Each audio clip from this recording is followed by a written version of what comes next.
just jumped about 25 years back in time. This place, on this day, is ripe for changing the course of history. This life ain't one for granting easy choices, but I just found a way to control the past. Change who's in control. Make things unfair in our favor. Brought you a little toy with a big mouth. What a proper little villain. A better villain than you'll ever be, you decrepit old soak. The pimp, the plod, the priest, who do we like the least? Oh, it's different how they do ya, the ways they stick it to ya. And when they're done with chucking it up, oh, downstairs, well, they're all gonna screw you in the end. Nothing's ever given to folk like us, especially not the future. But this time, we've a chance to steal it. What more can an honest thief ask for? Downstairs, well, they're all going to screw you in the end.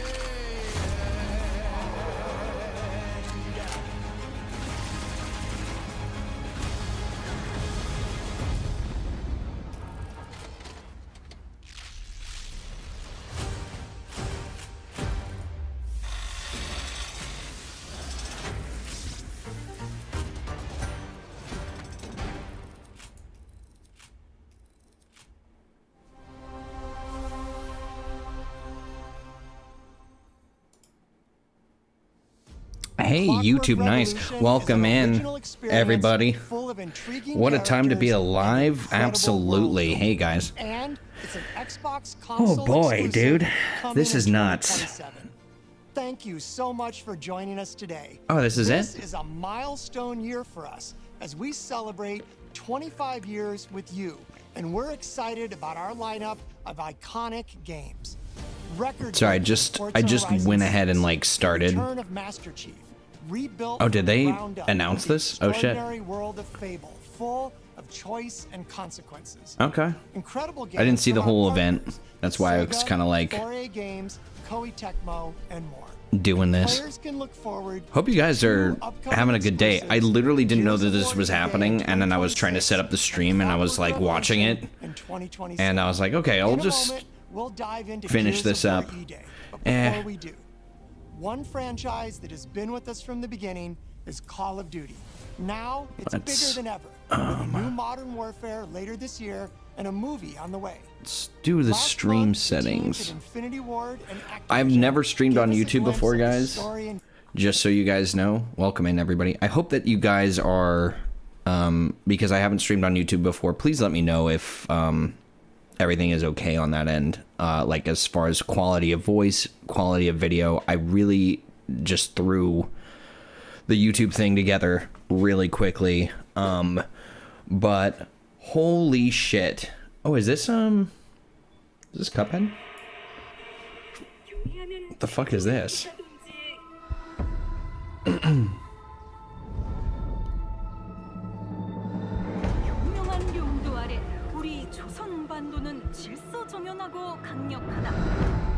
Oh, this is a nuts thing to make. Thank you, Zycan. Oh, Chase. I get it. Okay, that's good.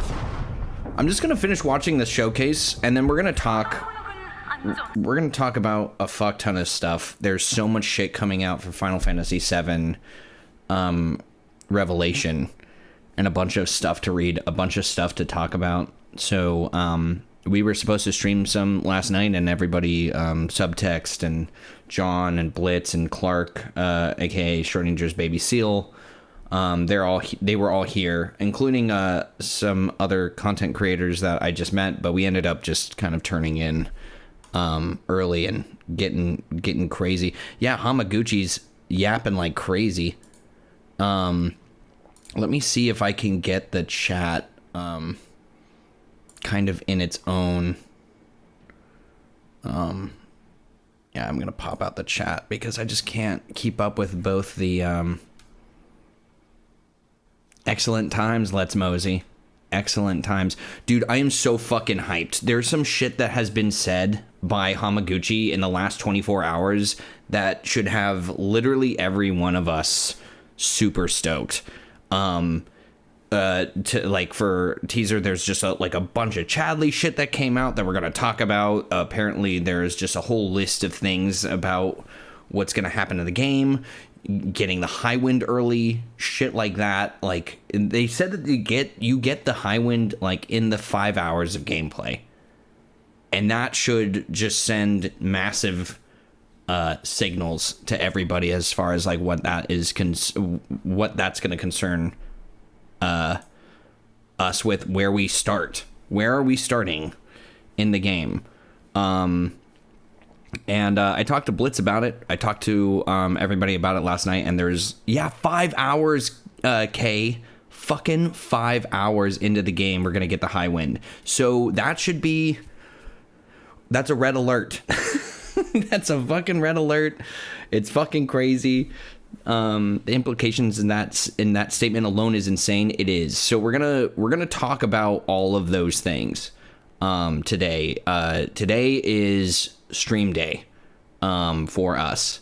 It's gonna be an incredible time. I'm gonna post on my socials that we're doing this. I'm gonna let the thing kind of play in the background here just so that they can, do whatever.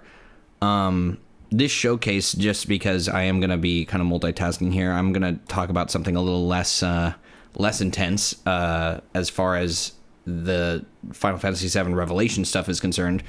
I did see the announcement for Crazy Taxi.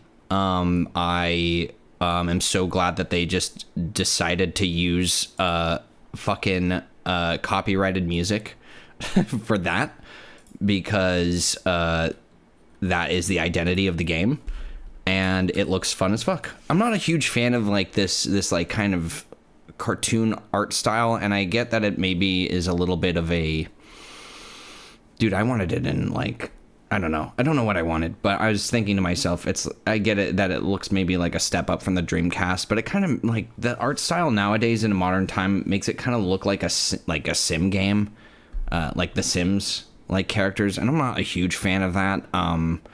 But the gameplay looks fun. I love what they're doing with like, having to balance shit on the car while you're fucking zipping through, and like those challenges and shit like that. It looked like there's some other crazy stuff going on. That is awesome. Let me put on some music while I'm throwing this together. I hope everyone's doing well. I know that there's been like a lot of impromptu streams and shit like that, but it's been fun. Let's get something a little bit more. Yeah, there we go. Nah, there you go. That makes me feel good. This music makes me feel good. Gonna export this. But yeah, so Crazy Taxi looks good. I'm excited for that. The other game that I am the most excited about in the history of forever, and honestly, like, that's not even a joke, other than Final Fantasy VII Revelation, I want this fucking Castlevania game. I don't know if you saw that, Arsomnia, but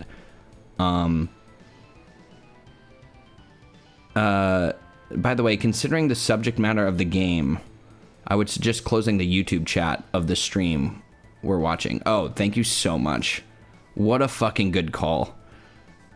Because I was already reading that. I read that for fun because there's just a bunch of fucking like losers saying some of the dumbest shit all the time in there.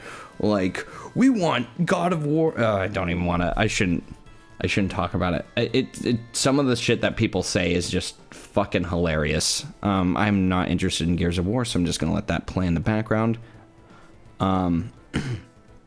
Let's see. So let's go ahead and post this up, get people in here. I'm gonna keep letting people kind of trickle in. Should be fine. Okay.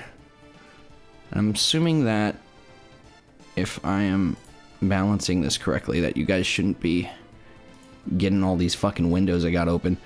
Let's go to quick access. There we go. That's our boy. streams all the time.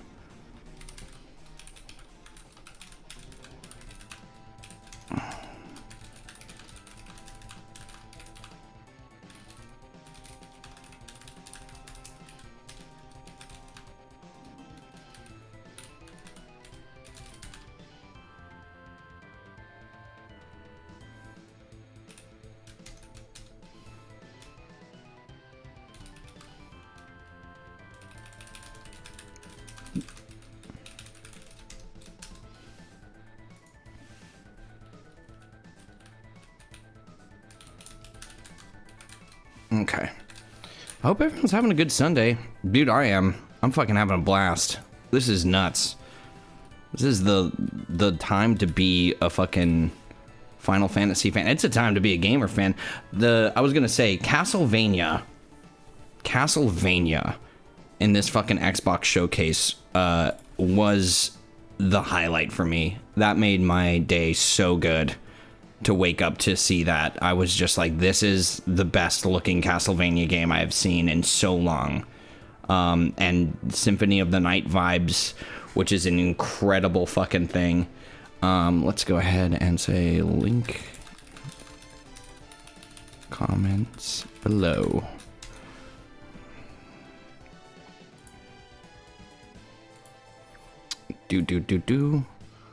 Let's go ahead and get the link for that. There.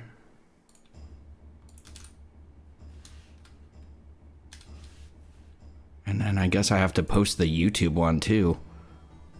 How do I find the link to the stream on YouTube? Is it on my page? I mean, I'm assuming that it is.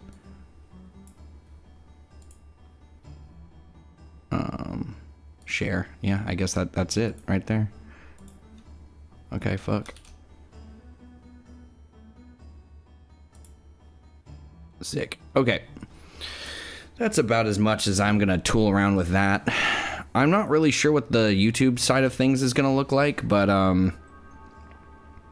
Fred, welcome in. It's good to see you too, dude. I'm looking forward to hearing about your often eloquent thoughts and expectations for Revelation soon. In the meantime, please take care. Yeah, no worries, dude. I'm glad to see you. It's good to see you.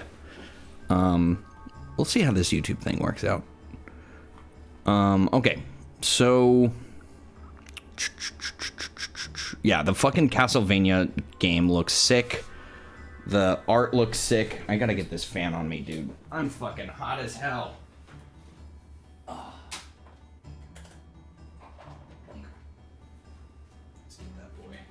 Blasting. That's gonna be good for me. Yeah, that's a healthy amount of air. Okay. Okie doke. Okay, so I need to get my bearings when it comes to... Oh, hey, ODZ, yo! We did it! We're fucking in it, dude. The both personas were pretty dope. I'm interested in 6 just because of the way that looks. Don't leave me hanging here. Castlevania fucking announced on the Xbox event, and it looks so good. Your Symphony of the Night playthrough was a first time I ever donated bits. You found Reverse Castle on your... dude, thank you so much. That was so much fun. That was nuts. Let's see. Okay, so let me go ahead and start grabbing some stuff because there is a fuck ton to talk about. I think I'm going to just talk about right away one of the things that stood out to me the most in one of the sections. I'm going to go ahead and just open my Discord because there's just so much stuff that people were posting. Okay. Let's open a media link and not zoom in. Okay, so the first thing that was just wild was this. So right away, let's just talk about this. So one of the things that has happened in the community, especially when it came to the Final Fantasy VII community, when it came to is it a sequel or is it a just a straight up remake. This quote was floating around from Nomura. I think it was actually like Katase or somebody like that, but it might have been Nomura, where they were essentially saying that, of course, Final Fantasy VII, of course, Final Fantasy VII connects directly to Advent Children. The remake project will have to connect to Advent Children, right? So today or yesterday, I think it was, somebody followed up on the question. Somebody finally had the balls to talk to somebody who actually knew what they were talking about in 2026 and decided to ask Hamaguchi what they actually meant by this, or if they had any elaborating thoughts. And I'm going to just go ahead and read it, and then we're going to talk about what that means. RPG site question, right? Back in 2023, Tetsuya Nomura said in an interview that the Final Fantasy VII Remake project will link to Advent Children. Is that still the case? And will players know how that happens when Revelation comes out? Question mark. Hamaguchi, my fucking... the GOAT. He's the guy now. In my head, he's the guy. I don't believe we publicly claimed or stated it's going to be exactly that. So I'd like for players to play Revelation and see for themselves what the conclusion of the journey holds and see about that. So here's what this means to me, is that he is trying to, first of all, if you're just looking on it on a very simple level, right? Like just the babiest of baby levels, right? God, he is alive. Yes, I am. I am alive. I'm here. I'm in the flesh. I'm streaming. There's too much news to not be a part of this. So what this tells me right away is that they're trying to create a sense of doubt in all of us that this is going to go where we think it's going to go. But for us who are true believers, who have written and read the texts and are reading between the lines of remake, that this is not your typical remake. I don't know if you guys have gotten the sense of that necessarily while we've been watching or playing or deconstructing this game for hours and hours, but that's kind of the case. So what this means is that, and what I'm getting the sense of from Hamaguchi is that he is trying to dispel that this is just a simple remake. That this is more than what people have maybe been trying to limit it to. They're making this game something more. This is all stuff that in my gut and through my research, I have always been like, this isn't a remake. It's a fucking sequel.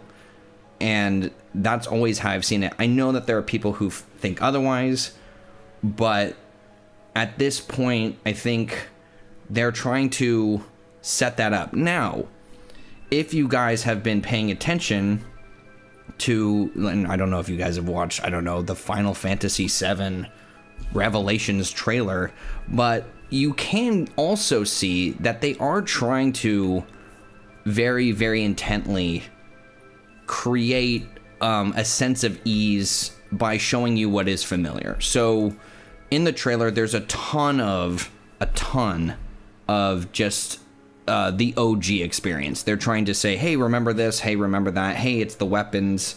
You get to fly the high wind. They're not showing you the fucking out of control shit like fucking Zack and Aerith or whatever the fuck in terms of like the new shit. But very clearly, as soon as that trailer dropped and like Hamaguchi went to talk about maybe some of the combat, some of the things that we saw in the trailer. Now what's happening is they're starting to talk about the shit that's super different. So we're going to talk about some of the other things that the devs have said. I'm pretty sure it's all Hamaguchi right now. I also just want to shout out the fact that Hamaguchi has just completely taken the reins on the one who's speaking about the game. And I think the fact that he went to Maximilian Dude's house, which is fucking insane, to start that process is just the best foot forward, the greatest of intentions. He's just doing everything right. Sephiroth holding the white materia, that's familiar. That was the only thing that they did, but keep in mind that they did that shit with a couple other things, and it was like, it ended up not being as fucking insane. So in my head, I'm not there yet.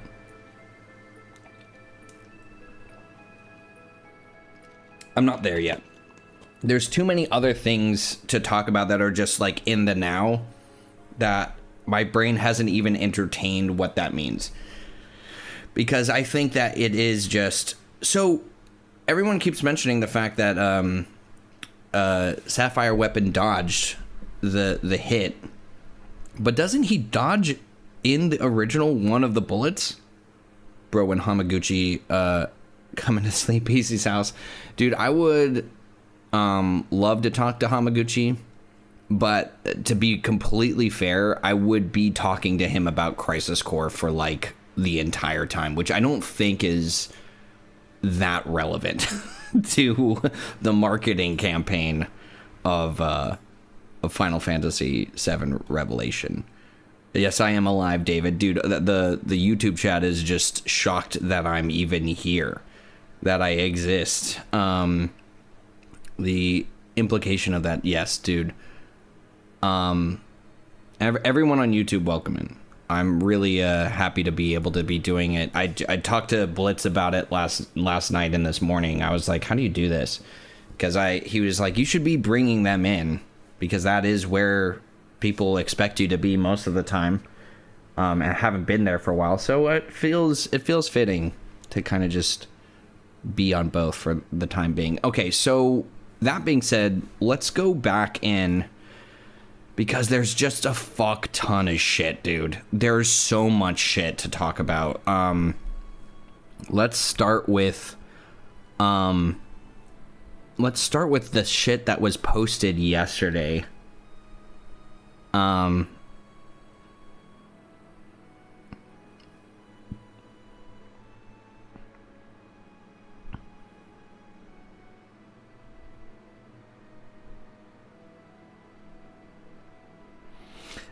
There's so much shit. Holy shit. Sorry, I'm just reading like touches of quotes just to see kind of where we're landing here. Okay, so this is the big post from a Famitsu article, I believe. So we're gonna open media link. We're gonna read this. So this fucking shit. This is the stuff. This is where the true sauce is made. I talked to Blitz about this very lightly yesterday and subtext, and they were like, dude, you gotta fucking read this. And you gotta talk about it, because this is how, like, this is... And honestly, people were saying that this is more exciting than even the fucking trailer. Just some of the shit that they did. So, or had said. So, we're gonna get into that now. Let's see. We need to read one of the... We're going to read the Chadley stuff. We're going to get to all of that stuff. From Brazil, dude, thank you so much, dude. I appreciate you saying that. Glad that you enjoyed the videos. What else? I'm just catching up on cannon fires. Okay, you're talking about the Sapphire Weapon fire. Kind of the cannon fires as he's swimming towards Junon. Dude, okay, really quickly. So if... Okay, we're gonna riff on this in just a second. Let's just really quickly entertain the chat and some of their ideas. So let's talk about Sapphire weapon, the implication of the weapons, and what we saw at the end of the trailer, because that's just some fucking big shit that people just want to get into, and I can give my take on this. Okay, so if you guys remember in Final Fantasy VII Rebirth, what was that link? Oh, I don't know what that means. What link? No, I'm gonna just let them figure that out. You can ask me and I'll try and explain or help you out with the link, but I'm not really sure what we're talking about. Okay, so very quickly. Oh, my camera isn't focused. Well, it doesn't autofocus. So give me 1 second. I can. Yeah. I'm gonna drift in and out. I'm just gonna let you guys know that I'm gonna be moving. So you can just see a blur sometimes. It's okay. It's all a part of the experience. You don't have to worry. I have you, chat. I know what's going on. I know that I get silly. Okay, so the thing about the Sapphire weapon thing, going back to Rebirth, let's go to Gongaga. In our heads, let's take a trip to Gongaga.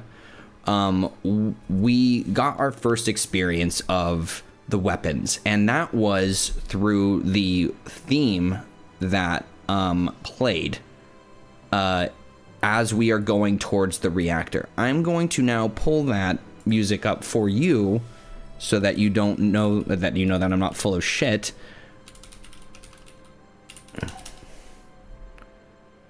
The weapons cry.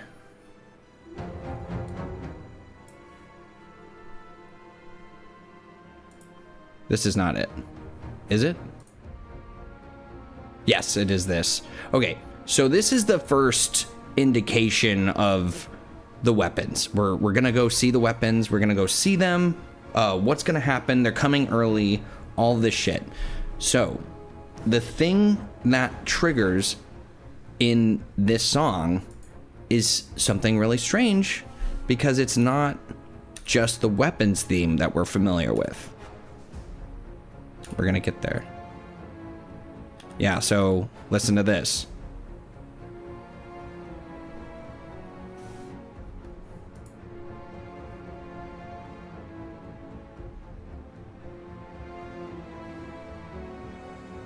It's Sephiroth's fucking Chosen by the Planet theme that plays in Rebirth for the weapons theme.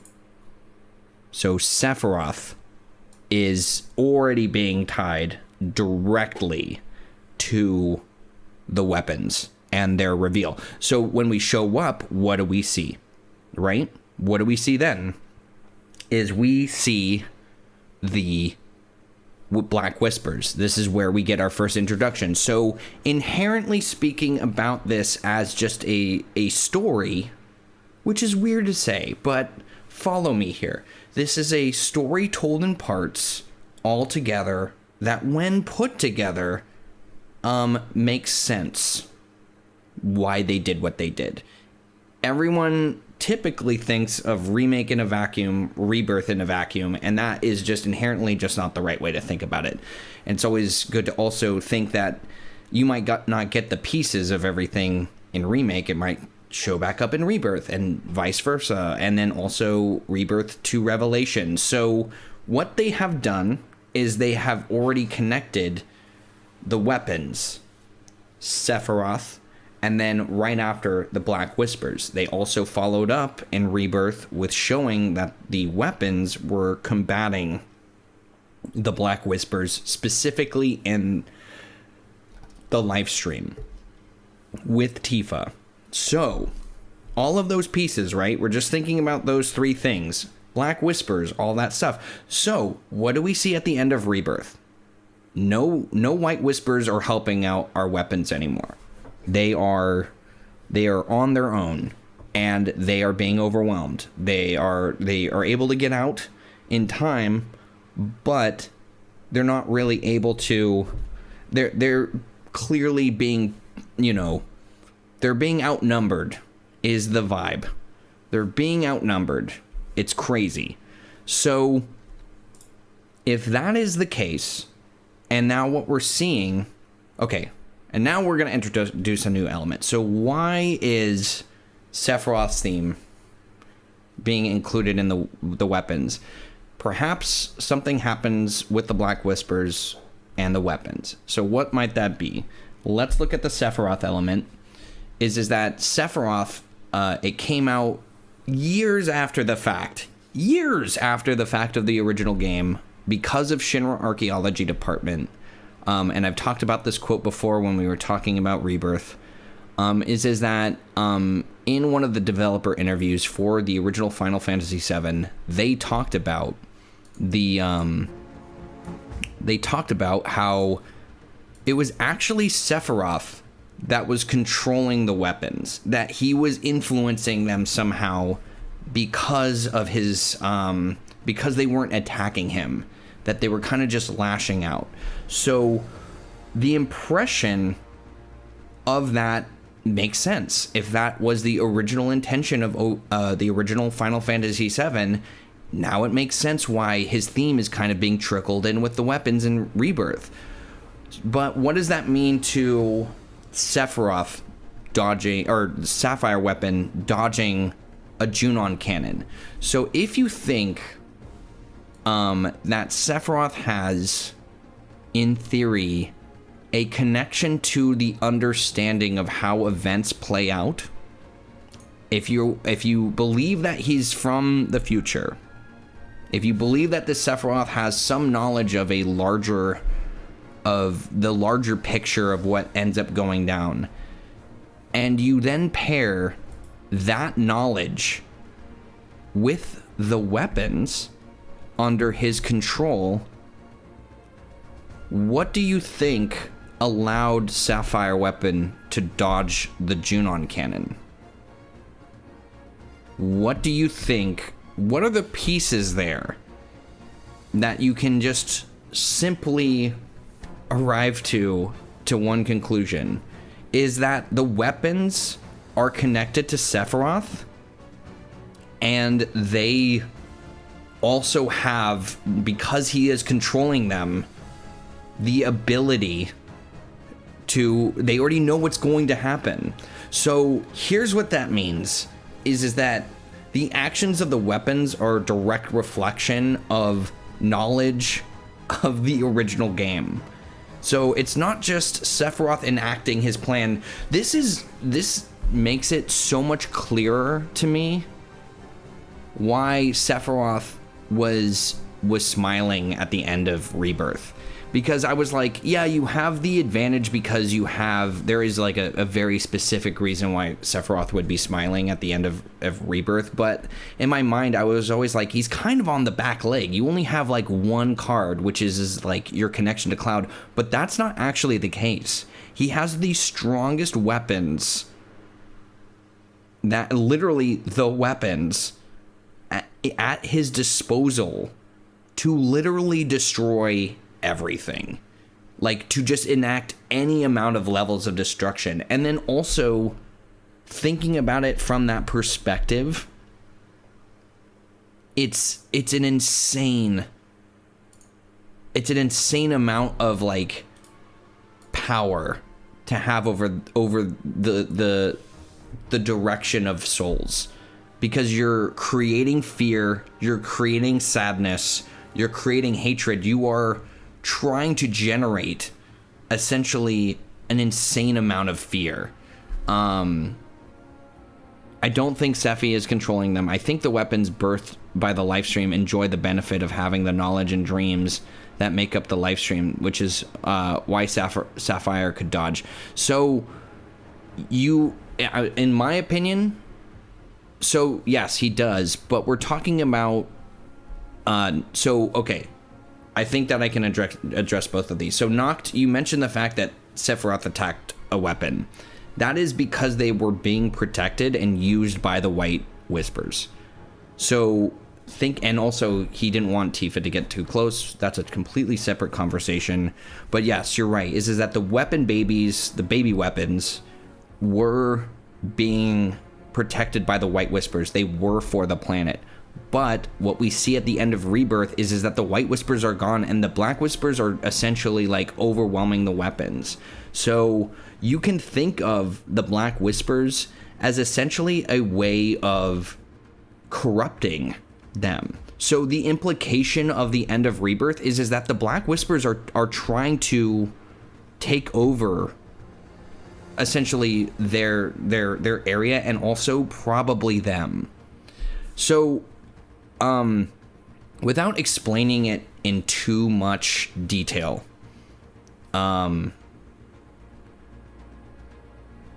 in too much detail, you can see all of Sephiroth's actions as essentially the live stream, except his own version of it. So the Whispers controlled the path of destiny. That is a live stream mechanic. He adopted that live stream mechanic, and now that's his in his own way. There is a way of a flow of the live stream. There is a flow of Sephiroth's live stream.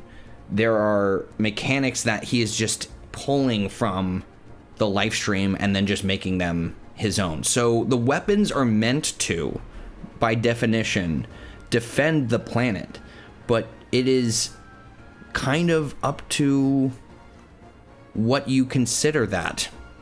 Like, do you think that the planet that they are fighting to protect is the livestream's planet or Sephiroth's sort of ideal planet? And when I say that, I mean world, and that has a huge other spiritual implication, but that's kind of just a simple way of understanding my point that I'm trying to make. So it is very likely to me that that is his plan. That is why the Sapphire weapon is able to dodge something that his head would have just been blown off like the original, which also means, and then just like going right back up to the surface level observation of this, we're gonna fucking fight this Sapphire weapon.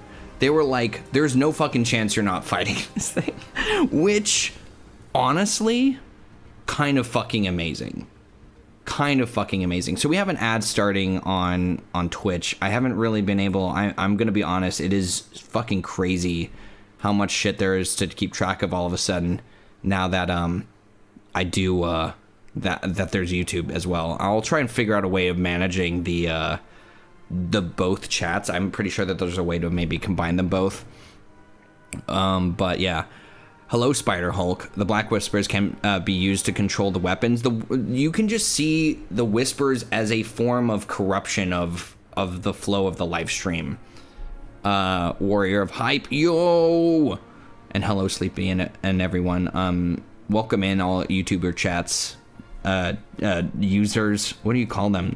Thank you for being here. I see that we have 48 people watching this, and that's nuts.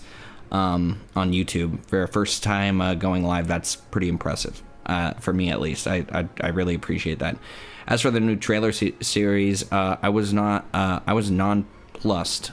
It was good, but not spectacular. We know what we had, what has to go down and are going down. Yes. That is definitely what the trailer's aim, in my opinion, was simply to have people who were not familiar with the game. They took it back to square one. They took it back to remake E3 talking about Final Fantasy VII. And what Final Fantasy VII is, what you should be expecting, and the game mechanics. In terms of just that very limited scope. They didn't want to come out and they weren't going to show you Zack. They weren't going to show you Genesis, which they will clearly do at the end of all of this shit. It is just back to basics, and you gotta let, because we're insane. Don't know if you guys realize this, but taking a step back from the content that we indulge in or make or talk about, or the theories and the lore, we are the insane people of the population of Final Fantasy VII community, And that does not represent the full scope of gamers. People do not do this for their spare time. They do not sit here and watch Before Crisis breakdowns or Deep Ground multiplayer breakdowns. Like, that's not what we do. We have an ad in 10 seconds, guys. I'm going to keep it light for about a minute or two, just so that you guys don't miss anything. I'm going to just rant about this for just like a little longer. That's not who we are. What they're trying to market the game to are people who will actually expand the audience base. And honestly, I think they did an intensely good job doing that. So if you're looking at it for just what the goal of it was, this is what every single time that they've talked about Final Fantasy VII, I think it was mostly during Rebirth, and I'm not trying to, like, because they were doing their best, I think. This is how this game needed to be talked about from the beginning, and they needed to maintain this conversation. But I will be completely honest, there is a clear goal with the marketing here, and they are executing that flawlessly right now. They are giving you, they gave us a fucking like 15-minute presentation that was not a CGI trailer. It was just everything that everybody asked for. Like, think about it. The community, I literally said this, and I'm not the only one saying this. I'm just making this point. I was talking about this with Susie and Subtext, Susie Sphere Hunter and Subtext, where the community was the one who said, bring back the remake vibes. Bring back the announcer for Final Fantasy VII Remake. That was hype as fuck. Be vague as hell. Like, make it like this weird thing about Meteor. I literally said that 2 months ago. And before then. And I'm sure that there's 100 people who did the same. And guess what? And show us the High Wind. Show us Vincent. Show us Sid. I want to see weapons. And the entire community's notes are directly reflected in what we're talking about and what we're seeing them do. And on top of that, not only did they just do that, Hamaguchi, the director of the game, knew exactly where to go after the fucking event. He went right to Max's house because he's the guy who is getting everybody in on this in terms of like his reach, his representation in the community. He went to the source of where all of us kind of converge and connect, whether you're a fucking like casual just getting into it, or you're like really into it, or however. He went to the community is the way to look at that. He wanted to speak to us, and that is the best thing that Square has ever done. I honestly think that this is all Hamaguchi directing the shots here. I think he's taking full control of what needs to happen for the game. It's an amazing idea. I saw this. I'm very happy. Yes, there was a lot of fucking Dirge Cerberus callbacks in the combat for Vincent, and I'm fucking stoked. There's also Chaos Energy, which we saw in Rebirth, being used in Galleon Beast, which Nero uses, and I can fucking talk about what the implications of that forever. We need to go back and do that, because there is, I'm gonna nerd out for a second, but that's kind of why you guys are all here. There is, in Intergrade DLC, in the Intermission DLC, there is a description of Nero's power, which is the first time that we get a sort of description of what the stagnant lifestream is, which is stagnant lifestream is the thing that the proto-materia separates from the lifestream. We could talk about that ad nauseum right now. I might actually just talk a little bit about it. So in Dirge of Cerberus, you have proto-materia that separates the stagnant lifestream from the lifestream itself. So kind of how, I don't know if you guys are getting the vibe of this, but very Guy Natak vibes, very Geostigma vibes, very Genova Cell vibes. Anyway, the energy that is shown in Nero's fight is that stagnant life stream. He said they're talking about it bursting out of his body, or like that he can't be controlled, like he can barely control it or something like that. And Chaos, who is Vincent, canonically Vincent, even during the events of Final Fantasy VII OG, he is just shooting off these red like crazy like tendrils that come out. That is gonna mean something later. I think that what we could probably do, if we wanted to make a video or some kind of discussion about that, you would want to talk about the mechanics. I think I did this in my Structure of 5 video 5.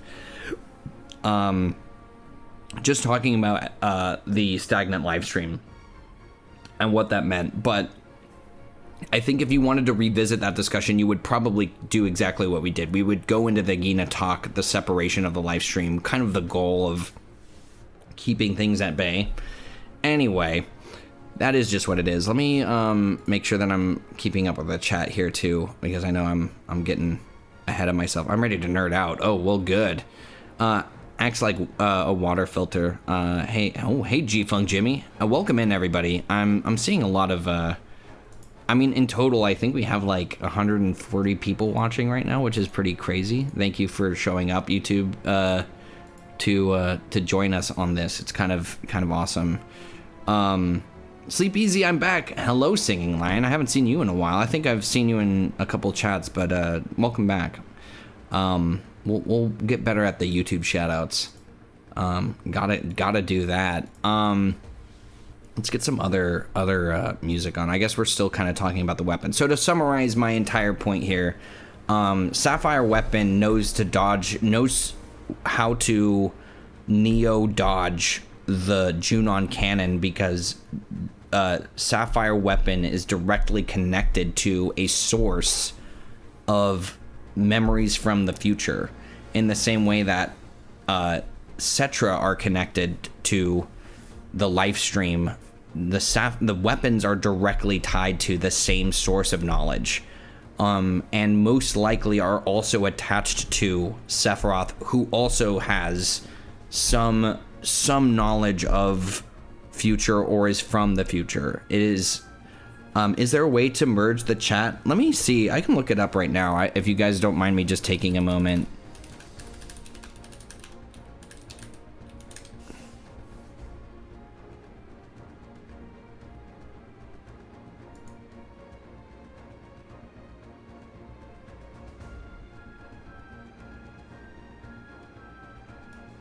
Let me see here.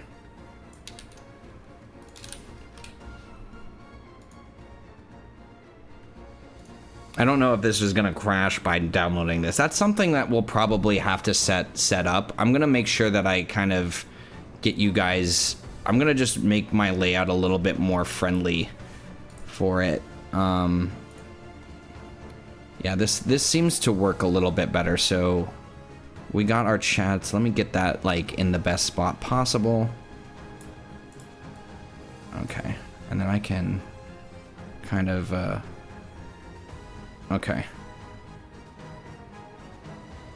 Are we still looking at the no, we're not. Okay, there we go. Cool. We'll get that set up next time. And also I'm gonna bend Blitz's ear about it. And we'll get it more established. I do want to like interact with both chats. I'll get that figured out. Did Blitz speak to you about the hard drive space? He had a pinch of trouble when he was house sitting. You might need to check your drive space. Yeah, I think it's just because one of my drives was unplugged somehow from. No, I think it's actually it should be fine. My main hard drive is like mostly vacant, which is where most of this is streaming from. If he was recording, that is a different scenario. I don't have, and I don't know if you guys know this, but fucking hard drives are like $2,000 now. So I'm kind of just trying to make space where I can make it. We'll see what happens with that. Sapphire has the eyes of the Oracle. Too good Bible punk trifecta of Final Fantasy VII, Evangelion, and The Matrix can't go hard enough in remixing. You're so right. That is fucking awesome. So the Sapphire teaser has me a little conflicted because the scene doesn't resolve. We can't be sure that it doesn't fire again blowing. Okay, for sure. I think the intent... Okay, so wish fulfillment. Your dreams are coming true, chat. That is what Final Fantasy VII Revelations is going to do. What was the one fucking thing that we never got to do in the original game? Think about it for just 2 seconds in that scene. What was the one thing that we didn't get to do in the original Final Fantasy VII in that scene where the Sapphire weapon shows up? We didn't get to motherfucking fight it. We didn't get to fucking fight the Sapphire weapon. And let me be clear, I don't care if that is a deviation. I want to fight it. I want to have a boss battle where we are like running around, fucking jumping off, fucking doing all of this shit that is gonna be fucking awesome. We already have like heard that they're trying to integrate from the Maximilian dude interview. They are trying to keep the sense that you are still fighting these things with your characters, that they want to maintain the combat as much as possible during these fights. That is the biggest fucking win you can think of, dude. Like, and now you're telling me that I have the potential moment where I get to fucking punch Sapphire in his goddamn teeth? Sign me the fuck up. Get me the fuck in there. I'll fucking do it right now. I'll do it for free. It's awesome. Let's get some other music on here. I mean, I'm gonna just... Oh, you know what? We should probably just go into the Rebirth music. Hi, Sleep. One of the first shots in the trailer, the epic shot of Seth holding Cloud. It appears Cloud doesn't have the Buster Sword. Thoughts? That's a great catch.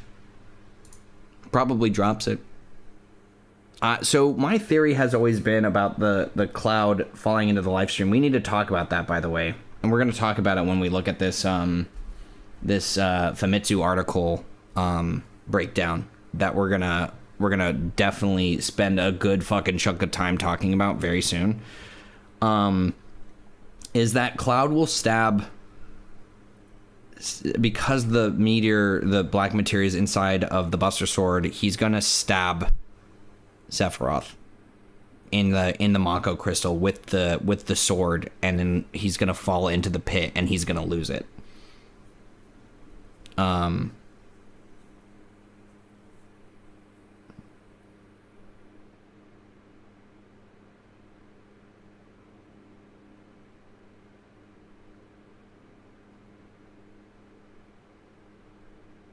Okay, give me 1 second, chat. I am gonna be back.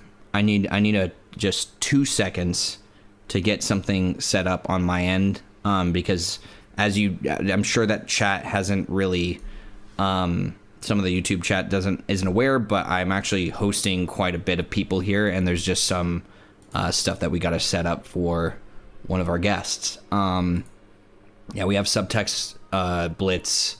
Like, everyone's at Summer Games Fest stuff right now, but just a lot of things going in and out. The Final Fantasy X, welcome. Thank you for being here. What do you think of Cloud holding Sephiroth's hand in the trailer? I think that they're best friends, and that everything's going to work out great for Cloud. That's my very informed opinion statement. Don't quote me on that. Okay, give me 2 seconds, chat. I will be right back. Let's vibe out to the Mako Springs just for a little bit, and then I'm going to be back. We're going to transition from this talk about the weapons, which I thought was a pretty good discussion. We're going to transition into the Famitsu article. There are like 1, 2, 3 sections with at least like 10 bullet points each as far as changes are concerned, and I heard that all of them are amazing. So, and some people were saying that it was more exciting to them to read this than the fucking trailer. And a lot of people that were on the fence about where Remake or Rebirth were going, you're so right. Good call on that. Let's do that. I can do that, Arsomnia. You should be streaming. You should be in charge of this ship. All right, let's pull up Final Fantasy Revelation.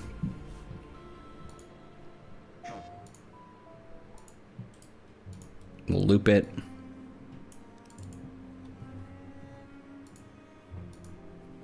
Okay, should be up and running. I'm gonna be right back. And then let me see if I can maybe I should very quickly make a be right back thing. Let's make a very quick be right back.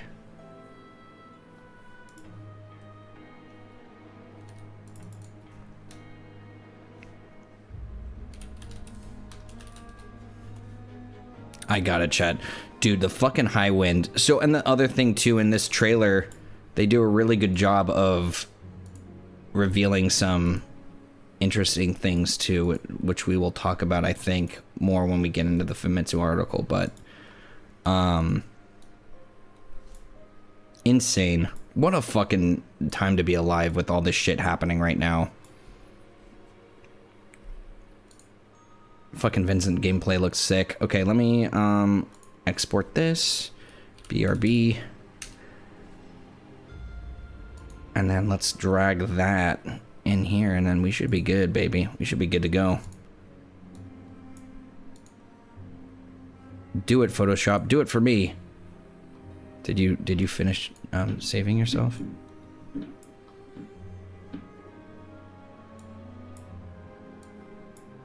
Uh-oh. I think I'm working my computer a little hard right now, guys. I think the multi-stream 4K fucking stream may not be... Oh, there it is. It's working now. Should be good. Let's switch back and forth. Or maybe just go to pictures. There we go. There we are, guys. Break time. That looks good. Alright, guys, give me 2 seconds. I will be back with more Final Fantasy VII Revelation discussion.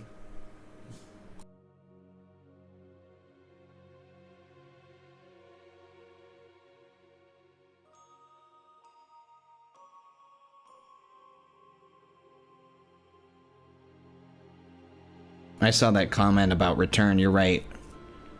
We will return. We'll change that later. Heck, I just joined Mocha. Welcome back in, or first time. I don't know. I think it's not. Everyone's so excited. I'm excited too. All right, I'm gonna jump on this call. I'll be right back. Give me 2 seconds, chat. Enjoy the footage.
I just have one question for you, Night Sky Prince.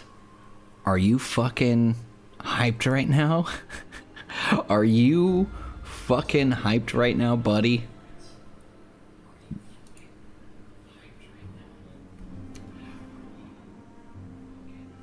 Oh, dude, my fucking stream was on my phone, and it just scared the shit out of me. I heard whispering. Holy fucking hell. That creeped me the fuck out. I gotta be on camera in case something happens. Alright, we're back. Yes, bro. Yeah, so here's the thing. I was in the, I know that this is sort of a tangent, but I was at the event. I was in the theater. I was fucking shaking, dude, out of body. But there were a ton of people that hadn't played the remake series and were like, I'm gonna play the game based off of just the trailer. They were like, I wasn't really that interested, but seeing what they're doing with the game, I'm in. And I was just so shocked. Yes, more goat sleepy, dude. Grand Styles, dude. We're here, dude. We're at the beginning of the end, man. I'm so glad that you're here. I'm sure that there's a ton of you that have been with me from the beginning, but shout outs to Grand Styles, man. That's insane. Okay. Shit. Now, I haven't been able to talk to you at all about... Dude, Night Sky, we gotta fucking talk about this game. We gotta fucking talk about this. Was so fucking... The rebirth was so fucking bad, it was comical. I was talking about just some of the way that, the job system. Ice and Fire! Welcome in, bud. Holy shit. Insane. Stefan, welcome in. Yeah, welcome in, everybody, new and old. Not old in age, but you know what I mean. Alright, so we have shit to talk about. We have fucking too much to talk about in the stream, and we're not going to try and waste any more time. We should probably get into it. So, good marketing for this game. Sapphire weapon connection to Sephiroth might be why he dodged the bullet. We got a fucking Hamaguchi quote telling us that Nomura was full of shit, and we haven't confirmed that Advent Children is the ending, is going to lead in with Revelations. That is fucking huge. That blew my mind. My brain is still not ready for that statement. We all believed it. But he was like, you're gonna find out at the end of this, that for yourself. Find out for yourself at the end of the journey, dude. What a fucking thing to say. Unbelievable. Okay, so let's go right into... Let me get it ready on this side, but we're gonna read some of this this translated article that came out with the announcement for the game, which apparently is mind-blowing. I haven't read this yet, so this is all just me getting into it here, but apparently... I don't know why it's dim on this side. I'll have to fix that. I don't know what that is, but... We'll try and make this as... I'll be reading all of this. I'll put myself up in the corner here just to make it easier. Dude, the fucking window management right now is a fucking atrocious. It's fucking bad. Insane. Also, just because... yeah, that makes it a little easier for you guys. Alright, let's see. Sorry if this thread has already been posted. I checked the full Den Faminico gamer interview. Okay, so this is not Famicom. Or what? Not Famicom, Famitsu. Major information in one place, keeping it as accurate as possible. So let's start with world exploration and locations. I'm ready! Okay, the Highwind will be available very early in the game, allowing players to freely explore the world from the beginning. So, what the fuck? Because if any of you guys are familiar with the original game, this is a huge piece of information fucking huge piece of information. And I'm gonna just go ahead right away because I was a dumbass and I did not see this for myself. I'm seeing a lot of people also being really into the idea of streaming on YouTube. We will continue to do that. I'm glad that you guys are enjoying it. So something that Blitz was telling me, and something that I'll reference this. So we have gotten various statements already from Hamaguchi talking about how early you get into the high wind. There's another quote that just came out, I think today or like later in the morning today or last night, where Hamaguchi said that we are going to be getting the high wind 5 to 6 hours into the game, which, if you guys know, is an incredibly short amount of time, which sort of starts to beg the question of where do we even start in the game? Because there's a fuck ton of shit. We do not get the high wind that quickly after the events of what we just experienced at the end of Final Fantasy VII Rebirth. So and that's the thing, Phantom, is that we were all expecting us to be right in it for the right in Icicle Inn, processing all of this stuff. But now what we're being told is that that's not where we're starting the game. So they are going to probably start in Junon. We're gonna start the game. Again, this was what Blitz was saying, and he's been saying it from the beginning too. So he said that we're gonna be starting the game in Junon. And you aren't gonna have Cloud in the party. And here's the other thing, is I fully fucking agree with this decision. If that happens, so where I want to just really quickly kind of frame where we left off with Final Fantasy VII Rebirth.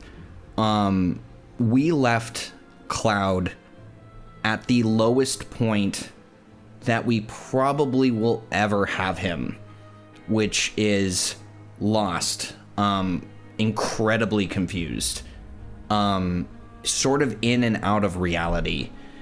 And if we are just kind of following the sequence of events and thinking about the idea of what that looks like, is that he probably doesn't, us as players, we need to be in that same state.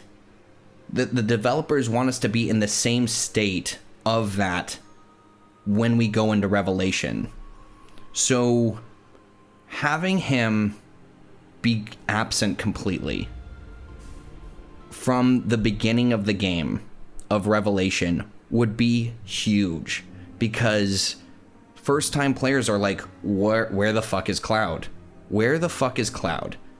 What's happening?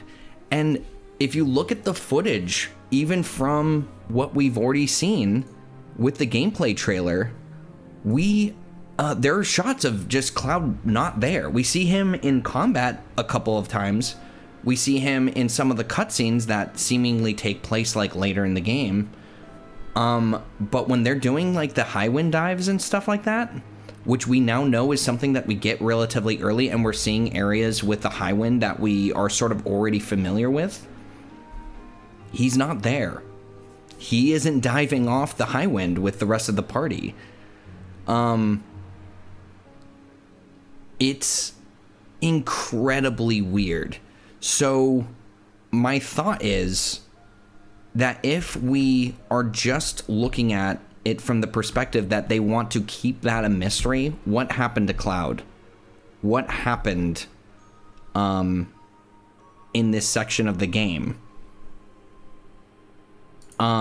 We might just circle back to that major section later on. And here's the thing, is this mainly leans into the idea that we are going to so we've already known that the experience of Rebirth and the live stream is inherently different from any other version of the live stream that we ever experienced, right? We have Worlds, we have Zach Fair and Biggs like running around doing all this shit. There's a ton of like elaboration that seems to be coming up in that section of the game. So wouldn't it be very fitting to go through maybe the Junon segment and then circle back to when the Northern Crater incident actually takes place? Because we haven't seen the meteor summon. The meteor is just there. The way that the game is being marketed is that there's a meteor in the sky, and we don't see the summoning of it. We don't see any of that shit. We don't get any build up to it. This is the world that we're in now. We're just in the world of meteor is here. And then circle back to what the fuck happened to get things where we are now, and then have a section of the game where Cloud falls into the live stream and experience that in a way that we have never experienced it before, and be like, okay, well, Cloud falls into the live stream, what happens to him?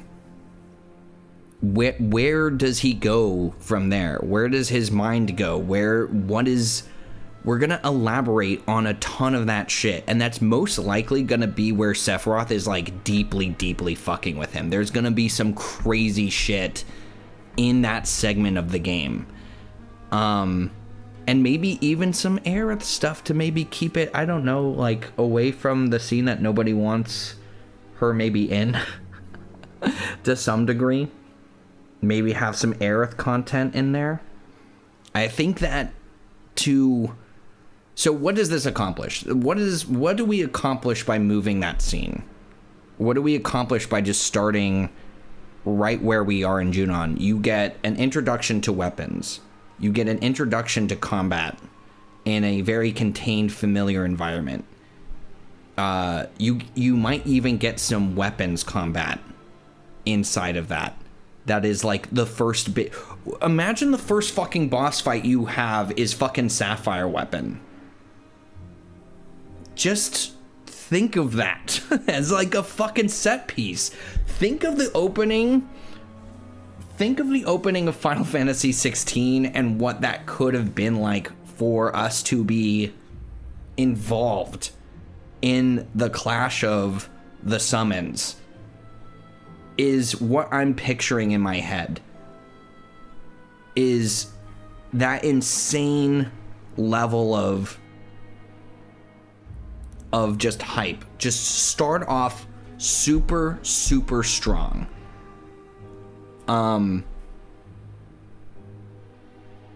It's insane.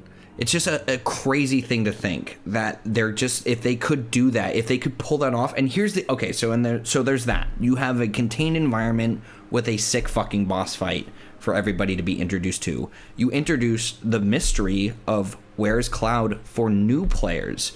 You get the introduction of the shock of Meteor in the way that the OG was, in the way that we were like, holy fuck, the world is screwed.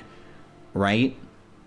You get that with for new audiences in a new way and for old players, which is a huge benefit. It is a new interesting display of which I could have never pictured, but makes so much sense. It's kind of one of those moves where, like, what I really appreciated about the Rebirth twist at the end of the game was that Cloud not being able to cope with that event was a change to the original that I appreciated because it made sense for the character to not be able to handle his shit.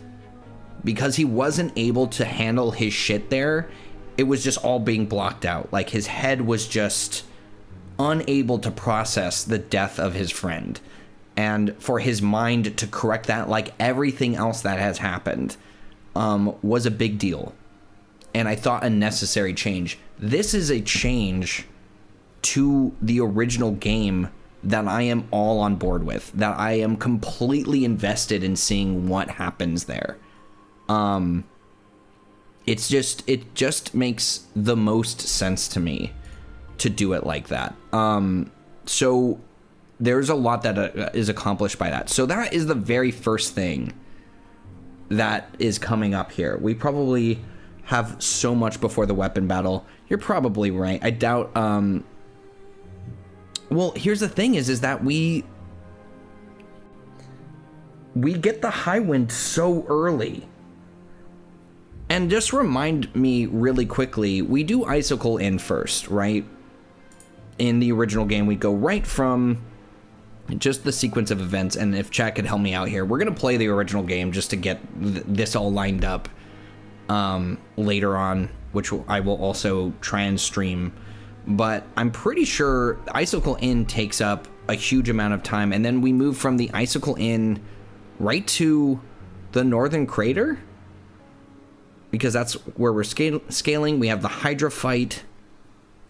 We have all of that shit. And you're telling me that that's only going to be... We're going to do all of that in what? Like 3 hours? 2 hours? That doesn't make any fucking sense to me. You're going to condense all of Icicle into like a 2-hour experience? I don't think that that's going to happen, chat. It really doesn't make sense. Think about how much is in there. You have, first of all, fucking snowboarding. This is perfect because everyone was fucking making fun of the fact. Everyone was making fun of the fact that we were going to go right into Revelations or the part 3 and be like, and now we're fucking just learning how to fucking snowboard. But think about all the other shit that we have to do. We have to scale, to get to the Northern Crater. We have a boss fight with the Hydra. We have going through that section, like the Blizzard section. You have Ifalna and fucking Gast, and you're telling me that you're just not going to spend time on this shit? And then you have the entirety of the Northern Crater event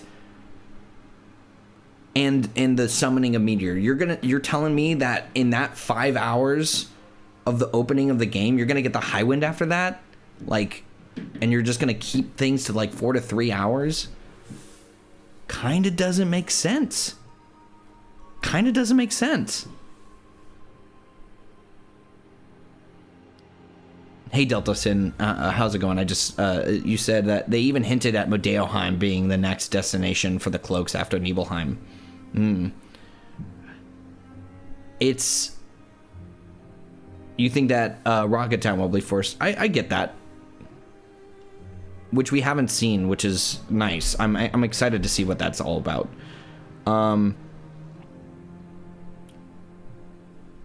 Yeah, it doesn't make sense to me that the sequence of events...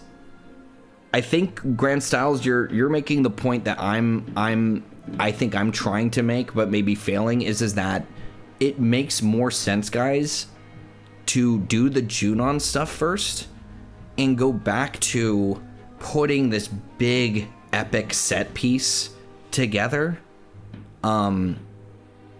to be something that happens later, because you are going to... The game is separating the game that we are familiar with, which is the party, right? The party stuff, the combat with the party, and developing that relationship and creating that mystery to then move the first Northern Crater segment, the Icicle in shit, so that we can fully focus on Cloud, to just be focusing on him. That is I think, the best thing that they could possibly do. If the consensus is not cutting Icicle in, then I'm happy. No, it's gonna be there. Everything in the game matters, and they're not gonna cut. Because here's the thing, is that the Ifalna Gast stuff is gonna be amazing. It's gonna be so good. And that is necessary. It builds character, and it's our only real experience of Gast. So it has to be in there. They can't cut out like such an important character to Aerith, to all of the party and like that relationship. There's too much juice. There's too much juice, chat, inside of that sequence to cut it. Snowboard, grieving, remake, grieving, then snowboard. Yes, set the tone for the rest of the game properly is what I'm thinking that my general consensus is to this entire thing. You may also, and this is an aside, but dude, we talked about one of these fucking bullet points, and now look where we are. You're right. The people that were telling me to read this were right. I genuinely hope that they don't. I mean, I see the benefit of it. Hello, silly Dabbit. Yes, you also have the snowboarding sequence there. I think Icicle Inn is going to be Cloud having fun and hallucinating. I mean, that would be fucking crazy. I kind of love it.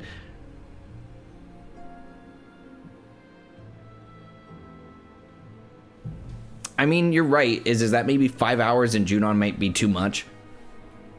You're right. Can I watch this later? It should be up afterwards. Should be something that is retained and you can watch later, so you don't have to worry about watching it right now. Welcome in, everybody, by the way.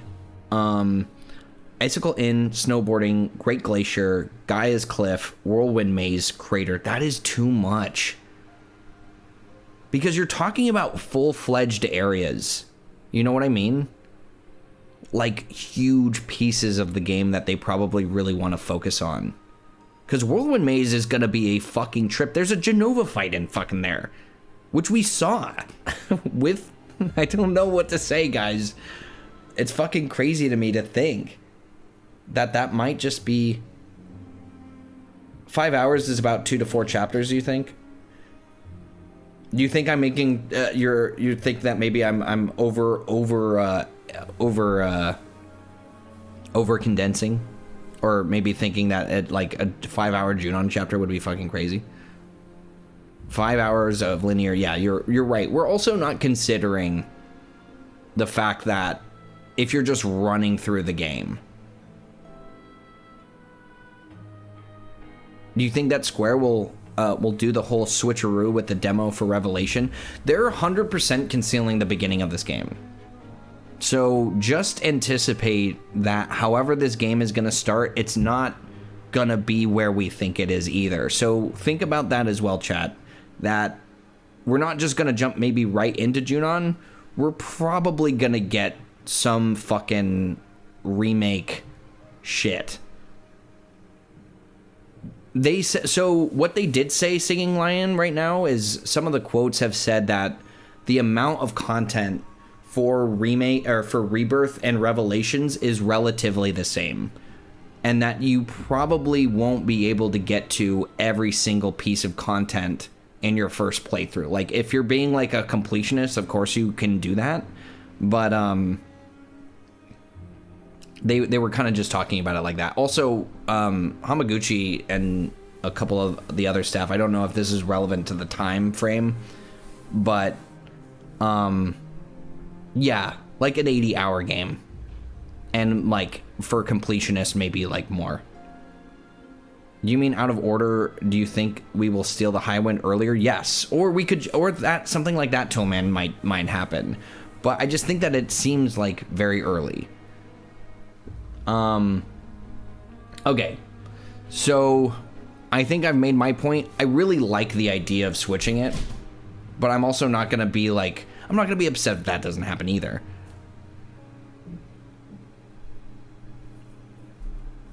Sorry, I'm coming in late. No worries. Yeah, so what we've talked about so far is just, like, the weapons, the connection to the weapons, and, like, Sephiroth. If Hojo stole the video footage, why not have the party come across it after they defeat him? That would be fucking crazy. And you know what you could also do in that? Is you could do some deep ground shit. Yeah, you fucking know where this is already going, Grand Styles. You fucking beat me to it. Thank you guys for the fucking donations, by the way. Holy shit, let me read the other one. So that was Josh Z for the Hojo so for the Hojo comment, which is good. Dude, this fucking thing is so weird. Okay, that went away. And then let me... Okay, shit. That's so funny. Okay, thank you, Josh, for that. Sorry to interrupt, but any word on if and when you'll be talking to Baby Seal, Subtext, and Max together? I mean, who knows when that might happen? That would be crazy if that happened, like, soon or something. More on that to come later. It's Leon TV. Welcome in. Yeah, so we've already talked quite like without saying too much. We've already talked a lot. Just not on camera. So we will be providing an update about maybe something like that coming soon. So yeah, just as a recap, we did the Sapphire weapon. We talked about the Hamaguchi sort of redacting an old quote from Katase or Nomura about how it directly connects to Advent Children. We talked about perhaps moving the sequence of events of Junon to be first. But I think I am getting the temperature check on the time frame, and I'm trying to be realistic and saying that is a lot of game first. But I also really love the idea of the Junon thing coming first. Shout out to Blitz for that idea. That was his brainchild, and I thought it was actually like so narratively compelling. All right, so the world map, we're gonna get back to the bullet points and get through this. We're not gonna get through anything. We're gonna fucking take our time. I have a lot of coffee around me, so this is gonna be a long stream, guys. Just buckle up. The world map has significantly expanded compared to Rebirth. Well, I really liked we talked about it yesterday.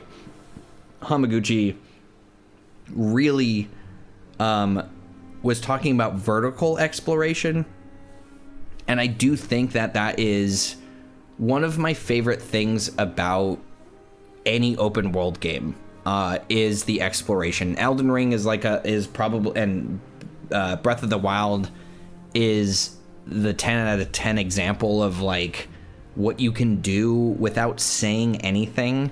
And I think the one thing that I would really appreciate Square and Hamaguchi and the rest of the team to consider, especially from Rebirth, is that sometimes less is more. And the beauty of Discovery is in just the happening upon, the player's instinctual curiosity, and maybe not overflow the game with too much direction. It needs to be like magic, which is hard to describe, but that's what it is the magic of walking into an area and being like, I wonder if I can like get there, which is kind of what all like world maps are kind of like in original RPGs, is that you see a point, you want to go to it. Like for instance, in Rebirth, there is some really interesting mountains off in the distance in the grasslands where it's just like these two mountains and then like just this chasm that is really interestingly split apart. And in my head as a gamer, I'm looking at that and I'm like, I want to be able to go there. Like I need to be able to go there. Wasn't available, which is fine. But I think the good news is that the Highwind will open up the area. Everything will be discoverable. That curiosity has to be satisfied. And from what I am gathering from just the lessons that they already seem to have learned, they're going to satisfy that curiosity. The game is better with a bunch of hidden stuff on the map. And I think that also kind of was reiterated by Hamaguchi with just the way that he explained that you're not going to find everything in the first playthrough. That made me so fucking excited, because there's shit in those open world games where it's just somebody finds something that you would have never even thought about, and the word of mouth of that is like one of the most special things about open world games. So I hope that they Easter egg the shit out of this game. And I'm excited to see where we go. Ice and Fire, funnily enough, yes. God, if the terrain was more accessible and traversable. So they also talked about how chocobo breeding was, and I do think that they are pushing for that. But you're right, maybe making it more like, how do we so thinking about it, just think about this just for like 1 second. So let's say that you decide in your gamer brain, I want to jump to I want to land on the top of this cliff. I'm going to parachute off of the high wind, and I'm going to try and land on the peak of a mountain. And here's the thing is that what are they going to do? Are they going to like be like, you are going to hit like this white wall or this fucking invisible wall, or are they going to let you land? If you are able to land on these like sort of massive structures, I want to be able to just scale down it by myself without having to recall the high wind. I need to be able to get off of that mountain. I might be asking for too much. Am I asking for too much? Am I already painting this game into a corner by asking for that? But that just feels like the way that you would want to play it. You can continue to parachute down. How about that?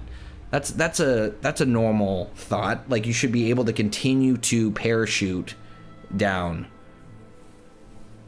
Yeah, I think they're gonna guide you in the free fall. To be honest, they said that it's seamlessly, like you're going through it, and you should be able to.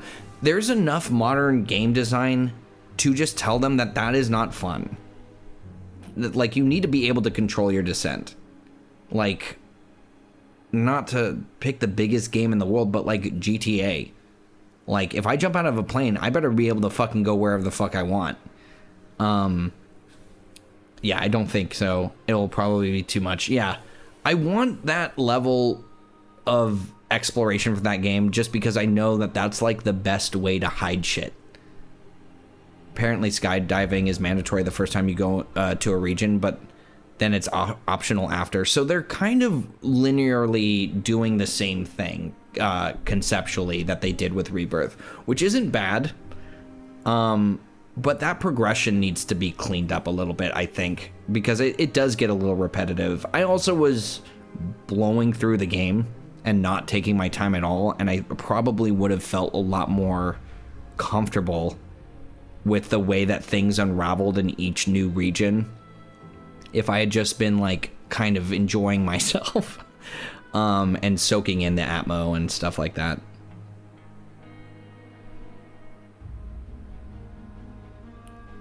I think they're probably gonna have a marker to do wherever you want to jump in the map and shit. Yeah, that actually makes way more sense for what the kind of game that they've already built is. Nuts. Absolutely bonkers. We'll see. Yeah, you might be shot out of the sky. Going over Wu-Tai. Okay. Let me see. We'll go back up there in just a second. Okay, so exploration, I think, will be fun with the high wind, but I do, and again, maybe overstating it, or over expecting. We'll keep our temper. We'll temper our expectations for maybe movement in that, but I really hope that they pull the trigger on that in an interesting way, more than maybe it being kind of locked in and linear. There will be many locations that the players can visit immediately using the high wind, but some areas may contain enemies that are far too powerful to defeat early on. This is what I fucking was saying, is that they're gonna use the weapons as a deterrent for you to land in certain areas of the game, I think. I think that they're going to pull a Midgar Zalem and be like, yeah, you can fight it, but are you gonna fucking be able to kill it? Probably not. I like the roadblocks. I like the challenge of this because you know that there's gonna be some motherfucker in the game who's like a speedrunner or somebody like Blitz who's like a fucking combat god and gonna be able to go into these fucking areas and just fucking spend like 5 hours on one fight and just fucking let that happen. That is so, I would be fucking stoked. Please do that. Please do that. And when we're talking about maybe like, obviously just enemies in certain areas will be higher level because you're not supposed to be there. But fuck it. Let me be able to do that shit. A lot of what they're teasing here in the revelation is essentially that the world design is Xenoblade. Xenoblade always does. And honestly, fucking Xenoblade. So my friend Eric, who is, shoutouts to Eric, but he's a huge Xenoblade guy, and I watched him play Xenoblade Chronicle X, and that was, I think, one of the most mind-blowing, one of the most mind-blowing open world games I had ever seen. I am shocked that not enough people talk about how fucking incredible Xenoblade's fucking open world is, because it, and I know because I'm the same fucking way. Anytime somebody talks about Xenoblade or whatever, their fucking eyes glaze over and they're like, yeah, I'm sure it's fucking great. You guys don't even fucking know, dude. It's so fucking impressive.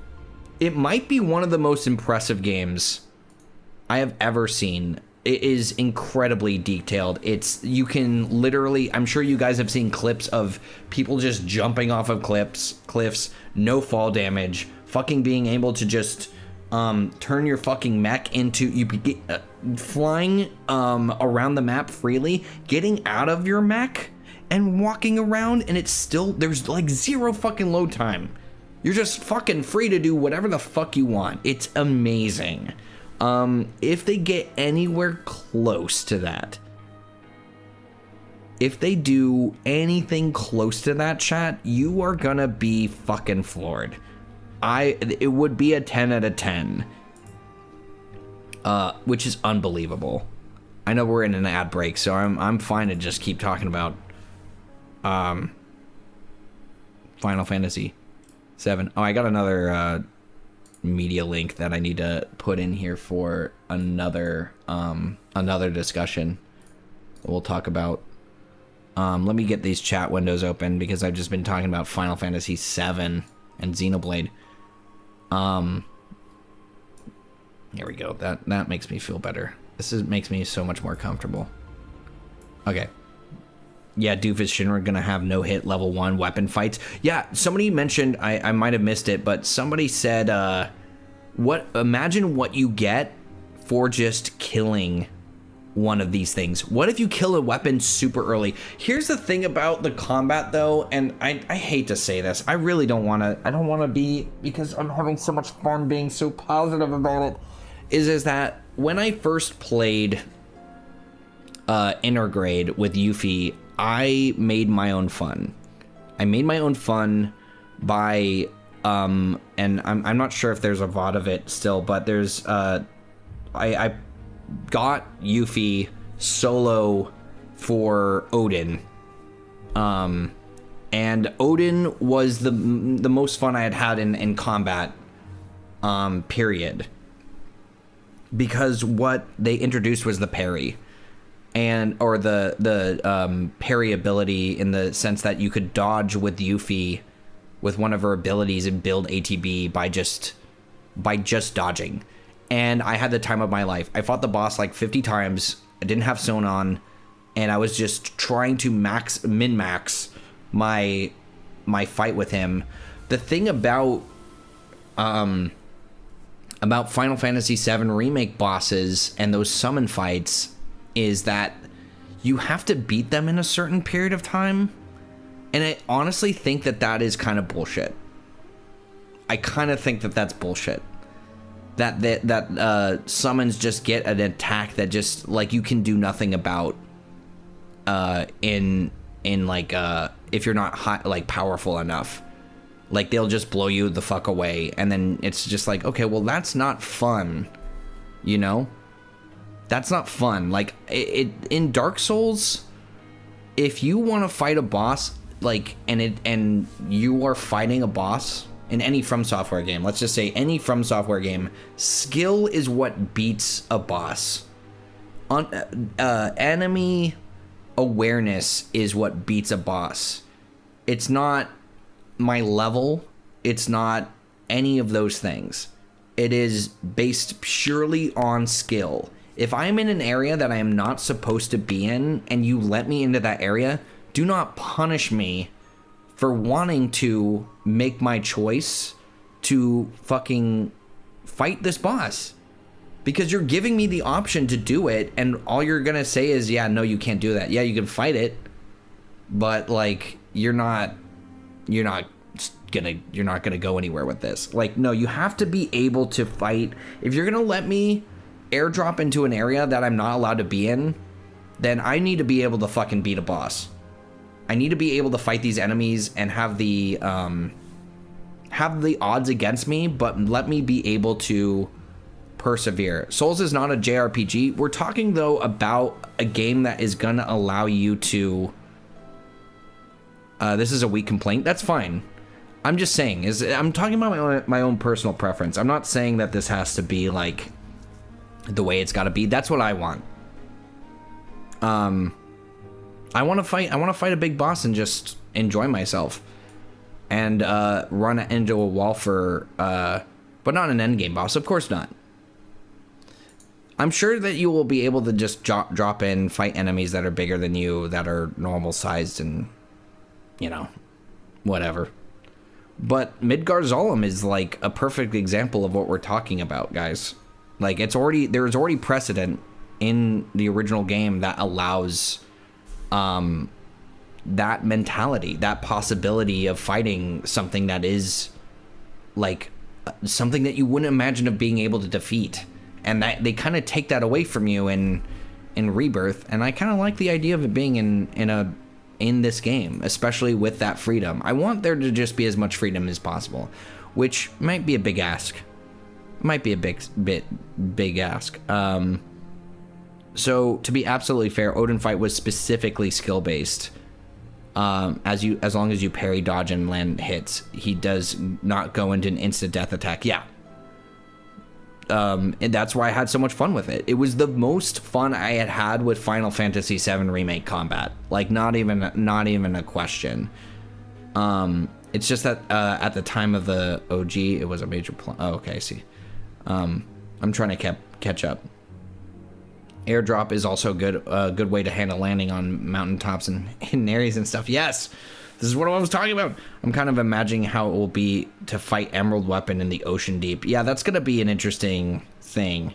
True, I do think that it was a missed opportunity to make Midgar Zolom an optional tough boss fight. I agree. As long as they continue, it's super funny because I'm starting to note maybe a different conversation. Let me catch up on YouTube chat. Kingdom Hearts wannabe, yeah. Sup, Sleep? How we doing? I'm doing great. This is my first time being able to dual stream. I love grinding in areas you're not supposed to be in. Yes, would be nice to have some kind of Sekiro mini cutscene. If there's story content access, that may just be restricted. I agree with that. Honestly, as someone who did not find dynamic mode hard enough, I want to get clapped by enemies by exploring an area I have no business being in. I completely agree. This is the type of thing that you need to allow people to enjoy. I think it's ideal. The ideal way, an ideal way, they would give you access to rarer crafting materials, which would normally wouldn't have been. Yes, I agree with this too. Zolom also gives you access to beta for the enemy skills. Yeah, there was a reason to fight Midgar Zolom and Persevere, and a very good reward. The next bullet point, mitigate some of these concerns. You're right, I should just read more of these.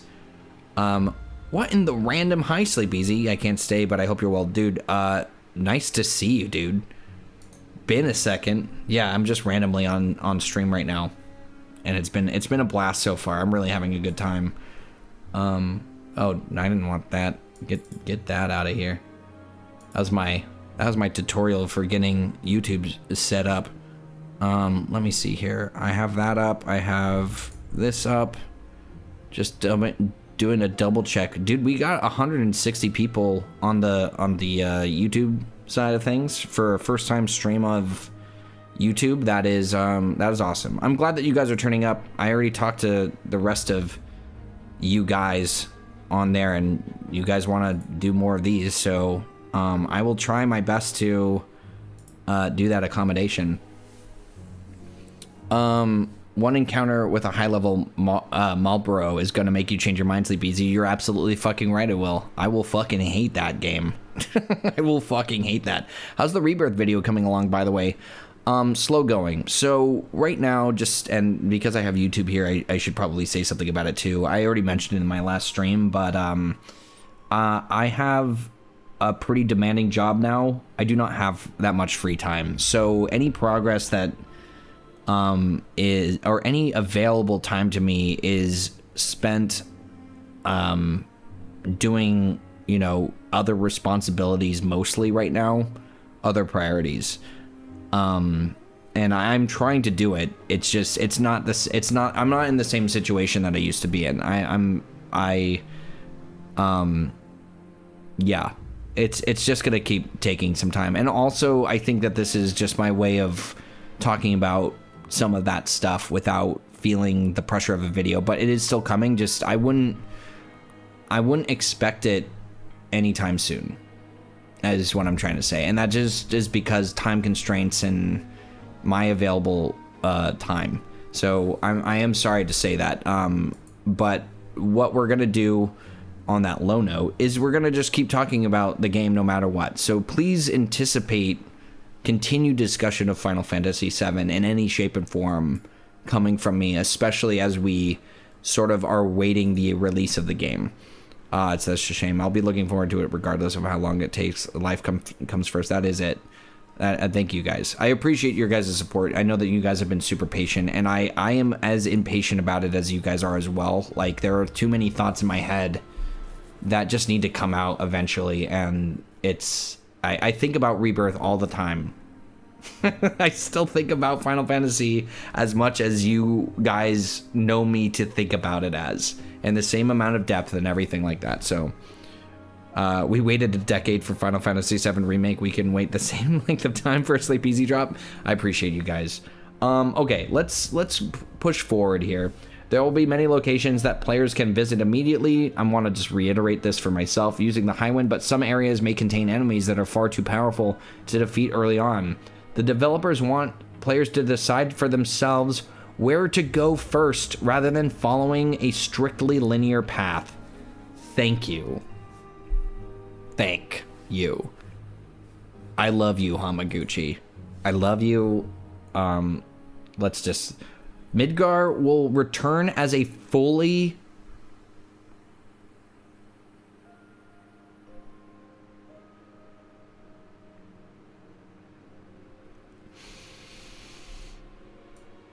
Didn't even think about Midgar. I'm gonna be honest. Didn't think about Midgar at all, but that actually is so fucking cool. That's amazing. Midgar will be a fully explorable area. I cannot fucking wait. Wutai has greatly expanded compared to the original game. That makes a lot of sense because there's just an infinite amount of... No, I think they're saying that Midgar is going to be fully fleshed out. Here's the beauty of the fact that they have already built assets for Midgar. They have already built assets for the rest of the continents from Rebirth. All they are doing is reusing those assets and then adding to them, guys. Like, no joke. When I read that, I know exactly what they mean by that, and they can't temper my expectations. They're blowing them fucking out of the water. Yes. Rian. Talked about that just a little bit ago. Probably not going to talk about it too much more, though. Wutai has been greatly expanded. That makes sense. Midgar being fully explorable. I just can't fucking wait. I had a flashback in my head to the Junon canon in the fucking Rebirth trailer, and just seeing the canon got me emotional. It like made me tear up, because I was just like, that is exactly what I wanted. And having Midgar be like what we imagined,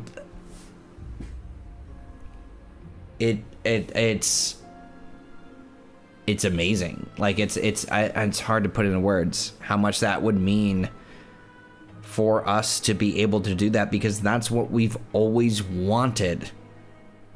That is what we wanted in Remake. Like, that is the whole fucking, that was the shit that people were talking about before Remake came out, is like, I want to be able to do all this stuff. And the thing about it is that Remake's version of Midgar is incredibly compelling, very linear, but like, to think about doing like a Rebirth type of take on Midgar as a whole is kind of just insane. Like, are we gonna be able to just go back? Like, oh my god, that would be just insanely fun. That there's so much to say about that. I don't even know, like, you could do so much shit.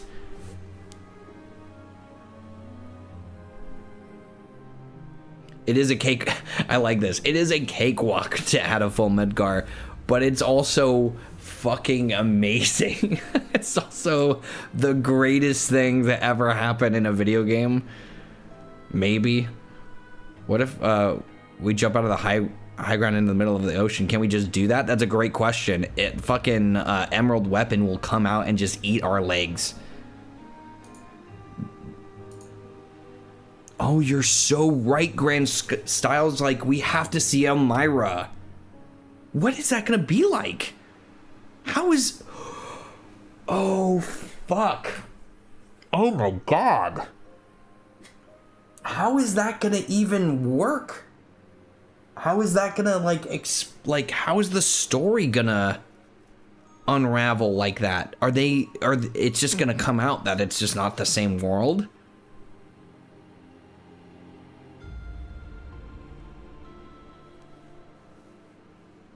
That is like its entire... The problem... I'll tell you something about this, the Spiral to Return stuff, guys, is that talking about everything that fucking happens in this goddamn game is so difficult to condense. And to think for a moment that you are... how densely you could pack a Midgar section of Revelation... Not just excluding, like, the final part of it. That makes me so fucking happy. It's so much. That is so much game.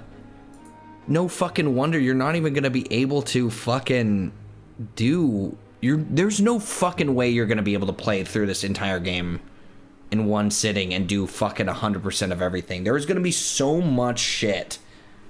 Elmira is in calm. You're right. They move. Good call. They eventually go there. So is Marlene, but we haven't seen that yet. We'll have to see. 7.4, 10 out of 10 and too much game. Yeah, it's too much. Okay.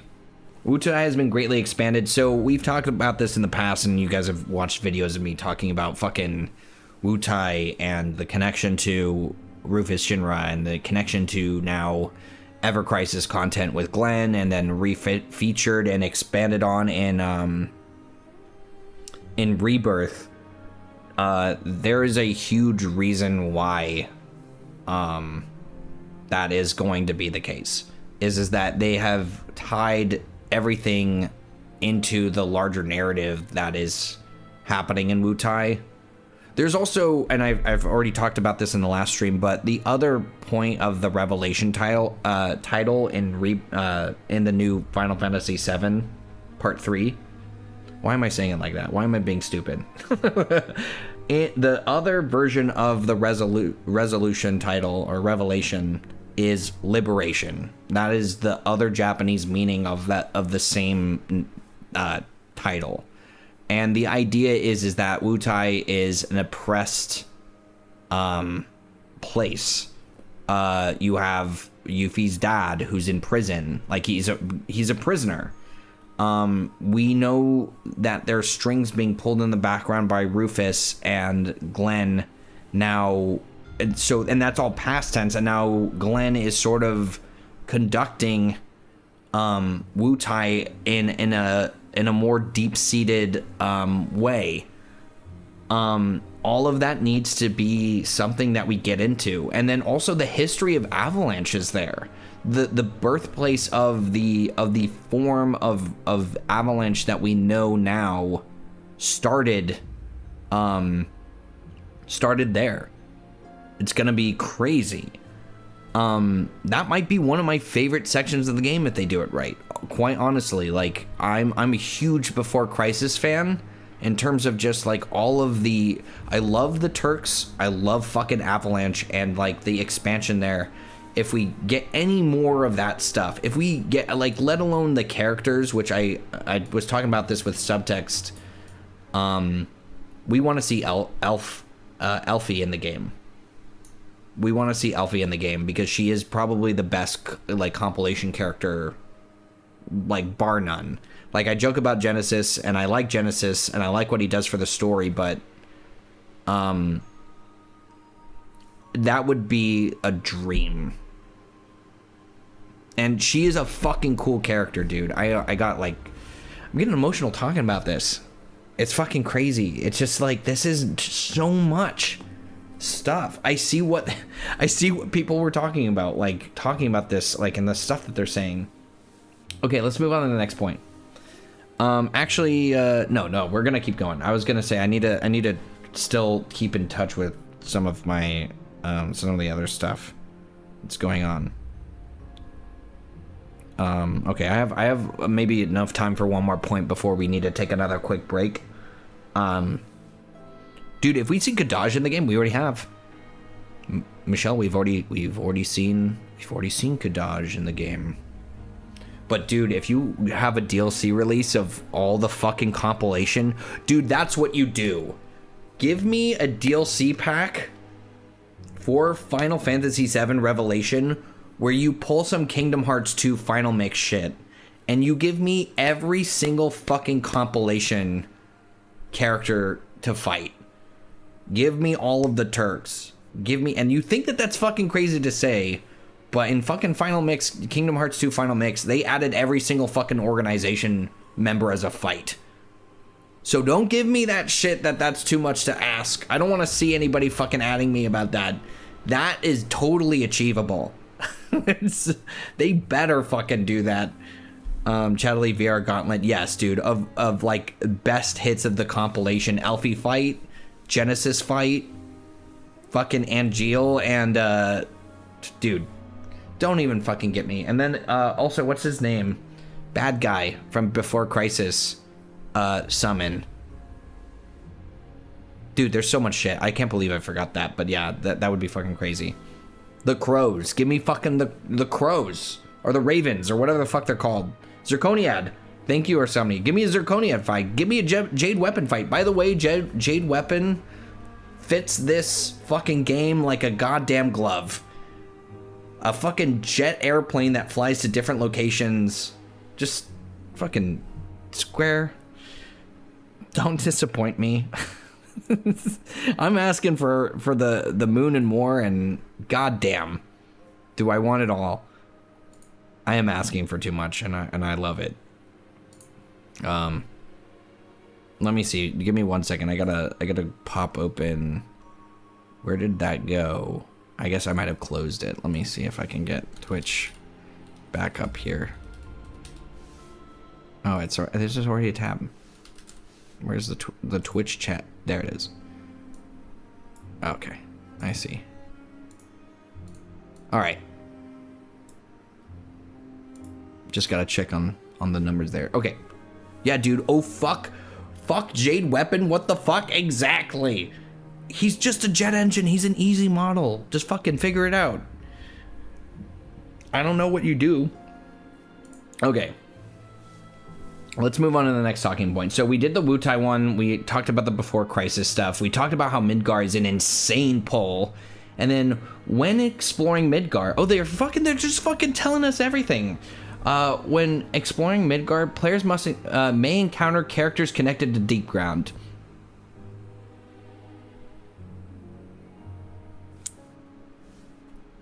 Are you fucking shitting me? What the fuck they meant? They fucking talked about it.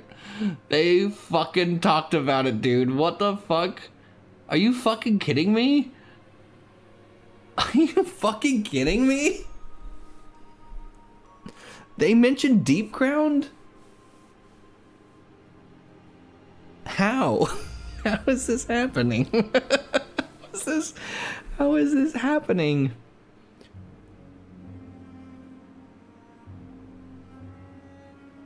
What are you even fucking... Hamaguchi? Are you fucking kidding me right now? I don't even know what to say to that. Where do you even... my fucking... Yeah, you're right. My fucking brain is fucking on the floor. That's the coolest shit! They're fucking just being like, yeah, you'll maybe encounter... So are you gonna go? Are we gonna go to Deep Ground? In this fucking game? They're fucking doing it! They're fucking doing it right now, dude.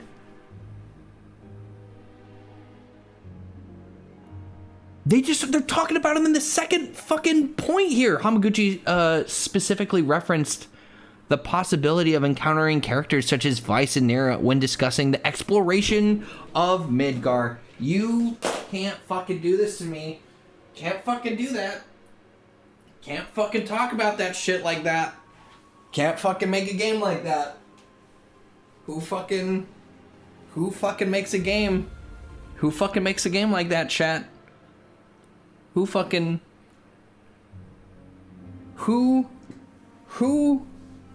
What? What and where? You fucking kidding me? Are you fucking kidding me right now? Okay.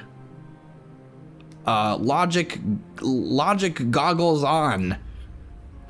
Thinking cap on.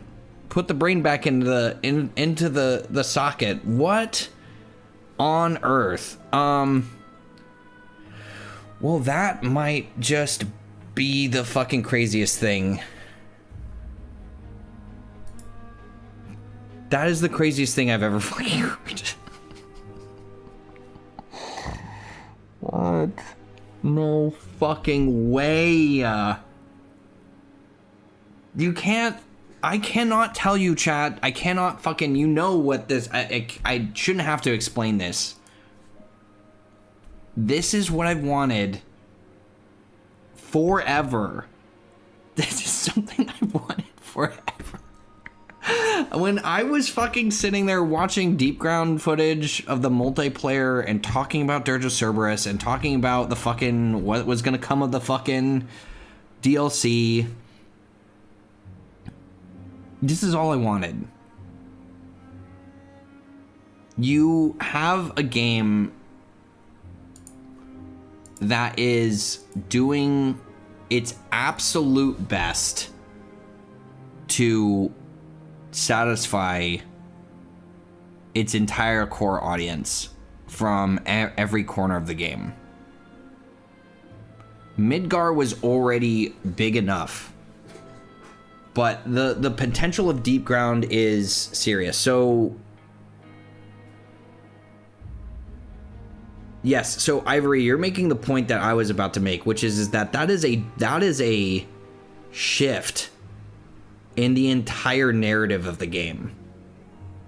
The entire compilation is being re-entered into, but if you're thinking about it from the perspective of a sequel, which I am, that is a deep giveaway. That is a deep cut. So here's the trying to, because that's fucking insane. That is just fucking crazy that they just said that. I don't even know what to say about this, because everything that just wants to come out is this is fucking insane. Vice is a repurposed character from so like it's not surprising to repurpose the deep ground characters because they are assets that exist. You have deep ground soldiers. I can't believe it. I'm speechless, and that's the worst thing to be right now, but I cannot pretend how fucking much that means to me that they are even gonna consider doing this. I want to say that you will have a repurposed version of what we experienced in Yuffie's DLC, but because we're talking about, it's the same mentality as Midgard. They're going to just expand on assets that they already have. So there is a possibility that we get so definitely a battle simulator. That's just easy and not something that that is the most sane approach to the thought of that. Is that there is for sure that is what the area was used in the DLC for. That's gonna be that, but you're gonna the literal path of time and sequence of events will drastically change. So are we gonna get another Hojo Vice fight? Because that's kind of what they did, right? You wanted to touch base with the others, maybe take 5, toss the trailers back up. Let's let that sink in. You're absolutely right. And then the ad just started.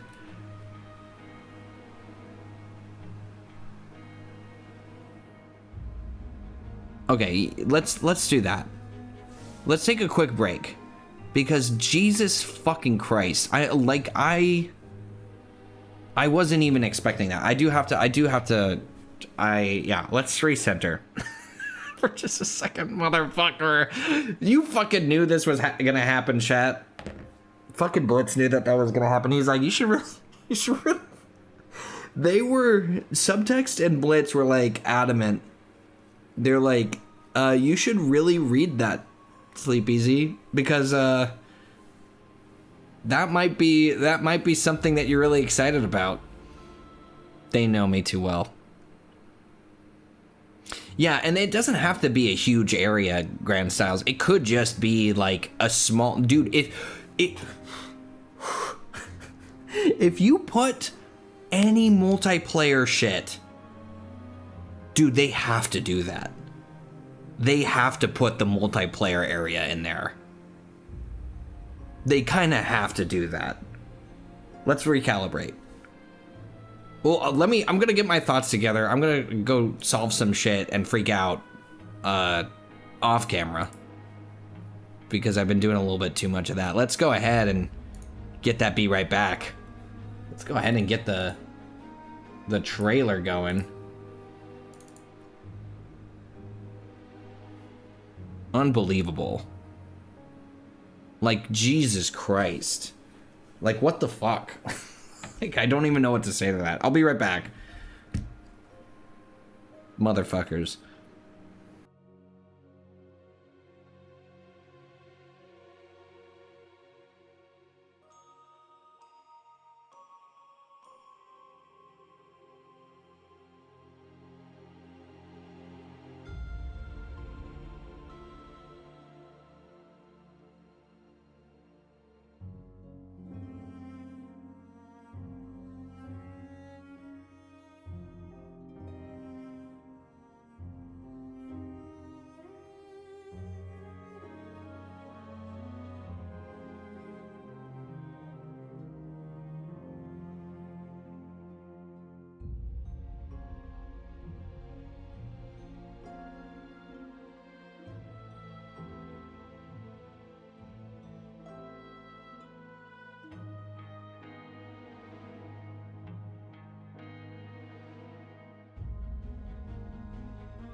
Yeah, you get new music, buddy. OST. Welcome in. I am overstimulated as hell. Okay. So Deep Ground is in Final Fantasy VII Revelations. I don't know why I keep saying resolution.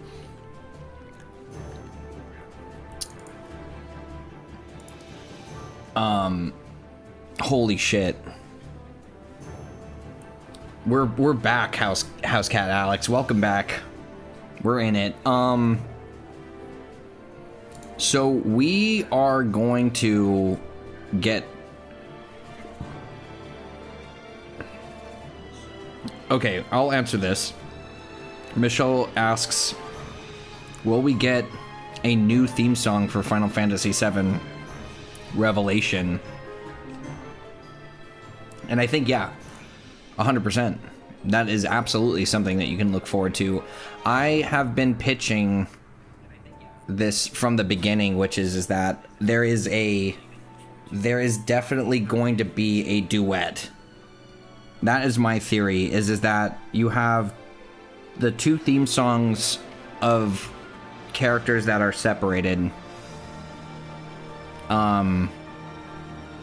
You have Hollow, which is about Cloud, and you have Aerith's theme, and then I think what would be sort of the reunion concept fully realized in the theme song would be connection, and what that requires is the next theme needs to be a duet between the characters, but it doesn't need to be, it's not necessarily like Cloud and Aerith, but I think it's just something that will thread so perfectly the idea of resolve, and kind of build the game up into that. There is a new rearrangement of it, and it's like a rock version. I don't know if it's actually on. I'll play it for you if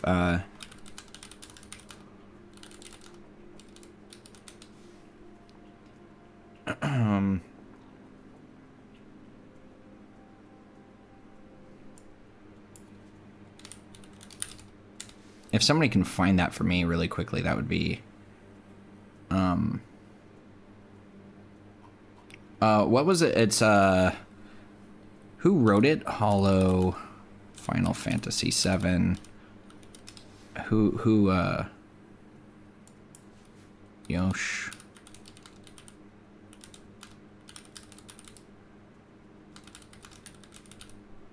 Let me see.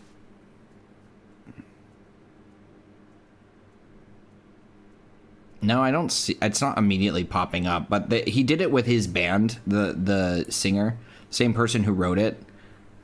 Dude, Tyler, Sleep, dude, I'm still reeling. Happy to finally catch up with your thoughts on it, dude. I am so stoked. I'm kind of still like sitting in the fact that we just got confirmation that. So reapproaching the subject with a little bit more of my head on my shoulders, because it fully detached for more than a second. We have confirmation that not only are they filling out Midgar as a fully explorable area, they are going to add Deep Ground, and that you will be encountering those characters. So Hamaguchi didn't necessarily illustrate the idea that we would be exploring it, but he specifically mentions in the in this interview, I'll switch over so that we can read it again and just sort of look at the language that he uses here, which is really telling. Is that he says right here that when exploring Midgard, players may encounter characters connected to Deep Ground. Hamaguchi specifically referenced the possibility of encountering characters such as Vice and Nero when discussing exploration. of Midgar. So what you're seeing there, yeah, we were talking about that. I would love to play a little bit of it just to show off the new rendition of it. So I knew it was up. Survive said the prophet. Let's just see. Oh, is this it right here? Yeah, so this is the short clip that they posted of the new rendition. I think it's short enough to not be copywritten, but I hope you guys can hear this.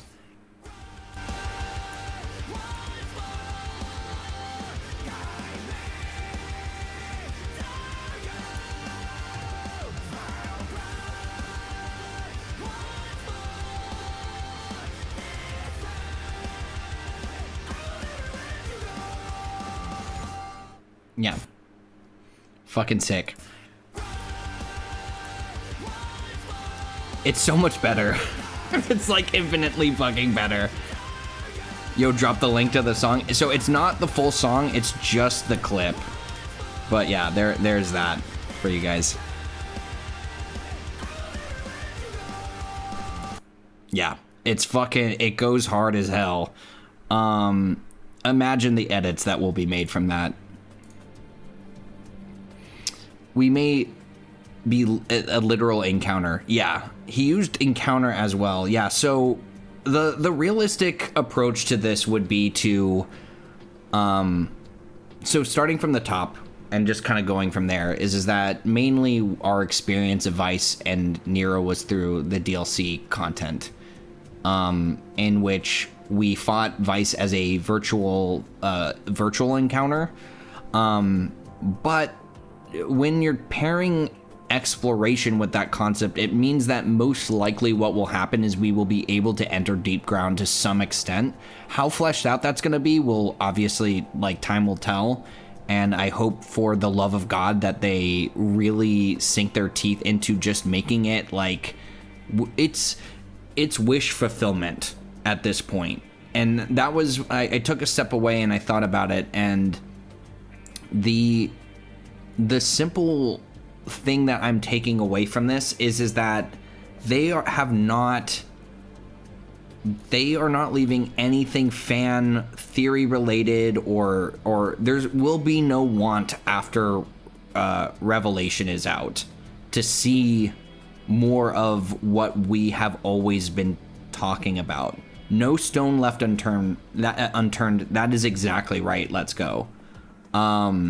It is an insane thing to think about. So I was thinking while I was outside, if they're gonna do this for Deep Ground, we're probably gonna get Benora. Like, this to me feels like we're gonna get all of it. We're probably gonna get it all, because what we're talking about is a very small area on a world map that also would probably have exploration in it, and pull some remake, some RE9 Raccoon City shit where you just get to re-explore those caverns as like a mini dungeon or something like that. Kind of feels like the most insanely normal thing to think about at this point. We were talking about combat and we're talking about exploration. There is no way that wouldn't be just a small addition to the game. It's like you have indulged in one of the pieces of the compilation. So here's the thing: is that Deep Ground is not really relevant as much as Crisis Core. It is relevant now, but it has some connection because of the DLC. But Crisis Core is, as we've talked about in the past and other videos, Final Fantasy VII remake trilogy is as much of a sequel to the idea of Crisis Core as it is a remake of the game, in the way that it is. And the way that they've handled Zack and the way that they've handled his story, this would be not even a question because of his connection to the story and his involvement with Cloud and everything like that. It just seems so obvious to do that now. And it makes my brain just go, well, if they're gonna do that, then why not just keep going? Why not just add all of the shit that we've ever wanted? And that feels like the mentality behind this choice of talking about this in this. Like, you can't contain you can't contain this shit when we fucking are talking about this here, dude. Like, this is fucking out of control. Like, this is fucking crazy. This is nuts. It's fucking out of control.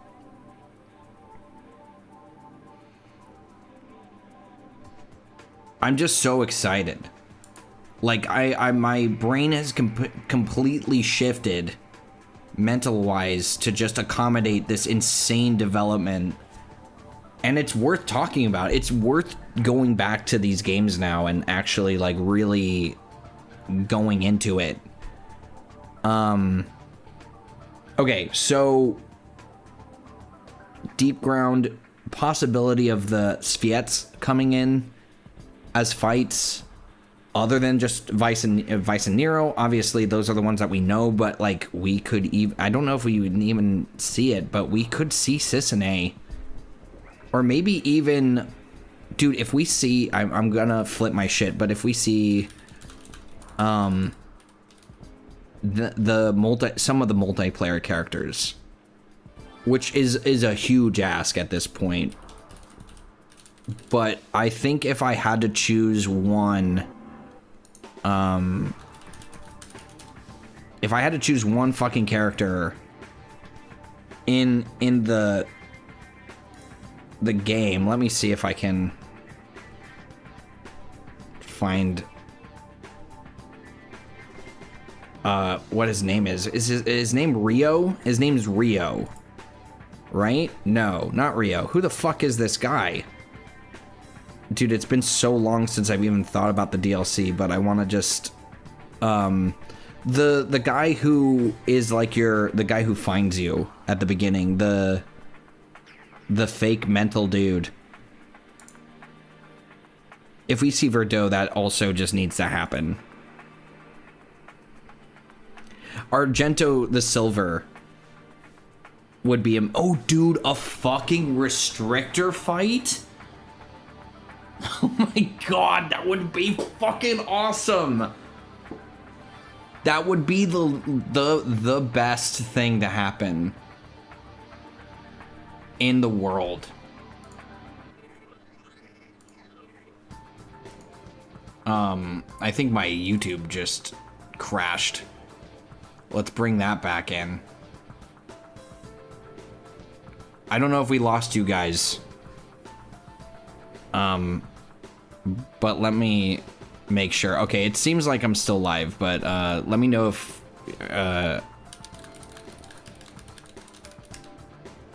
okay, sick. My entire webpage just crashed. So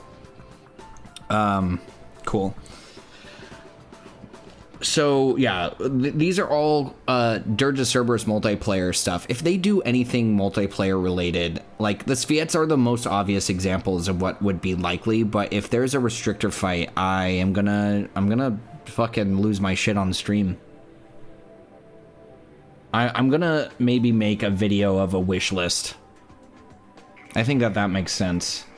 Just because there's just so much shit flying through my mind as to like what could happen. It didn't even cross my mind though. Okay, so let's move on from this. Do the wish list video. Yeah, dude, I think that would be insane, but it would definitely just be a branching off point of kind of like the sentiment that there will be deep ground is nuts. Playable Sisane, holy shit, dude.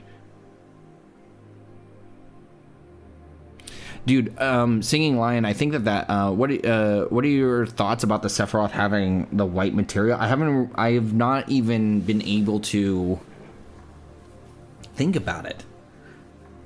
But I think when I saw it, I was thinking that this is connected to the cutscene in the trailer where we have where the team is back at the temple of, or not the temple, the Forgotten Capital at the end of the trailer, because the white and black whispers are in that shot, and converging again on the Forgotten Capital, and Sephiroth having somehow taken the white materia would be a huge upset of all of like the timeline as we know it, in terms of the natural order and the natural path of things. It makes an incredible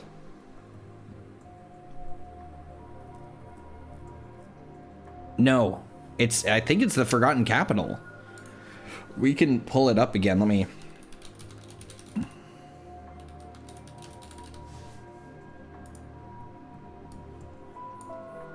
Long ago. Shut up! I can't handle you right now. Yeah, this is a Forgotten Capital, dude. Same mountains, same structure, same pillars. Like, this all looks very...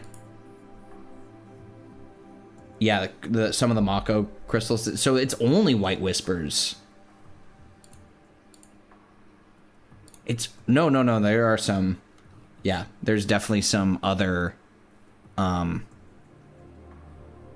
whispers in this shot. That's nuts. Yeah, there's something about to happen here. It is a cool addition. That's insane.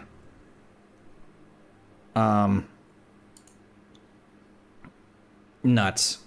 Absolutely fucking mind-blowing. That's where I would say, Tyler, he could. Wouldn't that be fucking insane, Tyler? If he just wipes them all out. He just takes them all. That's kind of what I guess, like, if you're thinking about the order of operations, the whispers really make our prediction unpredictable. Yeah, I know, it's nuts. I saw the dialogue as the developers talking to the audience saying that we won't let you down, promise. Yeah. It is on that meta level that they're speaking to us. I think this is all part of the projection scene that they've just positioned Bugen cleverly off screen, but the addition of the flowers does not maybe account for that change. Something has definitively changed here. Yeah, Tyler. He's on the YouTube end, I think, is where I'm reading his chats. Also, shoutouts to Tyler Hepner. He's a fucking champ, dude. His art is fucking insane. Check him out. You guys all know who he is probably already, without even if you didn't know his name, you know his art. If you're a fucking fan, you know his art. Sephiroth casting Dark Holy instead. Jesus Christ. I love it all. But still thinking, we'll definitely go back with Bugen. This could be that sequence. You're right. It could just be, sorry, you're right. So this is the revisit most likely with Bugenhagen. And then Bugenhagen gets killed by Sephiroth. He gets stabbed. Get that little guy off that orb. Show him a thing or two. That wouldn't be bad. That would probably be really cool for Nanaki, and it's also a permanent change to the timeline of Advent Children.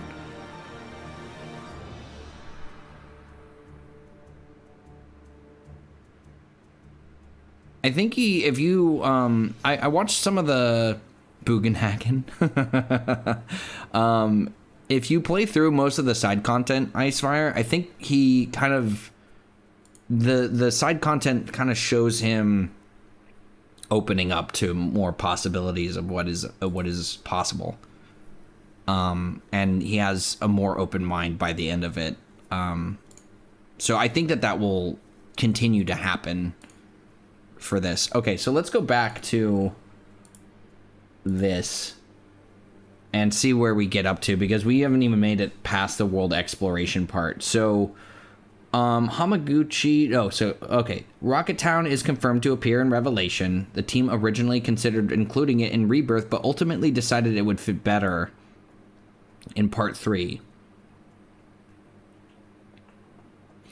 This is not a surprise to me at all, because just looking at the size and the pacing of Rebirth, honestly, Rocket Town being included would have probably been just too much to do.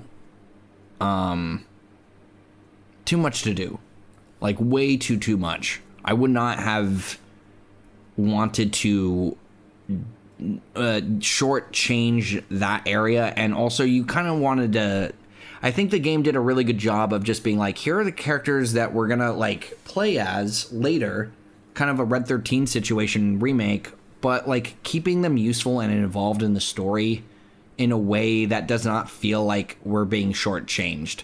I did not need another 2 characters in Rebirth, because honestly, if we're being realistic, at least in my opinion, it is an incredibly overwhelming amount of combat and tech to learn in those titles, and getting even Kate Sith is a lot. It is a fuck ton of just stuff in that. So I'm not upset by that choice at all. And I'm glad that they moved it to Revelation. The underwater section from the original Final Fantasy VII will return in Revelation. This is also confirming submarine exploration to some extent. So I was talking to somebody about it, and I was like, and they were like, I don't know if like they'll do it. And I was like, they have to do it. There's no, you cannot subtract, you can only add, is the mentality going forward, I think, for them. They got rid of Bone Village in replacement of the Ginatak area, which is pretty much Bone Village. Like, let's just be kind of realistic about that. That was in place of that. And honestly, way more appealing and way more important to the story. So,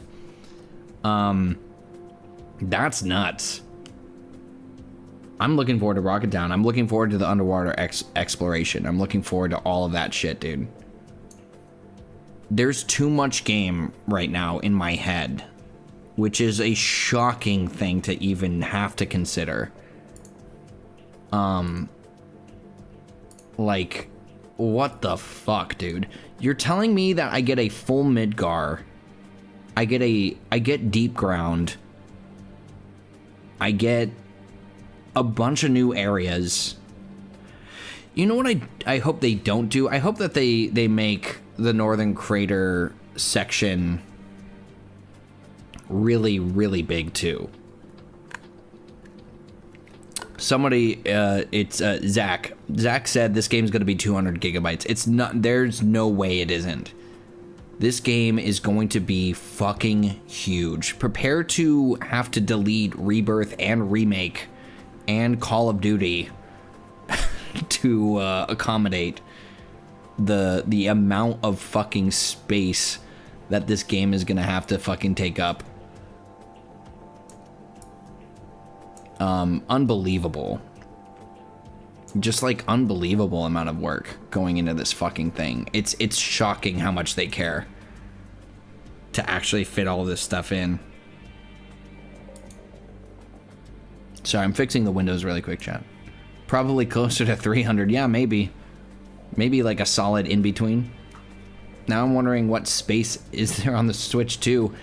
I mean, I think the thing is that Rebirth is already pretty it's pushing it for sure. I do think that they have probably learned a significant amount from the development of the Rebirth port to be able to do a Revelation. How the hell is it going to run on a Switch 2? Who knows? We're black magic. Yeah, Hamaguchi already said recently it's bigger than Rebirth, even content-wise. Do you mean the overall like area or the dungeon? I'm not exactly sure what I just said because I have such a horrible memory. But I think that they just learned how to develop a game that is that size for something smaller. And a lot of companies are like, I mean, Resident Evil 9 is on fucking Switch, and that game is already pushing it for like system requirements regardless. Like, that's a big game. It's not a fucking open world game, I'll tell you that. Lower ass, yeah. It will definitely be there will definitely be some corners cut. We can all agree on that. Okay, so story and characters. I cannot fucking imagine what if there's. I don't know if Deep Ground was like the load that was blown, but player choices will have a much greater impact that they did in Rebirth. Your decisions can affect progression, unlock different story content, and influence how parts of the narrative unfold. This is going to be the greatest game of all time. Here's the thought I had when I took a step away, is that everyone had such high hopes for Remake and the size and the scale of the game. And the same thing happened with Rebirth. I think Revelation is gonna be the Final Fantasy remake, Final Fantasy VII remake that everyone imagined the first time. And guys, we're talking about a bar that is set so high because Remake was the template for what the story was gonna be, and they used Rebirth as an opportunity to expand on what playing in the world of Final Fantasy VII should be like the gameplay and everything. And now Revelation is the combination of both of the lessons learned, and that you're talking about an infinitely greater game than the two of them. Like, we're talking about a huge fucking game. So I want to just touch a little bit on what was said here about the much greater impact. So this means that like character relationships will matter more. This means that the choices of where you go first will matter. It will the what we were talking about before with fighting certain enemies, like going in areas that you were not meant to go in first, or like are tougher to go in, might yield a greater story result, or like a new interesting unlockable thing. Like, this is the shit that I'm talking about. This is the shit that I want. This is not even a joke. This is what I was talking about before. Like, just give me the choice and have it mean something to what I have chosen. And I'm gonna be honest, like, Rebirth started the connection system and everything like that, and that's great. They needed to do more of that. But again, thinking about Rebirth as like we saw Remake to Rebirth is that Rebirth is like the template of what it was possible. Like, simple systems that then become incorporated. In the same way that like materia evolved from Remake to Rebirth, like, oh, like, we shouldn't even have had that as a materia. That should have just been something inherent to the characters. So like the quick dodge mechanic just became movement in Rebirth. They're just fully expanding on every system that they've touched. Oh shit. Hamaguchi does not believe that the remake trilogy should end with multiple endings. As a creator, he prefers a single definitive conclusion to the story. However, because Revelation places much more emphasis on player choice and its consequences, different players may experience different events, scenes, and story developments throughout their playthrough.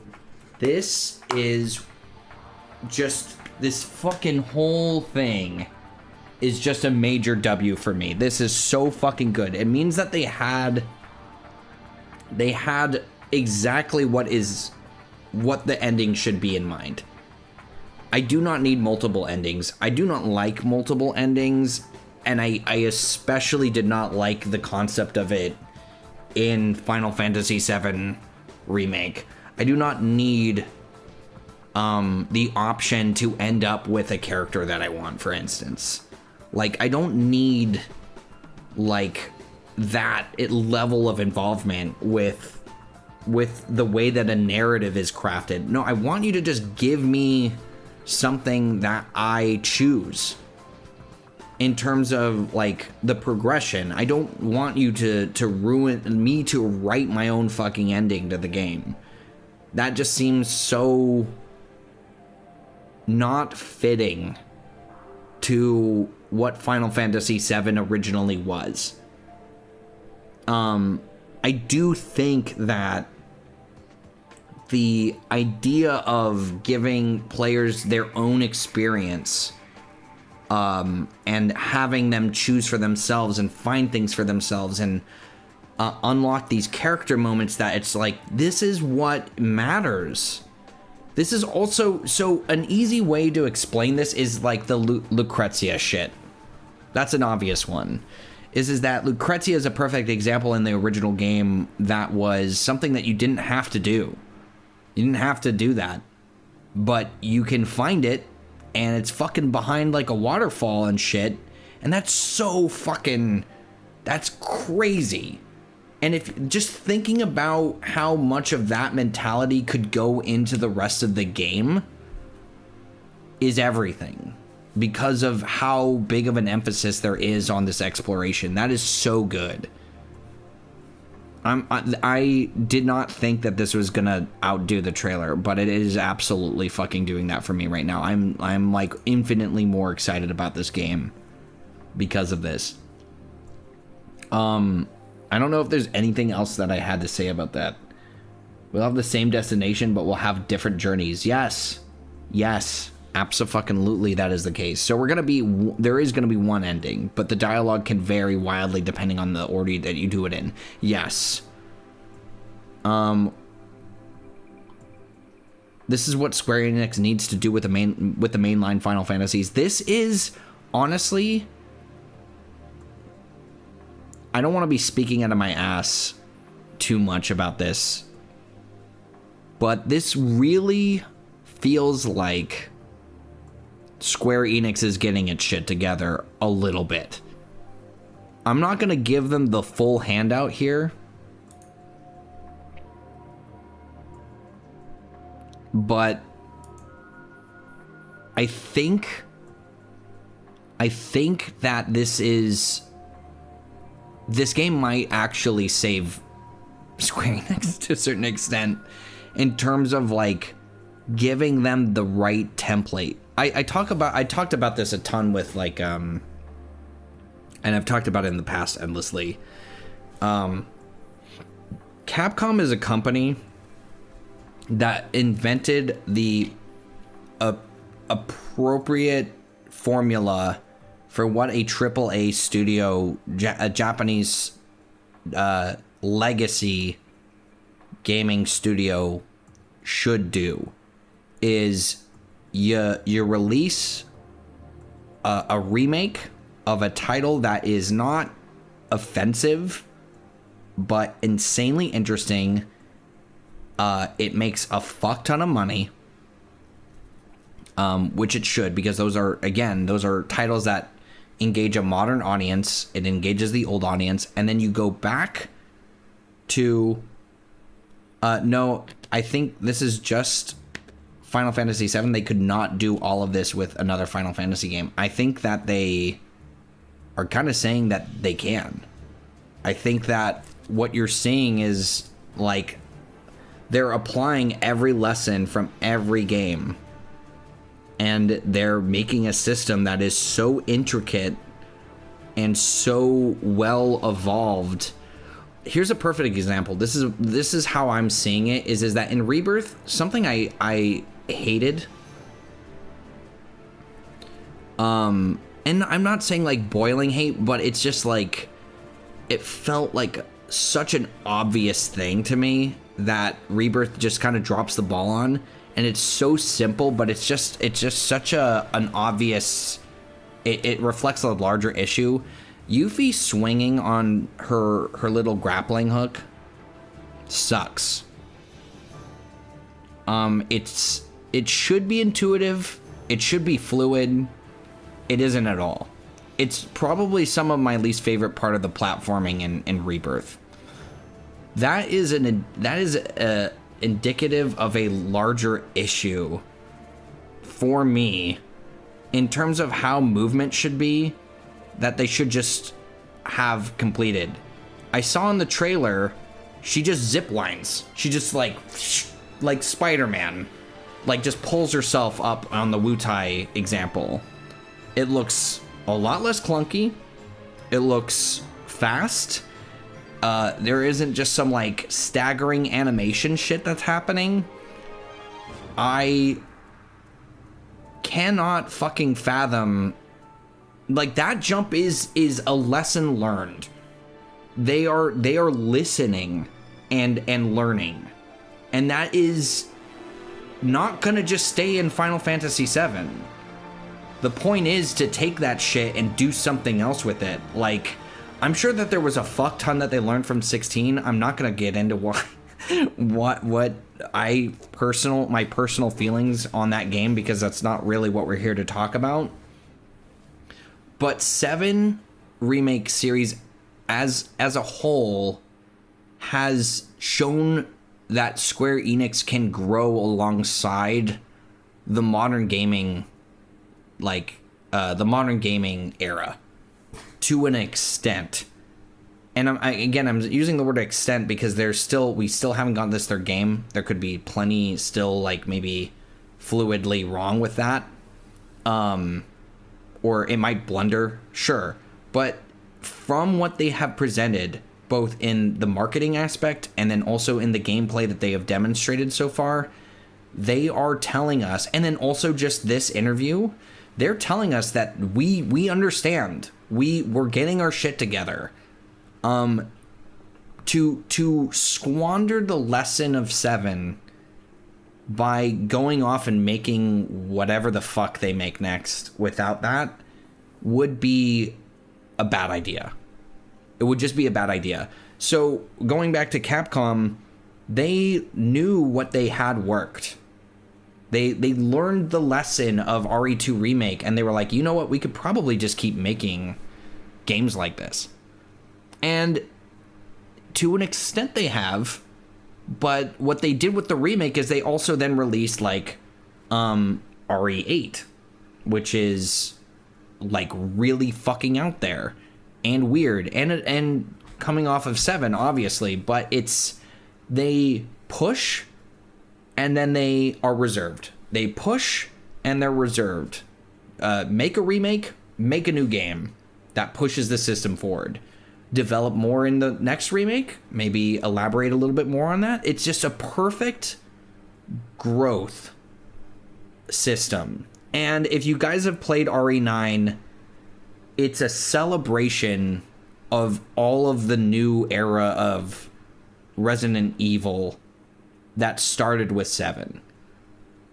It is probably the best of all of them. So it might not be like that. I'm not gonna try and rank it, but it has some of the best first person RE has ever had. Like, better than 7, better than 8. There are moments in 9 that are just better, flat out, and make me appreciate and love their understanding of that system and why that made that special. You cannot exist in this era of modern gaming and not just continue the legacy of something like this. I'm gonna just flat out say it. I think 7 is where Final Fantasy 7 or where Final Fantasy should go. I think I want another game like this. It doesn't have to be the same world, but I want to see an evolution of this in the next Final Fantasy game. I want that person to take the lessons of this and make the next Final Fantasy, because I actually would I would play the fuck out of that game. Like, and I'm just talking about it from this perspective that what is winning right now, what is definitely winning over people right now, is the fact that all of what we've seen so far of Revelation is gameplay. Think about that, because it's not just riding off of the hype of just what 7 was. It is the fully realized version of the gameplay of a AAA Final Fantasy 7 release. That is what is hooking people. That is what is getting people who haven't played the game to play the game. That's just it. They need to, and here's the thing, and what I'm not saying is that you can't make a new system. What I'm saying is that this system is a certified banger. I'm saying that the system is a fucking banger, and to just never do it again would be the stupidest fucking thing to do in the world. Make a game that you know will work. Make a game that is safe. Make a game that makes you a ton of fucking money, and then you can take that so that everything isn't a fucking gamble. Because don't rest the entire shoulders of the company on how one Final Fantasy 7 or one Final Fantasy game is. Like, you know that this system works, you know that people like the gameplay of it, that is what gamers want. Just make one of those, and then you can go off and do whatever the fuck you want, and then go back to doing it again. Do you see what I'm saying? Like, Capcom has built this template, and I would not be mad if they just did that again. So here's an example, perfect example of this. After 7, maybe go off and do something that is an adjacent of the type of combat that 7 is doing. Then do another remake with the same combat system, as maybe in a more specialized way. Maybe do 6. And can you just see how that would print money? And if the gameplay was good, how that would be like a no-brainer. But the thing is that Square is not in the position that it was years ago to do that just on a whim. They need to control the descent of where their company is going to end up, and they need to pull together what they have created and what they've made, and actually step forward and step into something that is going to continue this goodwill. I hope that 7 is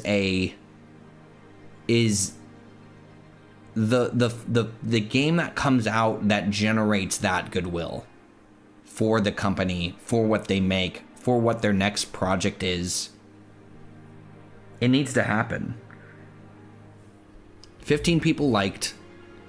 Some people liked 16, but we've been in a dark age of where and a lot of different places with Square. I think that they finally found something that really works for like that kind of game, for what RPGs in a modern era should be like. Anyway, that's all I have to say about that, I think. Okay, so getting back to the prompt,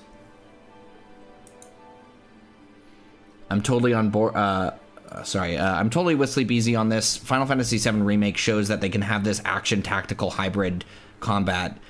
I want to see the system implemented in brand new Final Fantasy game and new characters. I want to experience a different story with good gameplay from Square Enix.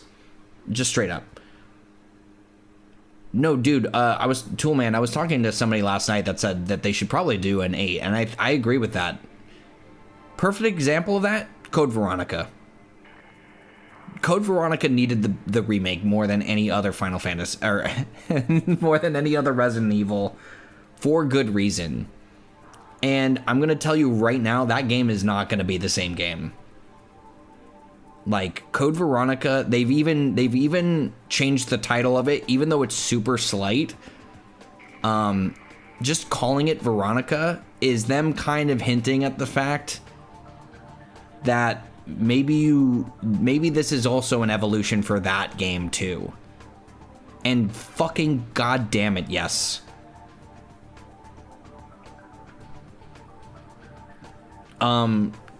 The quote-unquote leak said that it's their most expansive remake. Yeah. And guess why? Because fucking Veronica isn't good.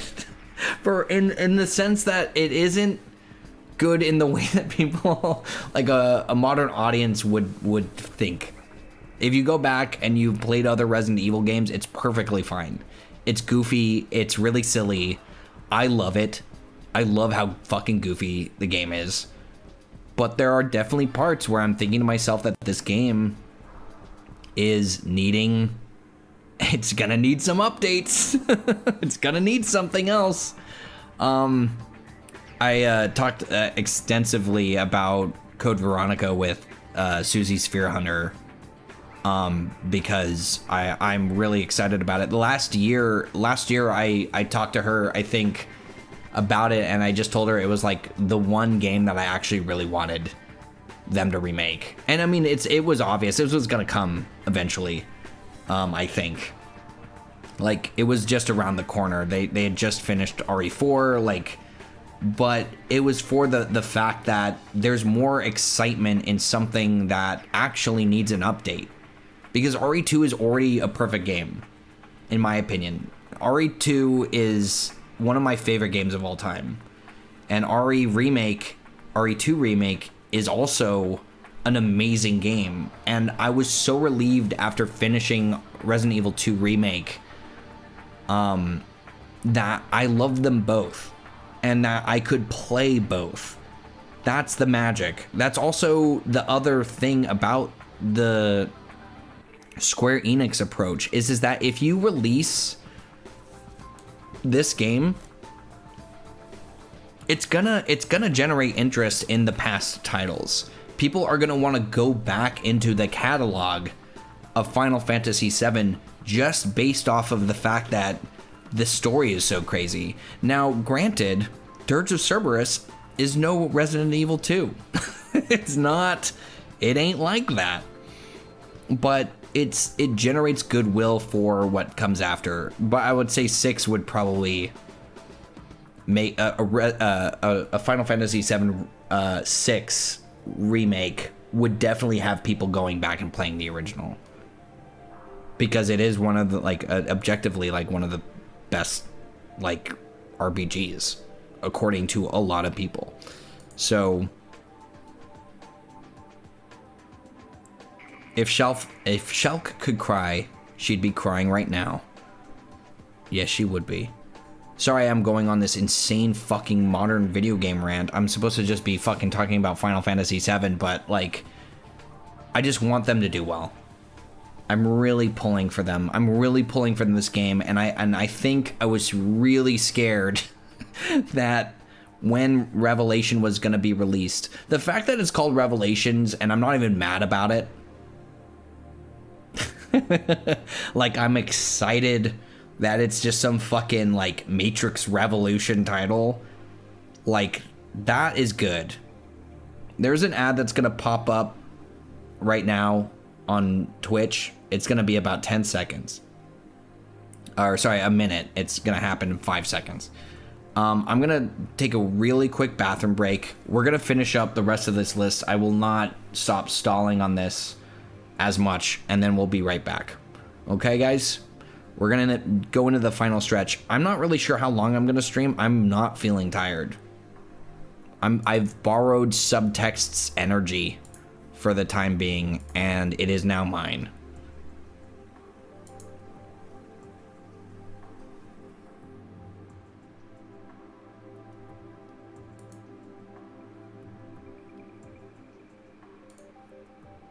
Okay. Let me be right back, guys. Let me use the bathroom. Get settled in, everybody, because we're gonna jump right into this, and I already see that it's a Zach comment that we're going right into.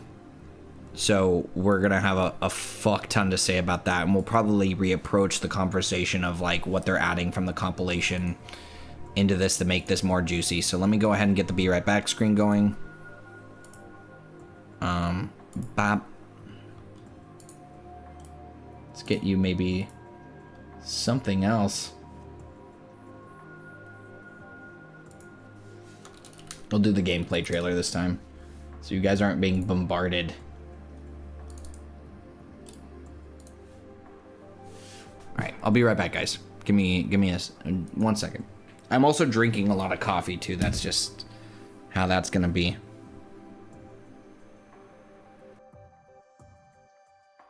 Be right back.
Sorry about that, guys.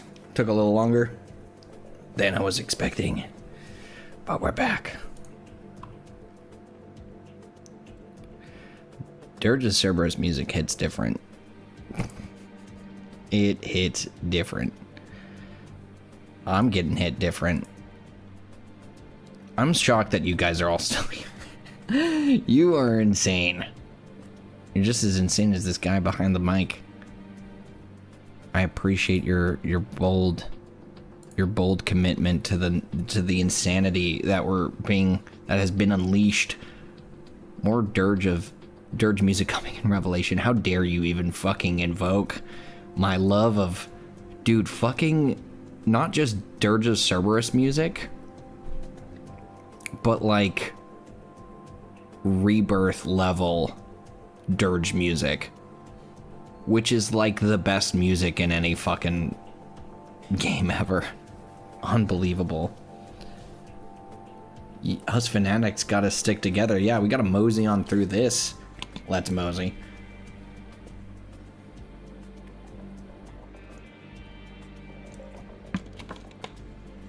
There will be frequent bathroom breaks because of this coffee, but we're here. The urge to key smash with hype right now is so strong. It is strong. I'm feeling it right now.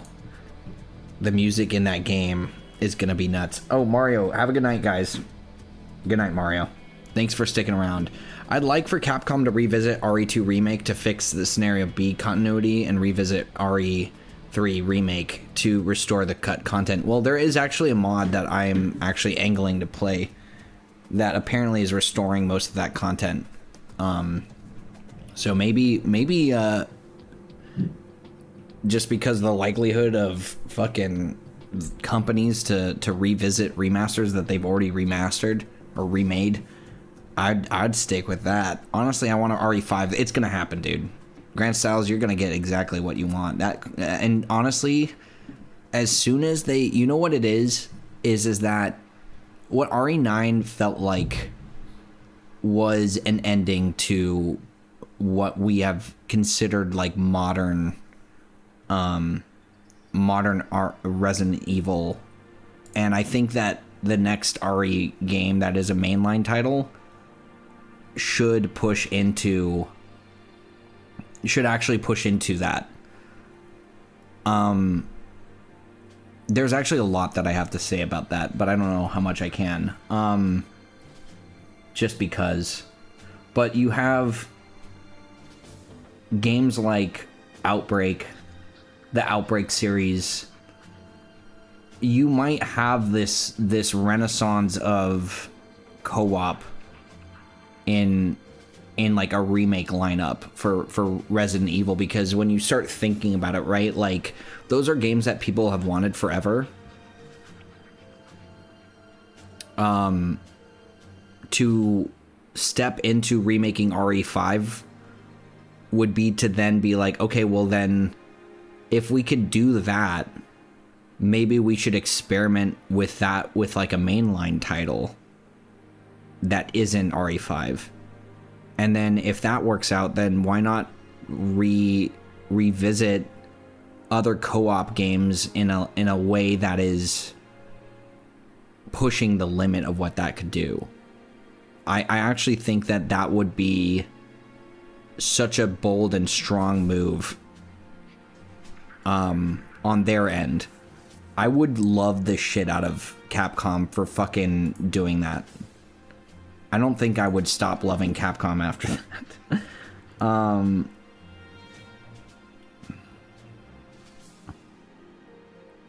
Let me see. Well, they're bringing back Jill. Or they should bring back Jill, I should say. They need to bring back Jill. I got Claire confused with Jill for a second. That's a sin. A sin and punishment of my lifetime. But I think the next main line should feature Jill. For sure. I like Chris, but Chris has been kind of like too present for me to want him again for the next title. He already got the DLC in 7 too, which isn't like, I get it, it's not like a Chris game, but I think Jill would be an easy choice for the next character. Okay. So getting back into what I hope, well, I don't hope, I'll fucking stay here forever, but we'll get through some of this stuff that we're doing right now. We'll go ahead. Let me move my ass because honestly, I think I've been more in the way than anything. And I don't know how legible any of this is because the screen is dim. But let's go ahead. So player choice, fantastic. Hamaguchi does not believe that the remake trilogy should end with multiple endings. That's a huge revelation because I know that there are people who have been talking about that. I also know that Schrodinger's Baby Seal kind of had. We have a link to the post here. Yeah, you want it? What do you mean? Which post? Post whatever you want, Arsomnia. I will open it. I will definitely open it. It's the screen that's causing that issue. Or some setting in my end that I need to fix. Probably like an HDMI output. Let's see if the link will help.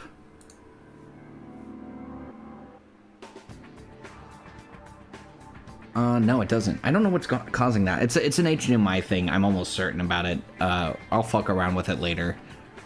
But this is a much nicer screen. Let's go ahead and zoom in on this. Actually, I'm fine to stick with the other for the time being. Okay, so shouldn't end up with multiple endings. However, because Revelation places much more emphasis on player choice, let's switch up the music too.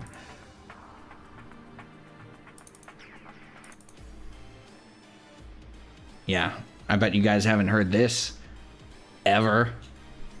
If anybody could tell me what this is from, you guys earn points with me, which are invaluable and have zero currency value. Revelations, Susie was telling me I have to play that. I haven't played them. I know about them though. Do you have a dark mode? No. Might be a browser thing too. We'll figure it out later. Just because I will just read them and it shouldn't be too much of a problem. So, however, Revelation places much more emphasis on player choice and its consequences. Different players may experience different events. I did not catch that consequences line. That is really interesting. That is fun to think about. Good is my immediate reaction. Good. Zach will have this solves a problem with the issue for me, which is that having played Rebirth on essentially what I would say is like, for me, fast forward, I skipped most of the side content, not for any other reason that I was preparing for the Maximilian dude conversation. But I think that inherently, like, a game should reward, like, you know, active participation. So I'm happy that he mentioned that. Zach will have a much larger role in Revelation than he did in Rebirth. Well, there you go. That guy is here to stay. Shocking that he will have a bigger role in the game. I think that Rebirth, for a lot of reasons, was meant to imply a lack of ability to change. And I think a lot of people misinterpreted that variable of presentation as a way of contradicting the stuff that they sort of laid out in Remake.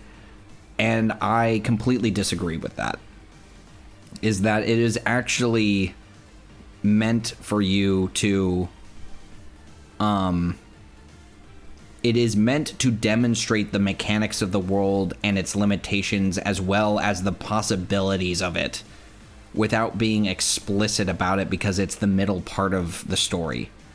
So I see this as the fully unleashed capabilities of a story that is no longer chained to we're heading to the end. Like we're throwing everything in there, and we're gonna tell you what all this stuff is about and make you understand like how that works.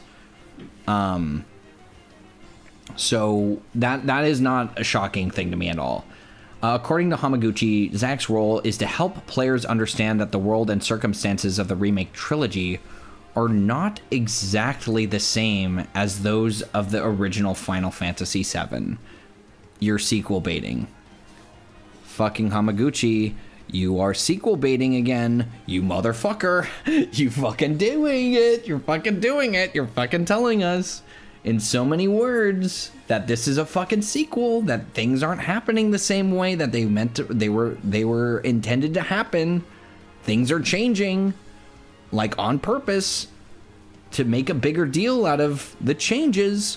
If Revelation is where the changes start coming thick and fast, this is where the rebuild of Ava-isms really kick in. Yes, dude. And not gonna lie, I think Rebuild 2 has a moment in it that is one of my favorite pieces of media moments, which is the turning point. And for those who have watched it, it means everything. It meant so much. Being a fan of the original series and the end of Evangelion, and having gotten to that point in the Rebuild series for Evangelion,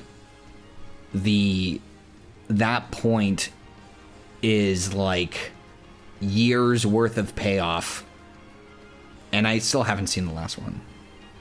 It's at the end, and it is the best thing that has happened, maybe ever in any piece of media. That I love it. I love it so much. It's very personal. Sleepezi, it's been years. Yeah, pretty much. I really love Rebuild 3, unlike most people. I still need to, I'm gonna have to give the rest of it a watch. I've seen 3, I have not seen the last. I have not seen 3.1. Alright, 3.0 plus 1.0. For simply put. The finale of Rebuild of Ava 2 is absolutely incredible. I highly urge everybody to just, if you are like a connoisseur of anime, watch the original series, watch the end of Evangelion. That's also art. And Rebuild just has a lot of moments in it that are just worth checking out for a bunch of reasons. Zack's role will become even more important in Part 3 and will provide players with a memorable experience. This plugs into the statement that he said right before this very well. I think that is good to mention. That just to emphasize the fact that it's not just a throw-in. Like the changes are relevant here. The changes will continue to be relevant. Yes, I would say don't necessarily spoil it. It's not like the biggest deal, but like I would keep people who haven't in the dark, who haven't seen Evangelion in the dark, because it is just worth experiencing for themselves rather than just secondhand. If you don't care, then you can spoil yourself, but it is really incredible.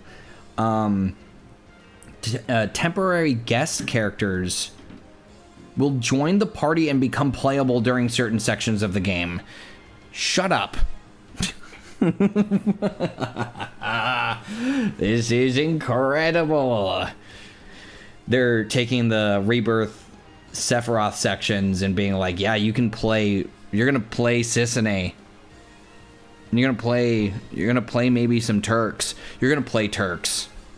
Oh my god, dude, the fucking final part of this game is gonna be fucking the raid. Okay, raid on Midgar. Not only because I know somebody mentioned it already, I can't remember who it was, but they were like, we need the Before Crisis ending where the Turks gather to do the evacuation stuff. For sure, they are going to make them playable there too. There are obvious points in the game that people are already mentioning. So Turks and Wutai, that like OST, that is like definitely gonna happen.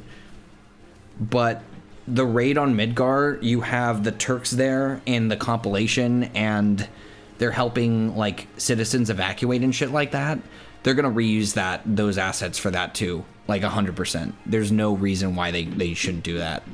If there's any deep ground fucking crossovers, I'm gonna lose my mind. That is a way too big of a fucking. That's way too fucking big. don't put that in my head. Fucking eggs with feelings. You fucking asshole. I can't do that. I can't fucking do that.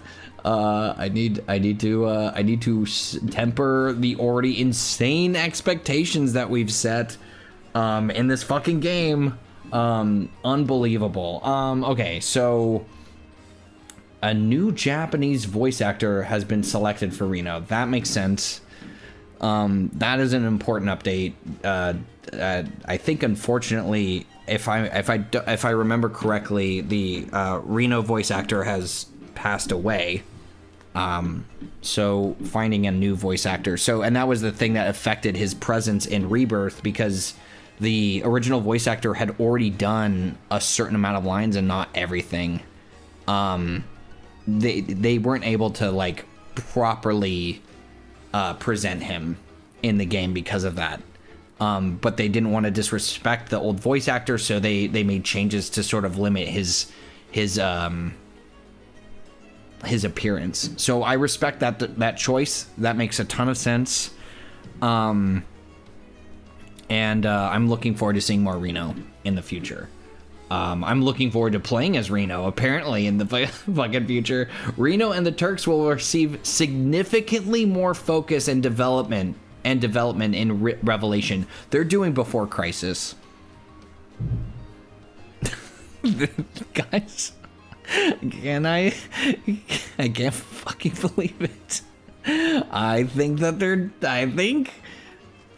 I'm gonna explode. That to me is a pretty big exclamation point trigger for me. I'm not. Shotgun, please. Give me shotgun. The Turks. Reno and the Turks will receive significantly more focus and development, which means that they are referring to fleshing out mechanics that they are able to. I can't remember who pointed this out, and it was during one of our streams, maybe with Warriors of Hype or sometime after that. They kind of blend together because we've just been streaming so much. But somebody, I think it was Subtext or one of the Warriors of Hype, that mentioned, sorry, the Warrior of Hype, the Warriors, that one of the Turks used like a Phoenix down.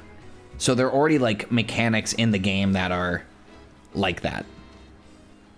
They've already laid the groundwork for them to be like kind of usable in some sense, which is sick. Okay, so the game will further explore the Turks and their role within the story. I am going to shut up. Stop talking. That's insane. They are so pushing that. I can't fucking believe this. Wutai has been greatly expanded compared to the original game. Okay, thanks. But can we focus on the screen? And what the screen is telling us? That's insane. That is insane. Wutai has been greatly expanded to compared to the original game. That makes a ton of sense based off of what we talked about, and also is more further alluding to Before Crisis. Super late joining in, no worry, welcome in. We're having a blast. We're having a fucking blast right now. I am currently shooting off into space. My apartment has lifted off the ground, and same with my head, because of how much shit is being released right now. I cannot believe how much they are giving us. in terms of just what to be excited for. They gave so much to us. So the game will further explore the Turks and their role within the story. Wutai has been greatly expanded to compared to the original game. The Wutai storyline will feature a stronger political dimension. This is literally before Crisis.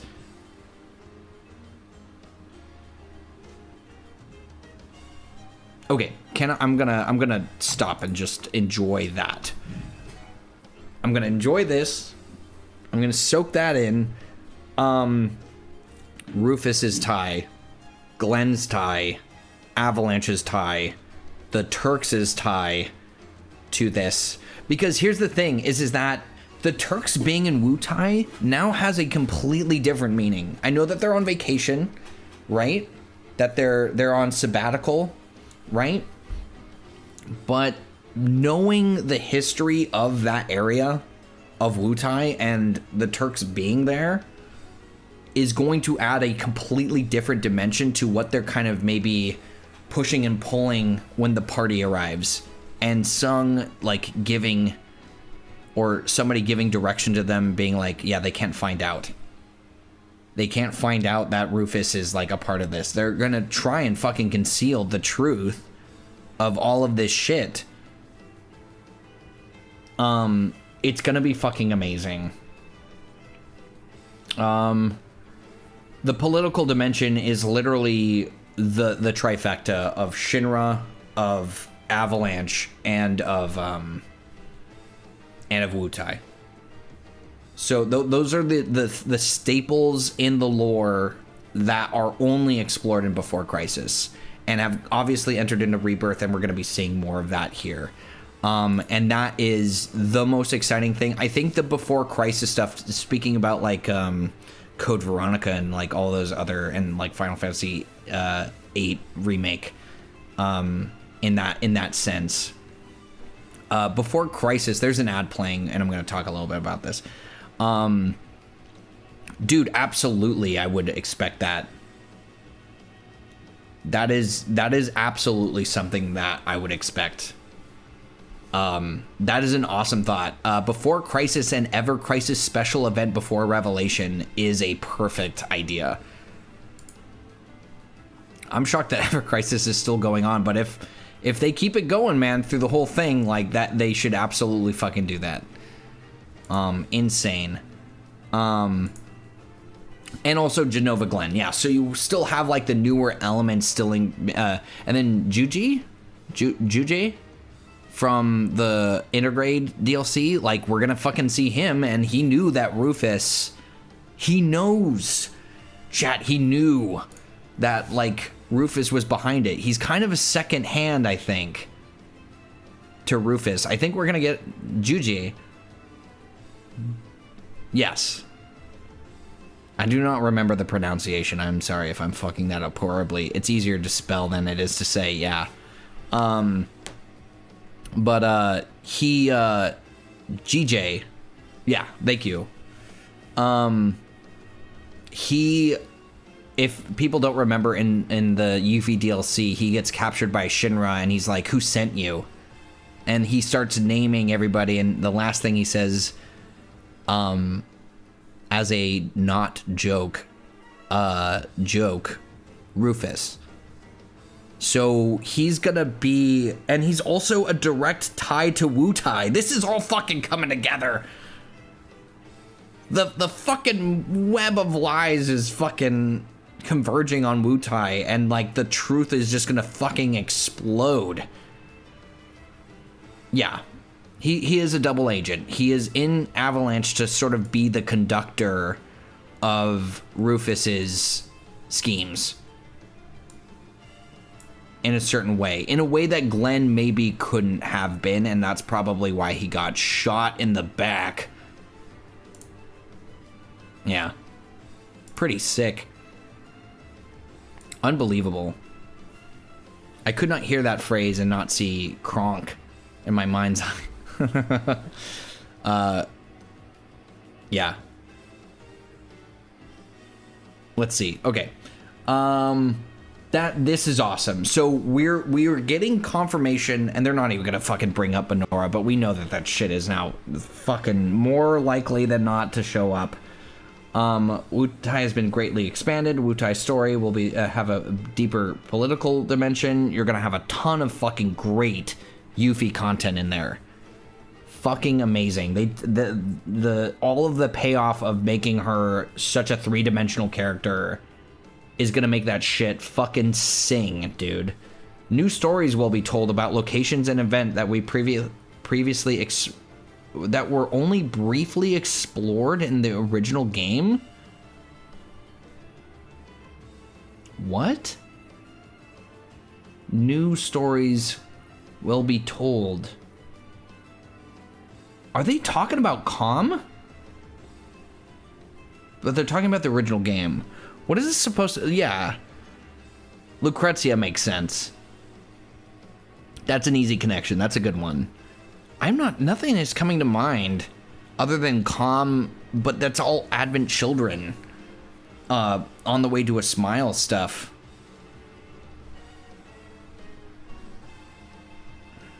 We went to both, but we didn't have much to do in either. Yeah, you're right.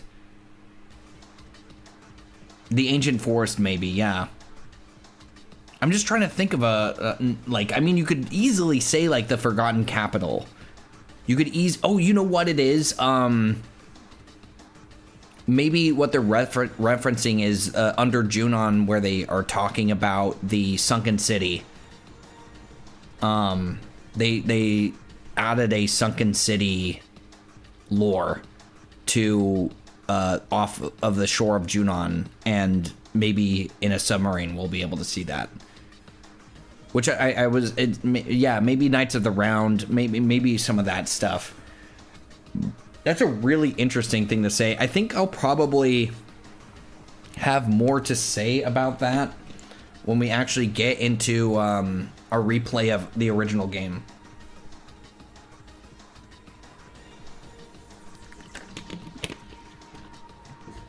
If anyone is wondering where this music is from, it is from the mobile game Final Fantasy VII G-Bike.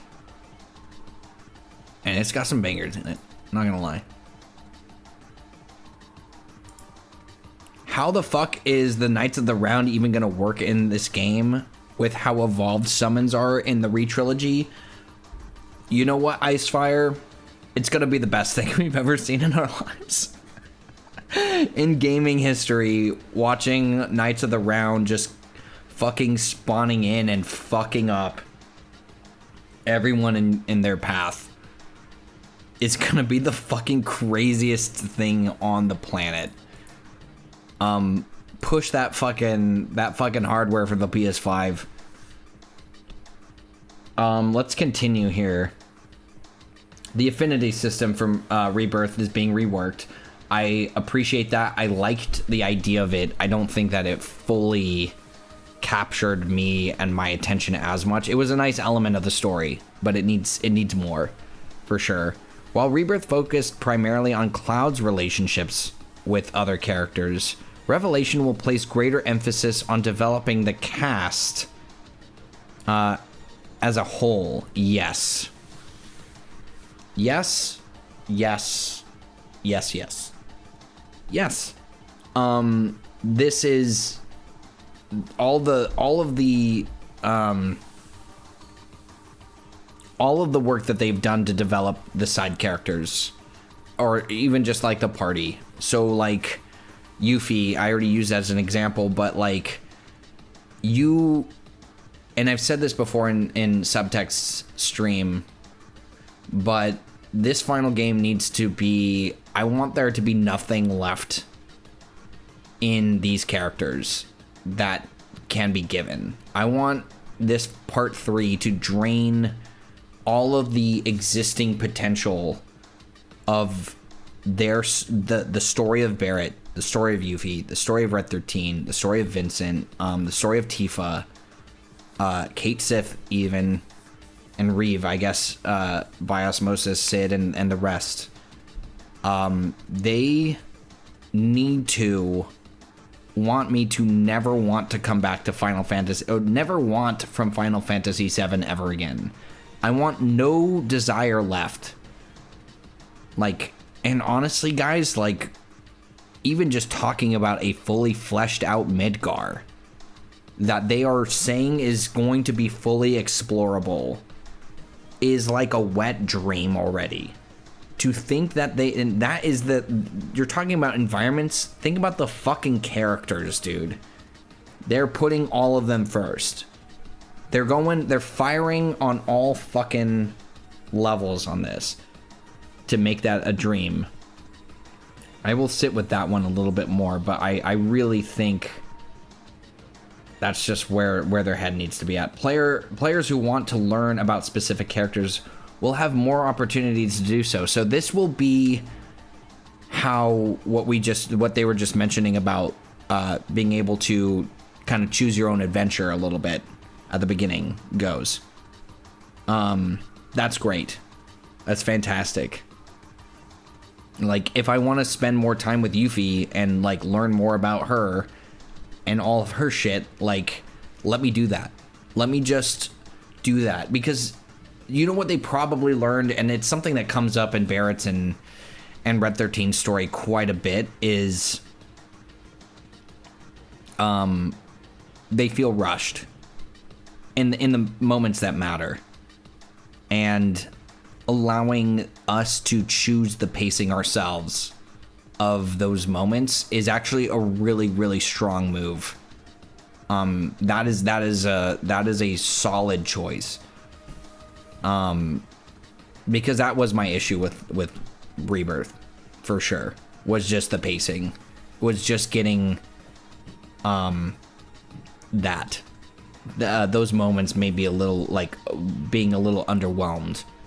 Not to say that there were good things in it, because there definitely were. There were really strong points. I actually think that the only character that I feel like kind of got, like, shortchanged was Red 13. For some reason, I think just the handling of the Cosmo Canyon stuff was so OG, and not, like, you're doing so many things with, like, Yuffie's story and, like, really evolving Wutai, and, like, yeah, that clearly has more implication because of the political dynamic that we've already mentioned.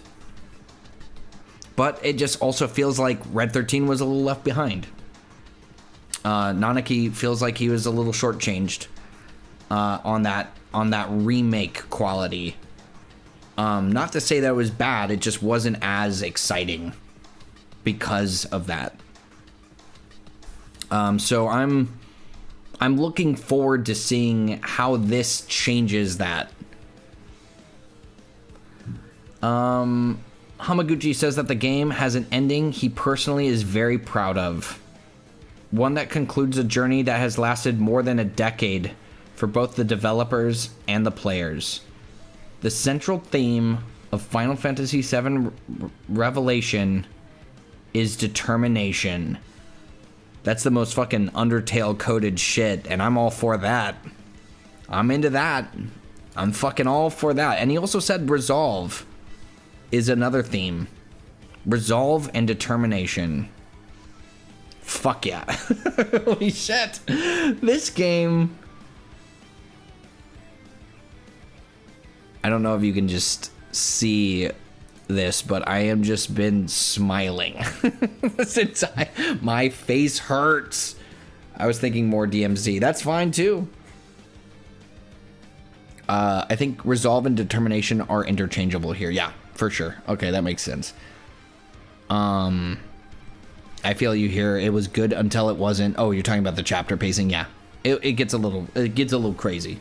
Again, I think that they are really focusing. It is such a relief in my head reading this, because this is answering so many of my gripes with just how things have been with this.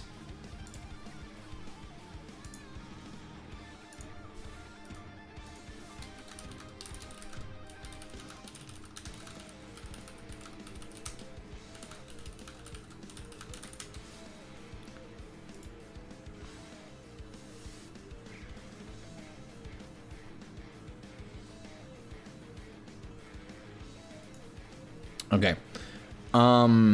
Just catching up on chat here really quickly. I seemingly have misplaced YouTube chat again. We'll have this sorted out next stream, guys. But let me catch up on YouTube here.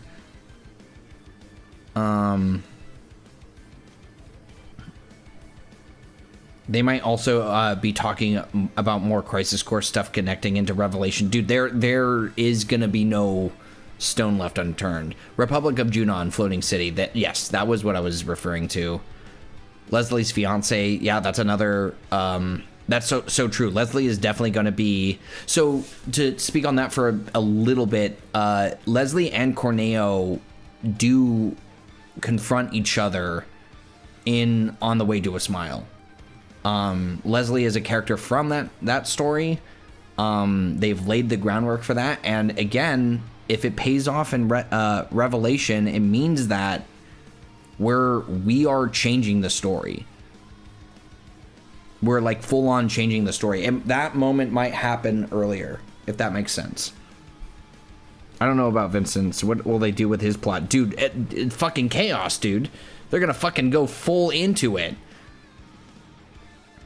Yeah, I want them to become husks, all of the characters. Any chance Shotgun shows up? Dude, if Shotgun shows up, we win. Like life. we make it there. We currently believe that there are branching paths based on choice, different events and interactions that can happen, yet they lead into the same ending. Yeah, it's about you choosing how this story unravels and who you want to spend time with in the game. Like, choose your favorite character, or like, and then also you can take a break from that. That's like, you're not just fixed into the events happening in the order that the game wants you to have that come through, if that makes sense. Like, that is the best possible way that they could have made that change, I think. Smiling for 3 days straight is painful, but an awesome experience. It's making me feel very full of something. Do you think that we will be able to free roam as whoever and not just... Dude, that would be sick. I would be down. I'd be down for that, to choose. There's also going to be those segments, right? Like, we saw Yuffie and not... Actually, you know what? They kind of show that off. Like, we're free roaming as Yuffie and Wutai and Red 13 in the other area, and Midil. Like, I think that they're kind of teasing that a little bit. Kind of cool, maybe. Looking forward to exploring underwater and finding old Junon. Yeah, I am too. Dude, my goat is back? Yeah, I'm here, bruh. I'm here. I'm here talking about Final Fantasy fucking I've been live for like 4 fucking hours talking about this shit. How do you think that the first 5, 6 hours of gameplay, I talked a lot about that at the beginning of the stream. We talked about Blitz's theory about the order of operations for Junon. Thinking realistically that obviously you're gonna get a surprise opening. Like something that we're just not gonna fucking see coming. Frame 1 snowboard, your Uncle Kevin knows. He knows what's going on.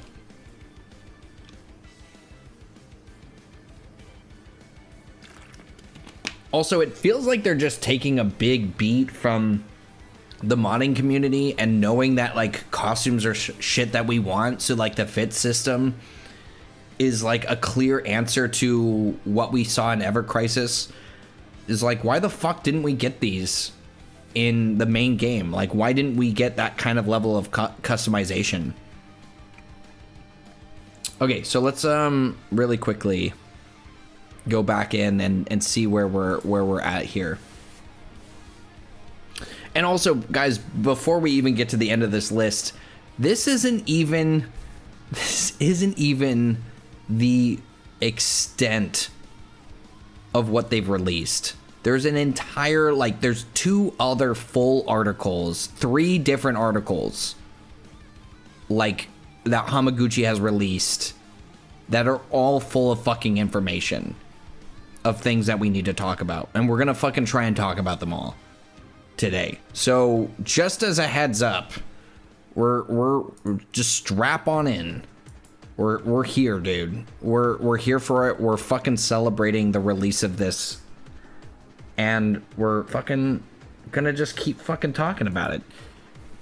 We're gonna get all of it out. Today is the day, dude. Okay, so the new wear system, characters, roles, builds will become available early in the game. That's great because you're gonna want to introduce that to players like right away. I have my water. Yeah, get your snackies and your drinkies. Yeah, you're gonna want to have hands on that as early as possible so that people can feel like they're able to kind of sink their teeth into it, especially for it being the third part of the game, and maybe it not being like it being accessible, but maybe something a little bit more daunting to new players. I'm sure that they'll work in like some way of teaching the player about it too. Since we can use the highway now and fly to different places, I do hope that they add in new places and introduce places introduced in the compilation. Yeah, I think that if we're gonna get a fully fledged explorable Midgar, you're gonna just be able to, you're like, the rest is, and Deep Ground is also involved. You're getting the whole fucking package. Top of the hour, maybe a break. I'm gonna maybe get through a couple more of these points, but you're probably right, Arsomnia. I'll take a second after this just to kind of catch my breath, and then also we'll pivot after that. So Sid specializes in aerial combat. I saw a lot of like gathering abilities, like for crowd work. Where's this info from? This is from a Japanese article that came out like right as the trailer did, I think, or like very soon after, like the day after. It's amazing. A turkey frog. This is like the craziest shit. It mentions a fucking full fucking fleshed out Midgar is going to be explorable. Like if that alone doesn't just sing to you, if you're a fucking Final Fantasy VII fan, like, I don't know, man. It's fucking out of control. Okay, Vincent and Sid both have synergy abilities with each other as well as with other party members. That's gonna be clear. That's very clear. We know that that's just how the mechanic works. I guess they're also just saying it's like we're keeping synergy. It's the Den Famanico gamer interview, if that viewer wants to track it down. There you go. Thank you, Arsomnia, for the tip off. 500 gigabyte game. Everyone's so excited to give their gigabytes away to this massive game. I'm gonna give them every gigabyte I have. You can't stop me. I just want to very quickly pause and let just say thank everybody for being here. We got 70 on Twitch, and we have about like fucking what, 200 in total. Yeah, we have 200 viewers in YouTube and 70 on Twitch. That's insane. Thank you guys for being here. I appreciate you fucking nerding out with me about this, because I literally can't stop thinking about all the shit that is, like, it's honestly overwhelming. It's more overwhelming than playing Rebirth for the first time was. How much information they're giving us. Like, this is an insane plate, dude. This is a Thanksgiving turkey level, a Thanksgiving dinner level plate. And those are big plates for me. I stuff. The development team has spent considerable time discussing how to adapt Knights of the Round. They're fucking talking about it. They're currently working on content that lives up to the Summon's legendary reputation. You cannot fucking do this. You can't fucking do this, dude. You can't fucking do this. That's awesome. The mini games are not being reduced in number. Amaguchi said, fuck that, dude. Fucking fuck that. We're keeping them all. You're gonna fucking play them and you're gonna like it. We're gonna make more of them. How does that fucking sound? You're not getting rid of Quinn's Blood, dude. That's gonna be its own fucking universe at this point.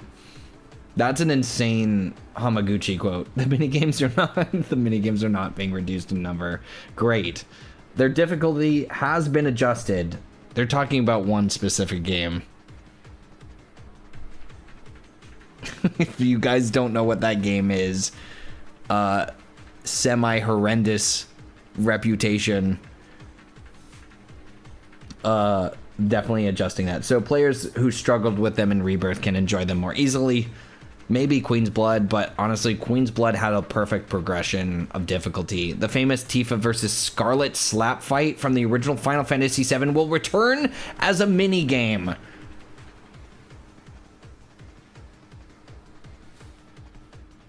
Justin, I'm glad you went live on YouTube. This is awesome. Need somebody to process this with. Dude, I am fucking losing my mind. I am so glad that we are all on the same boat. Thank you for the donation. That is very, very generous. Glad you're here. I hope Red can do aerial battle this time, though. I'm going to be interested to see how that works. I need to start cleaning games now. The YouTube only crowd is starved for Sleepezi content. I'm sorry. I mean, this is pretty good. This is a good time. I'm enjoying myself. I hope you are as well. How do you think that the white materia and the black materia Cloud finds in his pocket, and the proto materia and the knight's materia and the huge material change what we know? That is a big fucking question. I will sit on that. Better start reading those novels. Yeah, guys, there's a ton of stuff. There's a ton of stuff to look at. This is a great opportunity for people who may not have like watched my content or anything like that, but like, go play the fucking games. Go indulge. Music for the Death started playing just as I started talking about playing the compilation. That's not coincidence. I think that's divine intervention. Read the book. Read the books. Eric, the dude, hey Sleepezi, very big fan of your work. How do you feel about them removing Bone Village? I think that we got it in the Gi section. I think that that's where in my head we pivoted there. I think Bone Village was replaced by that section, and I think that that is probably the best way that they could have replaced it. Like, ideal scenario, the Gi, expanding on the Gi was the right move. Like 100%. I mean, Bone Village could have been like its own thing, and don't get me wrong, that like I totally understand where you're coming from. I think though, like, I'm satisfied with what we got. The famous Tifa, that's fucking crazy that they just said that. I'm like, the Summer Games Fest 2026 trailer was captured on PS5 hardware, and the game is already running to Switch 2. The game is currently prioritizing polishing the PS5 and the PC versions before focusing on Switch 2. Yeah, they're gonna have to learn some lessons. Videos are what prepared me for my play of Rebirth in the first place years ago. Dude, I'm glad to hear it.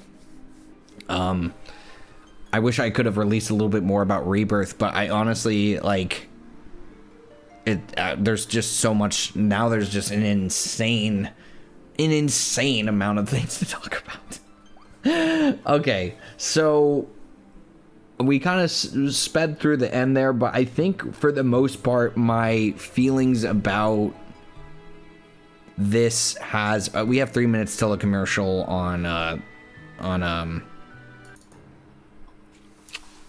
Twitch, so I'm gonna try and summarize my feelings on the last couple points and maybe the overall thing. But more freedom, more mini games, more accessibility for new players for the mini games, giving the fans what they want with the Tifa Scarlet slap, and then even mentioning Knights of the Round. I hope they allow you to adjust the HUD so you don't get quest markers off the bat. I heard that was a huge somebody, I think one of my friends mentioned that when they were talking about some of their feelings about Rebirth, and I actually really think that that's a good point. I think that that is a very interesting point, because what they were saying that did is it kind of like created more of a linear structure to something that could have just been open to the players kind of discovering it.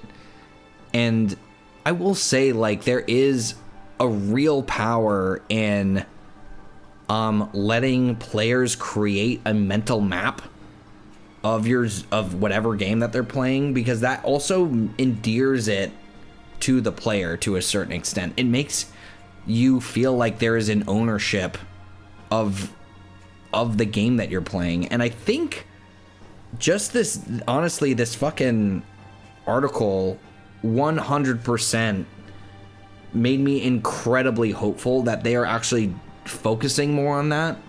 They're focusing more on giving people that feeling of ownership over the game and the path that they take and the way that they experience, like, zones, characters, being able to fight like higher level monsters in zones that maybe you shouldn't be in.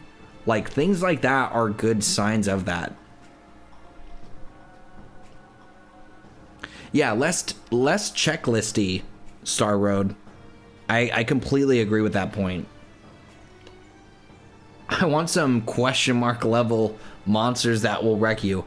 Let me give you that one. Those are the weapons. Those are, when can we fight this? Who the fuck knows? It's gonna be fucking hard either way. Insane. This entire article has made me so overcooked. Like, I am overcooked. The cook was real with the trailer, and now I am fucking over the moon, dude. Like, I do not understand how we got here. Like, holy shit. My main gripe with Rebirth is that everything you do was marked on the map. Yeah. There's basically no hidden stuff. Well, Locomotion, in this article, they are literally saying they're gonna hide some shit. Like, you're gonna have to look for shit. You're not gonna find everything in your first playthrough. And I was like, thank God. Like, they're treating this more, every lesson, man. They have learned their lesson. They learned their lesson from Remake. They're learning their lesson from Rebirth. And honestly, guys, thinking about it now, like, how big of a step up Rebirth was from Remake, like, Revelation is gonna be fucking awesome. Like, they're like literal, like, light year jumps, Remake and Rebirth, in terms of just how they handle shit. And it just feels like this is just focusing on making that system insanely good. Okay, so we got an ad going on. Yeah, I do think we're gonna get Benora Underground. They talked about Deep Ground in this article. They literally were just like, there is gonna be Midgar. It's gonna be fully fucking explorable.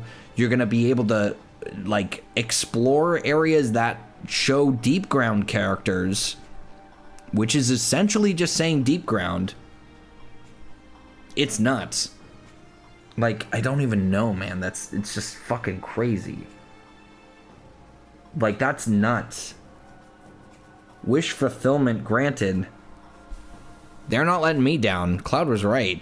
I don't think that they're literally dropping the ball on anything. I think that they're going harder than they ever have, and I honestly I was not expecting this. They are continuing to impress me. Like, even now, it's just nuts. Okay, so we got through this. I think I'm gonna take a little bathroom break.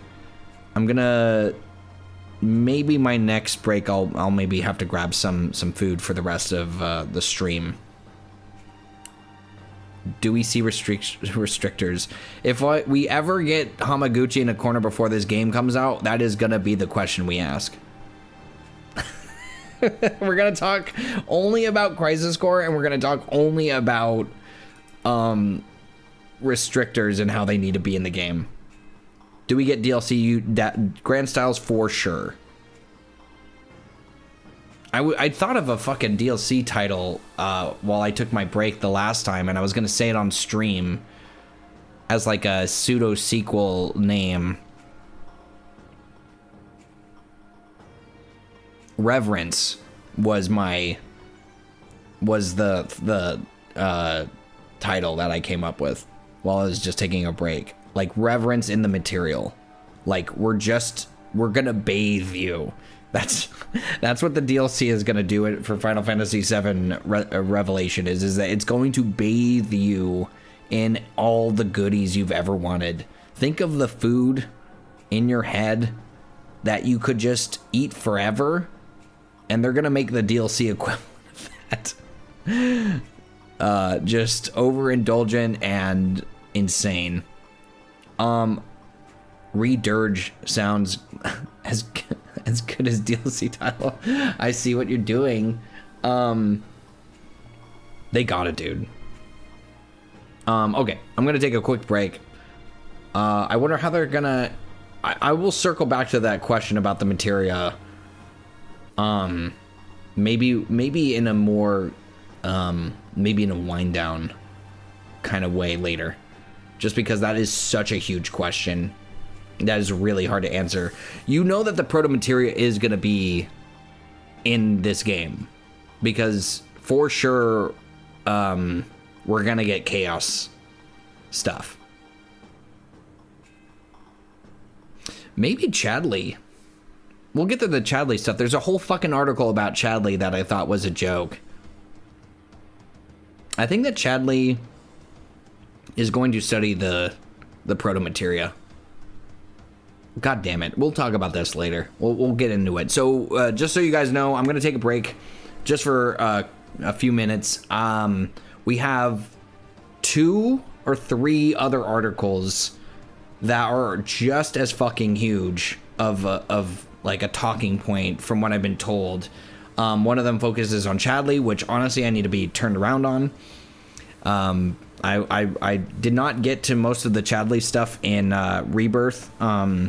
Maybe we can do a little Chadley exploration. We're gonna have to. There's so much shit to do, guys. We're gonna get to all of it today. Stick around, get some snacks, go to the bathroom. I'm gonna try and maybe if I can find something quick, I might grab something to eat at this point. Getting a little hungry, but still feeling good. So we'll go get some of that. You go get some of that, and then we'll be right back. Let me get this sexy break time sign that took me 2 seconds to make out. Break time, fellas. See you in a little bit.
I got snacks.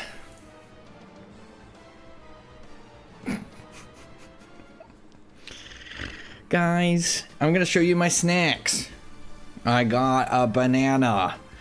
I've got cheese and salam. I got a peanut butter. This one's a little sticky. Don't like that. I'm back. Welcome back to Sleepezi's Dream Stream. I'm your host, Sleepezi, where we are talking about Final Fantasy VII Revelation. I'm your host, Snackeezy. Welcome back. You're making popcorn. I like more, not any more fitting than any other snack, or is the most fitting of the snacks. All right. Health easy. Welcome back, me. All right.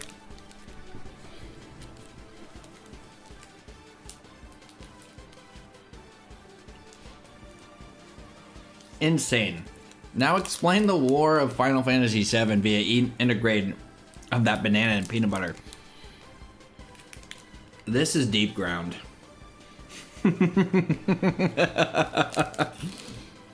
This is deep ground. This is Midgar. They're perfect for each other. They're a perfect combination for each other because peanut butter junks everything up. I forgot which one was which. Peanut butter is from a peanut, right? And the peanut butter is harvested to make this delicious treat, but there's sugar in it. Makes it really maybe not good for you. And banana is the perfect complement because they're like, hey, we should I'm gonna rust my case as soon as I said stick this into by eating this banana. Unbelievable, guys.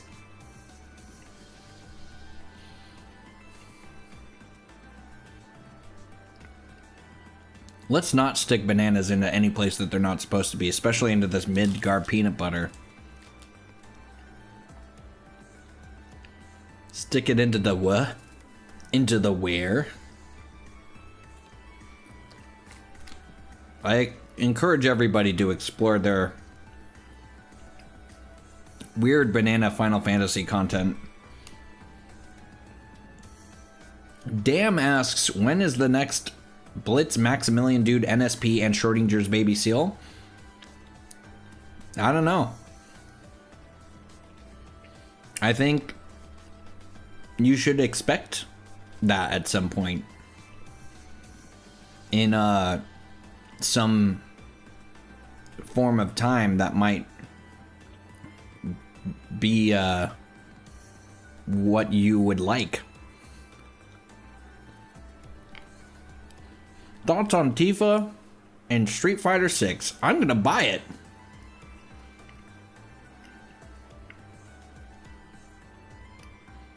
I must say that your hair is elite, Sleepy. Thank you, baby.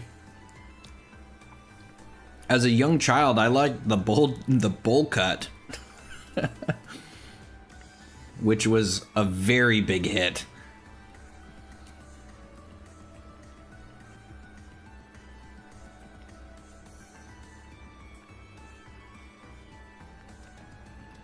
Yeah, Meteor approaches. That can also be the banana. We'll introduce that into the banana Final Fantasy VII discussion. Why not? I don't even like fighting games, but I'll be getting Final Fantasy VI. Yeah. I want to play Tifa. I want to main Tifa in Street Fighter 6. I will learn Street Fighter 6 just to annoy other players with lore as I beat the shit out of them with my Tifa. The juice box, dude.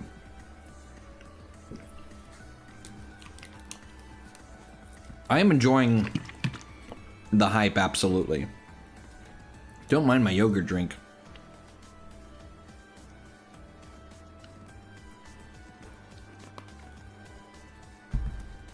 All of the foods I've selected, I just realized, are 100% not conducive to speaking.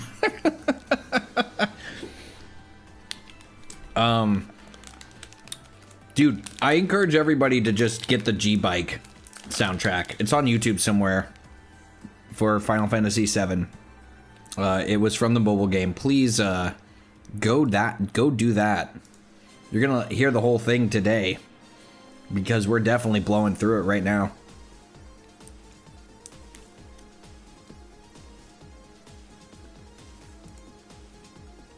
If they sell a Benora apple juice, you know that I'm gonna save a case of that.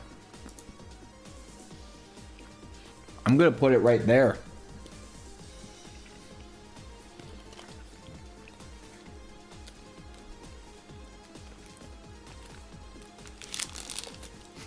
I just like the term, you grabbed the wrong muffins. Quite right, Ninzard.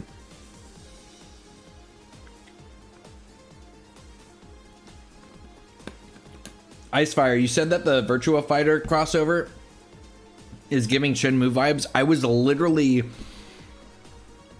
thinking the same fucking thing.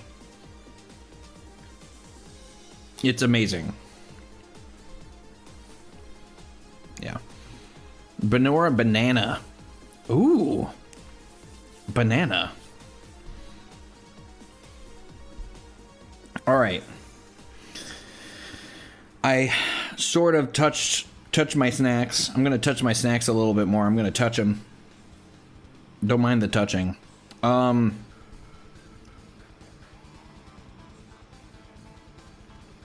Wait, David Hayter is writing it? The fuck? David Hayter. So I didn't realize that David Hayter was a writer until literally 2 days ago. But I didn't know he was actively still a part of that world. That's fucking nuts to hear. I'm learning some new stuff.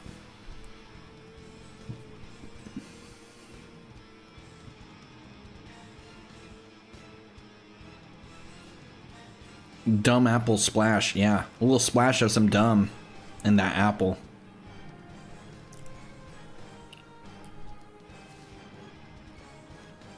Wait, he did? What the fuck?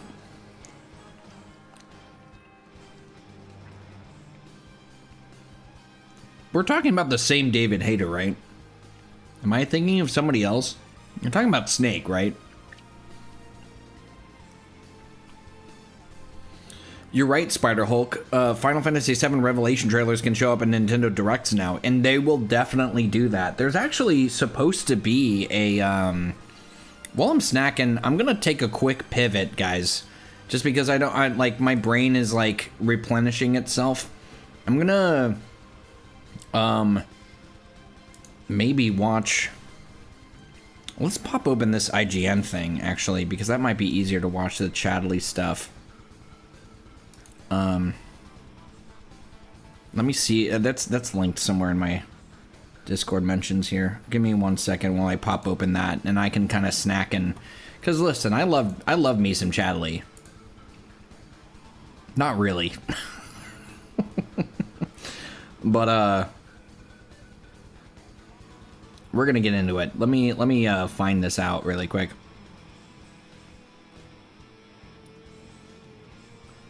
Dude, there's so much fucking shit here. It's an insane fucking level of content. I cannot believe that there is this much shit.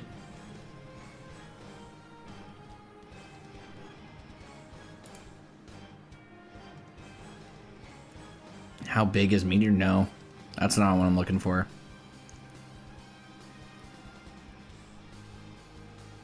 Okay. We're gonna open this. We're gonna put that over here. Apparently there's a Giant Bomb interview right now that is like insanely good. Here it is. This is the other thing that we can watch. Let's watch okay, this is a GameSpot it's a GameSpot thing that we're gonna watch. I'm gonna make myself a little bigger. Hope you guys don't mind. But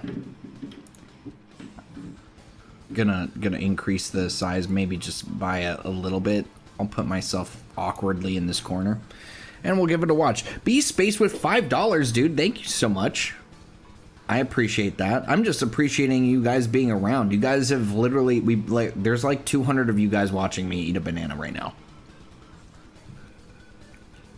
Which I don't know how to feel about that. But thanks for watching. We're going to be talking about this video.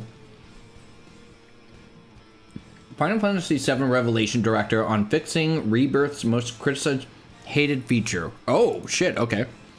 Let's do that. Sign me up for that. Okay. Alright, here we go. Let me know if the volume needs to be adjusted at all, but here we go. Oh, well, having volume would be good. At Summer Game Fest with Final Fantasy Revelation Director Naoki Hamaguchi. Thank you so much for joining us today. I really appreciate the time, and I am so incredibly excited for part 3 of my favorite adventure. Tifa Lockhart is probably one of my favorite video game characters, if not characters, of all time. What? And in this portion of Final Fantasy VII, she kind of becomes the main character and serves as the glue that keeps the team together. Is that something that we can expect in Revelation? And, you know, how so, if that's the case? そうですね。もちろんティファの存在っていうのは。So I do believe that, you know, something that's been present throughout the entire series is, you know, Cloud being the central protagonist. And of course, you know, he is still the main character for Revelation as well. But I do believe that players can.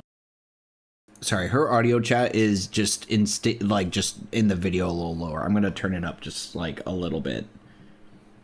Expect within Revelation, the third title, that you know, Tifa and other characters will also be highlighted, and they'll all be sort of going towards this conclusion together, and so that's one, you know, detail that is not to be missed.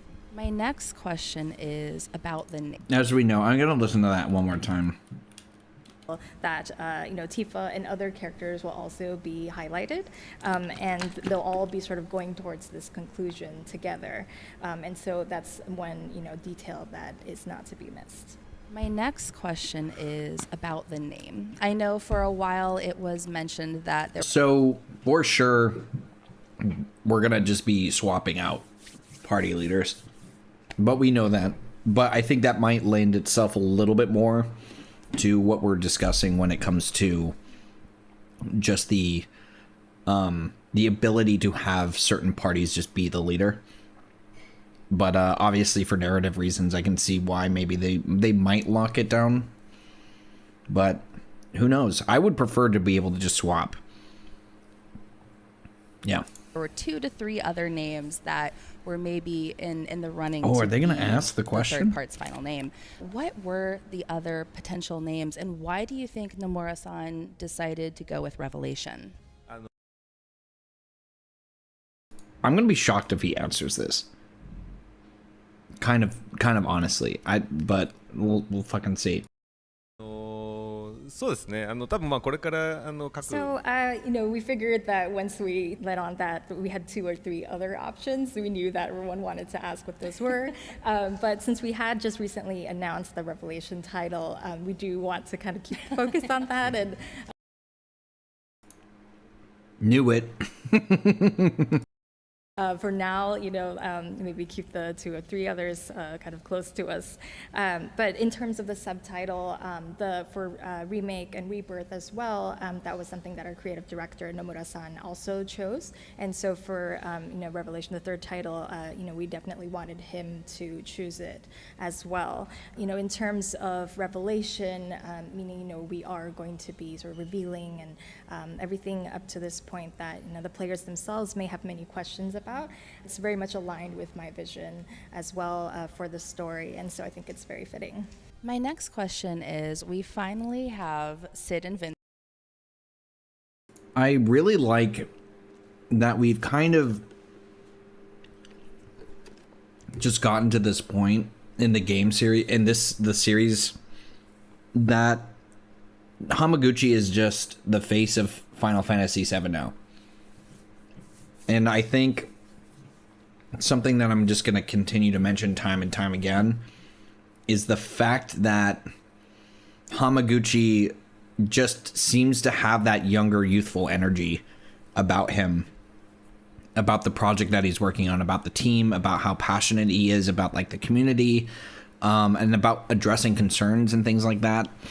And even like sticking to his guns, being like, yeah, I fucking love the mini games and I'm not taking them away. It's a very like, I know what I'm doing, and I feel very comfortable in his hands, and the way he is doing this is incredible. And as far as the actual like question asked, with my vision as well, his vision, that's what caught me, was the vision part.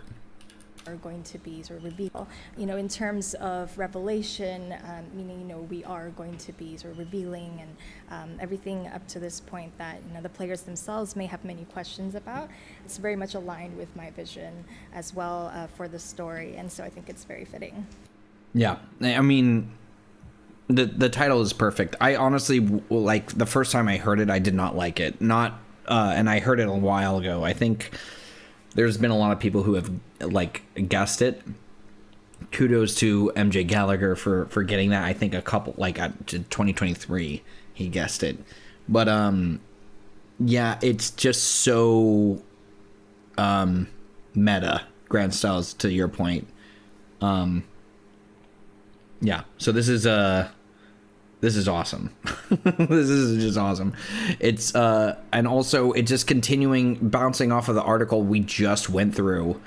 They're not shying away from telling people that this is not that this is kind of a sequel. Like there's a huge sequel energy to the last article. And also to the quote from the original, or the one that we were looking at initially, saying that the game doesn't necessarily connect to Advent Children, like a redacted version of the former comment from 2023. So something that he says is serving his own director image, as well as the one that serves the original story. That's awesome. Like it's the best of both worlds. In no other, there's no other way to say it. It's just my next question all is, encompassing. we finally have Sid and Vincent as party members who we can control. We've seen some of their combat. They both look fantastic. What were some of the keywords when designing their combat that you wanted them to kind of Dirge of Cerberus. So, of course, Vincent, in the original game, he's able to transform in more specific scenes or circumstances, but we wanted to make sure to allow the players a more, degree of freedom in which they're able to transform him at different times at their own will. So he's able to transform into this beast mode, like whenever the player wants, as well. Love that. As use these far range attacks, so players are able to choose that depending on how they want to play with this character. And so in that way, one may feel that his combat style is a little similar to like Yuffie, but also very unique and different on his own. In terms of Sid, it's a little— Dude, okay, any connection to Yuffie and being like, yeah, kind of like Yuffie, sign me the fuck up. Because that is some of the best fucking combat, period. They got me with that. I also just really am enjoying the fact that they're kind of illustrating and addressing the fact that Vincent's base gameplay is more ranged. And then just being able to fucking go hack and slash with like one of these other forms, which I'm glad they haven't shown us the rest, because I'm like very interested in using a chainsaw in this game. It's gonna be great. And also obviously there's Chaos, which is probably more of a unified Dude, thinking about Chaos in this game and just thinking about his design, being able to fucking, if you're able to switch at will and you unlock Chaos, dude, you're gonna be able to fly around. That's insane. That is nuts. Being able to fly around the battlefield, having a character that can do that is infinitely more fun and exciting than I could have like possibly imagined. That is an insane ask, and I want it. Similar to Red 13 or Nanaki, in that Nanaki is a little more of a specialist in like the ground level attacks, but then Sid is sort of a complement to that, is more like aerial, in the air based attacks that he's going to really excel at. And as we add these new characters, dude, look at this fucking, a lot more playable characters now. Look at this fucking air combo. Zip up, launches him here with this upward thrust, really smacks the shit out of him. Fucking Yuffie like sword spin, or sure you can spin with the spear. And as we add these Keep new it characters, going. and there's a lot more playable characters now, it becomes sort of a challenge for us to determine which attacks. He's getting giddy thinking about how many other fucking people are actually going to be playable in this. That was a little cheeky insert there for sure. God damn. Like what types of combat each character is going to be specialized in, but I think we did a really great job of making each feel very unique and fun to play. On the subject of combat, we now have almost kind of a job system in the game. And it's funny because I love a job system. It's why Final Fantasy V and Final Fantasy Tactics are some of my favorites. And so I wanted to ask, what inspired the choice to add that, especially this late into the trilogy? And were there any other Final Fantasy games you looked at for inspiration, or any certain direction that you wanted to go with that? ここはやっぱりこのリベレーション So on this, when this was in discussions with Endo-san, the battle director, also for Revelation, and when we were discussing, what kind of combat system we wanted for this third title, we did think that, completely omitting something and putting in something entirely new may not be, so fun for players who have really enjoyed the prior combat systems leading up to this title. And so we really, from really early on, we did want to decide on building upon the existing foundation, kind of evolving on what we have currently created. And so from that, it's not so much that we were set upon creating okay, let's make a job system, but it was more so that we looked at Cloud, characters like Cloud and Aerith, these characters that have a certain character. So this is what I was going to jump in and say, and I was kind of just waiting to see if they were going to mention it, but I immediately clocked this for myself. And just talking about it with Blitz, I was thinking, because we were talking about combat, I was like, this fit system really feels like what they're really trying to do is that they're trying to get they're trying to allow the player to have an Aerith type character in the game without having her in the game. And then doing the same thing with Cloud, knowing that he will also be absent, is genius. Genius. I love it. Just continue to allow us the versatility of those characters to a certain extent, right? They're not going to replace them, but to be able to have some of their utility it's like when Aerith dies, losing all of her fucking equipment that you attached to her without realizing that she was going to leave your party, that fucking blew. From a gameplay perspective. But that being said, this kind of is sort of a remedy. It's thinking about having a character gone, it's the utility of the character that made them fun. So to just take away a whole character and just leave them to do whatever they want, just to have that absence there, is something that needed to be addressed to some degree, I think, just in players' minds. Yeah. I think Tifa is going to be to get ward magic not really sure what the implication of that is, just because I'm not as familiar. Or are you talking about like Aerith shit? It will also open up build diversity across the board. Yeah, so that was, I think, the initial idea for it was like, how do we solve the absence of these characters? And then the second thought was, oh shit, we can just make them all able to do it. And then why not just invent more than just the one class? Why can't like Tifa just be like a magic user, like just focus solely on the magic stuff? And that makes it feel like a natural evolution of the game, especially because there are so many intricate ways of building like out the materia and stuff from the other games. It's just a no-brainer. It's like they figured it out, you know?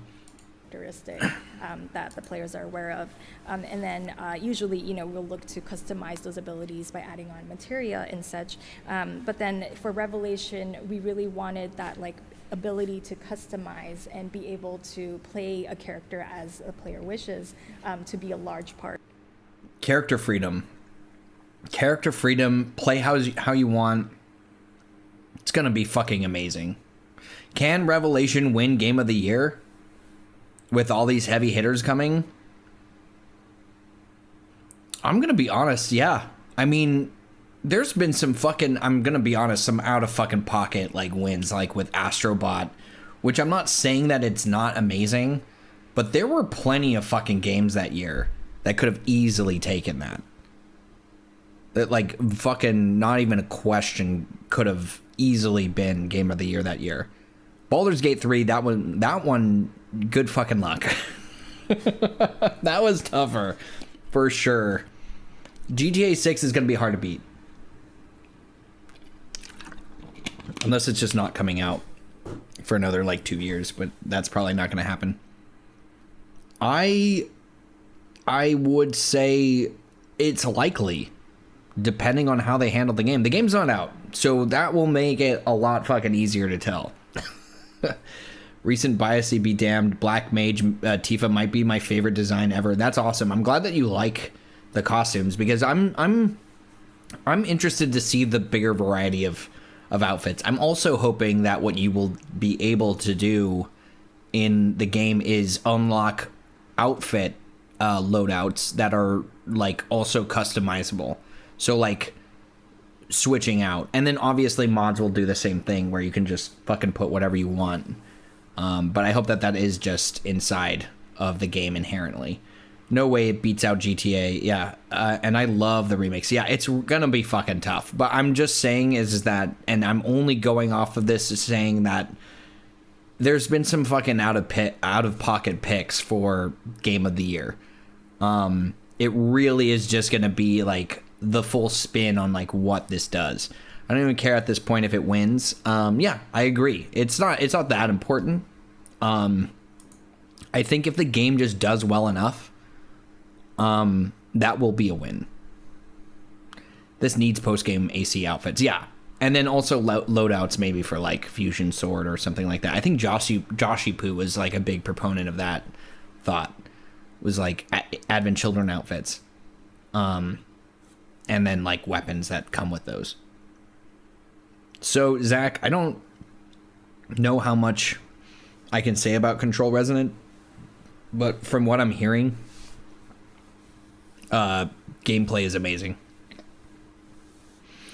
Alistair, how are you? I'm very good, dude. I'm fucking living life to the fullest right now. This is insane. This is some good stuff. Let me turn on some music just while I check chat really quick. A little bit more, making sure. I feel like I got a pretty good handle on both of these chats now, which is pretty insane. That's a pretty good balance. Insane. Yeah, let's finish out this interview. And then we'll, we're about halfway through. We got some more articles to read too. So. of the game, and that would make the experience much more fun as well. In that way, the job system is included for players to be able to take a character like Cloud, for example, who we may think of as a warrior type, but he might be able to be a black mage on top of that, and then with his action abilities, unleashes a whole dearth of possibilities. So to follow up with that, will all characters be able to use any of the jobs in the game? And could you also tell me a bit more about, I know we've seen Black Mage, but are there other jobs that you can talk about at this point? So there's going to be 4 different fits, that's what we call them, that each character is going to be able to equip. And then we've introduced Black Mage and Warrior so far, and there is going to be more that we hope people will be excited for. Revelation is said to be the most expansive. I haven't really thought about what the other job systems are. I think that that's actually one of those things where I'm like, there's the summoning one that we saw, which I mean would be fucking crazy. Final Fantasy VII having a functional job system is something I never dared to dream about because I thought it was impossible. Well, I was fucking wrong. No, I mean it's awesome. And honestly, again, just touching base on like the freedom of what that looks like for your exploration, for your gameplay. They're just doing it, dude. They're just figuring it all out. Probably tank is one. I mean, you might get that with warrior. So I'm thinking you have 3 of them kind of already nailed down with the summoner outfit that Kate Sith was wearing. And then honestly, like more DLC with more of them would be also a good idea. Like an expansion. It literally is the Zodiac Age, yeah. Gunner, that would be fucking awesome. The Advent Children gear would have to be New Game Plus. Yes. Good call. Good call on that. One of them definitely is Cleric or White Mage. You can see that. Yeah, Kate. Well, because there's a summoning horn or like a character with a summoning horn. That's what people kept fucking telling me when we were watching the videos, is that the unicorn horn that's coming out of Kate Sith's head is a character trait of summoners in one of the other Final Fantasies. So I think there might be a class that specializes in the use of them, which would be really cool depending on what that looks like. Dude, if you just taking control of your summon, I'm not going to theorize too much about that, but that would be fucking nuts. Version of Gaia that we've seen so far. So I was wondering, based off of, I guess, some of the criticism leveled at Rebirth in terms of it almost being too big and there being too much to do and too many mini games, how do you balance having this even larger world with keeping the game's momentum and the story's momentum? Was the feedback from Rebirth something that you considered when building and designing Revelation? そうですね。まあやっぱりこうミニゲームに関しては。So, of course, with Rebirth, we did notice the variety of feedback that we received from players about the mini games, the types, and their quantity. So we were aware of that. And at the same time, the remake series is a sort of homage to the original Final Fantasy VII game. And so when we set upon creating Revelation, it was really never our intent to reduce or decrease the number of mini games. We were more so thinking, how can we best deliver these games to the players today within the fucking psychopath. Hamaguchi is a fucking psychopath. He was just like, yeah, I just want a bunch of them. And honestly, I thought that the notion of decreasing them was always a bad idea. It's like they're already made. Why would you do that? Why would you limit the amount of... Why would you not use that again? So, yeah, I like how crazy he is about this. Title. Also, they were using the word homage for in reference to the original game in comparison to remake, which I do think is a pretty interesting dialogue option that they chose there.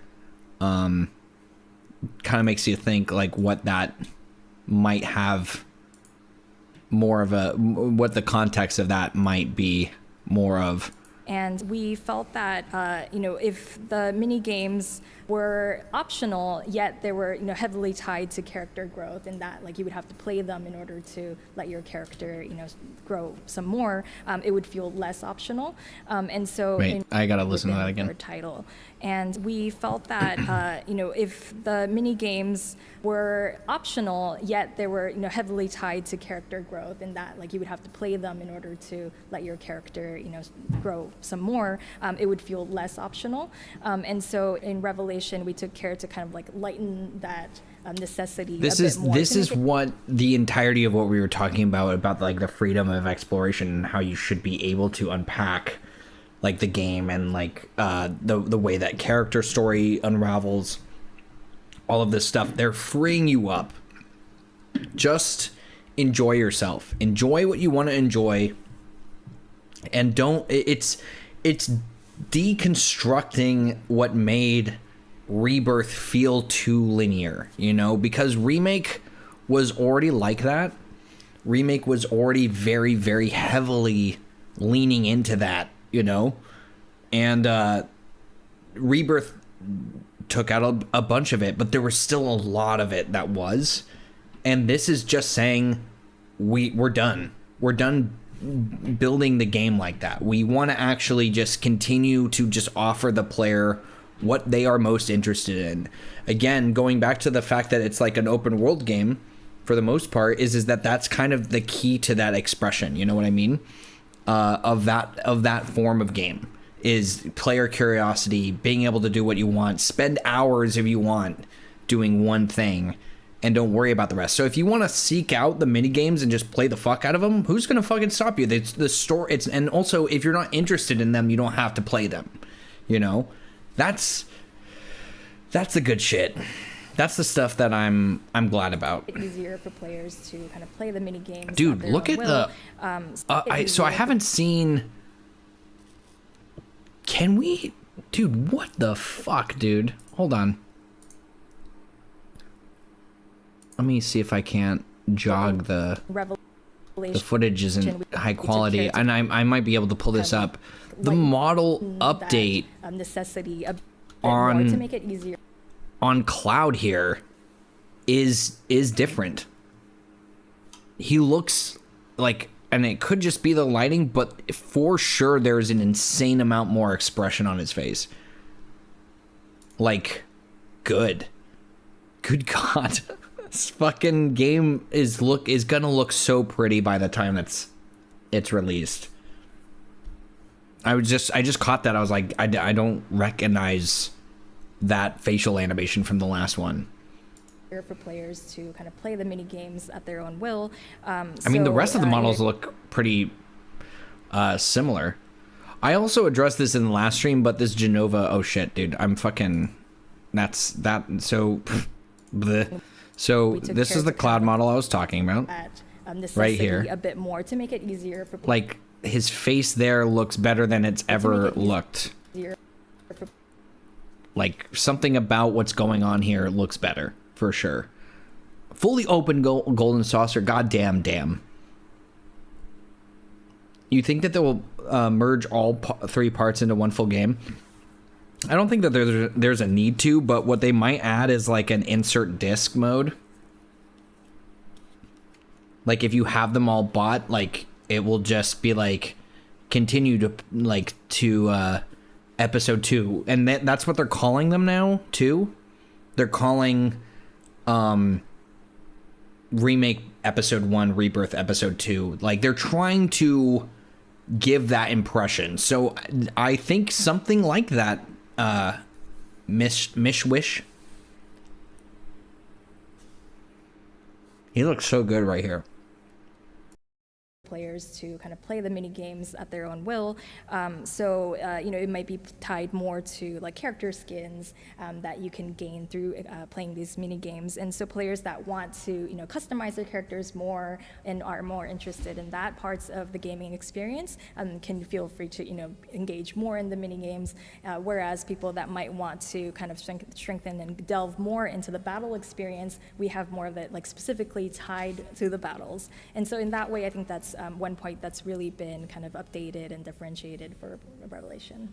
And you mentioned this is an homage to Final Fantasy Oh, she VII, followed up. to the original game. And when I think of Revelation and what I assume will be in there, there's so many fantastic moments and set pieces. One of my favorites is the slap fight between Tifa and Scarlet. And there's just so many funny things too. So I was just wondering, what were maybe some of the moments that you were most excited to recreate in this modern engine and, you know, to have people experience once again? こうティファとこうスカーレットのこ You う know, there's just so many scenes and elements that are an homage to the original that it's so hard to choose. But if I were to speak on one, I'd like to talk about the weapons. And, you know, we see some of them in the trailers that we showed yesterday. And so when you think about the weapons, you have to think about, are we going to show them at actual scale? How are we going to achieve presenting them in Revelation? And in the original, when we see them in the world map, it's just not that strange to see them at that size. But when we think about the remake series, we did have to address, you know, how best to represent them and present them in that way. And I think the way that we chose to do so will be, you know, like a great one and fun one to experience for the players. And so I believe, you know, the weapons is something to look out for. Amazing. It's funny. That was something that stuck out. I love the design of Sapphire weapon here. I'm gonna look at that just one more time. I was listening to the question and I completely fucking agree. Like, they know what people are expecting for these fights and how they want players to experience them. It's really good. Like, I mean, I'm really excited to feel how that works out. So most of the interviews are about open world and Highwind, but none actually asked about the underwater part. Yeah, I think that they probably have a couple of these questions already set up by Hamaguchi. Like, ask me about this sort of things, or like just what not to waste your time on. It's like, we're not going to talk about Zack. We're not going to talk about like underwater segments or some shit like that, or maybe just nobody asked, but that's, who knows.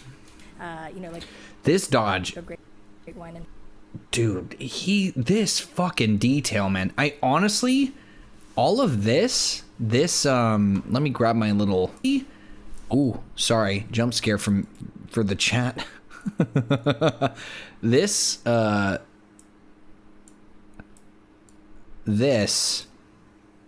whole structure, like the way that they, oh shit, there you go, the way that they did this part of Sapphire weapon, like there is a ton of Sin from Final Fantasy X vibes. Like, I cannot emphasize enough that I really do think that even though it's not maybe as tied together as, like, you know, as people want to think, and that's fine, but like, for sure they looked at like 10 designs for some of this stuff. This is very Nomura Flourish right here, with the way that it almost looks like feathers and shit like that, and a ton of fucking 10 art looks like this. And even in their eyes, like when I first saw the eyes open in the original trailer, I was like, oh shit, like this is a little bit of a nod, it seems like. Fun one to experience for the players. And so I believe I want to fight this motherfucker. Like, there's not a single bone in my body that doesn't want a fucking Sapphire weapon fight now. The weapons is something to look out for. Amazing. It's funny. That was something that stuck out to me so much. It was one of those things where I saw the weapons and I was like, this is exactly how I imagined them when I was a kid. So it was fantastic to see. My final question is, with this being the last part of the Final Fantasy VII Remake trilogy, does it really feel like you're saying goodbye to Final Fantasy VII, or is this something where you're hoping to revisit this again in the future? I mean, I know you probably can't talk too much about that, but does this feel like you're closing the book or just the end of this first part? 難しい質問ですね。ただSo, in terms of the FF7 remake series in itself, it does conclude with Revelation for this trilogy. Of course, we've had a lot of voices from fans, wanting to explore the stories or side stories of other characters or, other parts of the story as well. So that is something that is interesting. But we did want to, bring the sort of third and conclusion that everyone has been waiting for as soon as possible. So we really focused our efforts on bringing Revelation as soon as we can. Amazing. Thank you both so much. I really appreciate your time. I don't necessarily... I think that that's the best case scenario. It's like, I don't want to be... I want Final Fantasy VII Remake Trilogy to feel over and done with, and whatever they decide to do after with 7 will ultimately not harm the legacy that it leaves behind. Unless they have to undo that legacy because it is bad. I don't think that that's the case. I'm mostly kidding. I think that it is a really, really, really cool thing that they're doing here, though. We have an ad that's starting in about 20 seconds for Twitch. Thank you guys all for being here for so long. I know that we are now hitting hour 5 of this stream, and there's still much more to come. I'm going to take a quick bathroom break. It will be probably the last one for a little bit, so we can dive more into the articles and we can talk about that more. And then we're gonna just see where we go from there. There's plenty of fucking content to still go through. I really appreciate this. There's just little bits and pieces in this one that I like. I think most of it really emphasized just a lot of my own thoughts. So like, and having Hamaguchi confirm that, it's like, yeah, we want people to experience the story the way that they want to. They want them to experience the game and all of its elements, whether that's combat or story or character or mini games or whatever the fuck, side content. That's gonna be great. I gotta get going, but I'm gonna circle back for the VOD. Thanks, dude. Ultima, have a good night or day. Isn't Hamaguchi now like over a whole studio? I think so. Have they released any further info on why? So the only thing that I have heard is the scheduling conflict. But I think that there was like some Twitter shit saying that there was like some executive that left, and when he left, like he was the one who picked out Tyler, and as soon as the executive left, the voice actor left. Somebody said that it could be a completely fucking unfounded rumor, because I didn't actually look into any of it myself. Yeah, so take that with a grain of salt. I don't think that that's worth like honestly thinking about anymore, because the damage is done. I have since listened to the voice a couple times because I was trying to see if there was something in it that was something that I enjoyed, and I actually do think that we just need more dialogue. I think we just need more dialogue, but I do think that he actually there might be a lot of potential in the new voice actor too. I know what he's gonna how good he's gonna sound as fucking Safer Sephiroth if we ever get there. All right, I'm gonna really quickly take a bathroom break. I just ate a bunch of shit, meaning my snacks.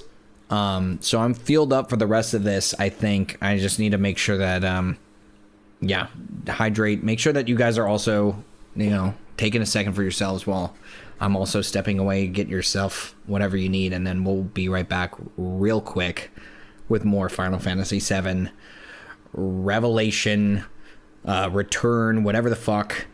We got a Chadley interview, we have the Giant Bomb interview, and then there's some fucking, and I said it before because I just caught it while I was taking my last break, but there's shit where Hamaguchi is talking about Safer Sephiroth in one of these. Look forward to listening to the VOD. Have a good one, Ronan. Row 8 in. Have a good night. His voice is too deep. He has a little gentler touch on the end, I think. I need more time with the voice. I think that, again, I said this in another stream of mine, but he's getting the Zach pass for me right now.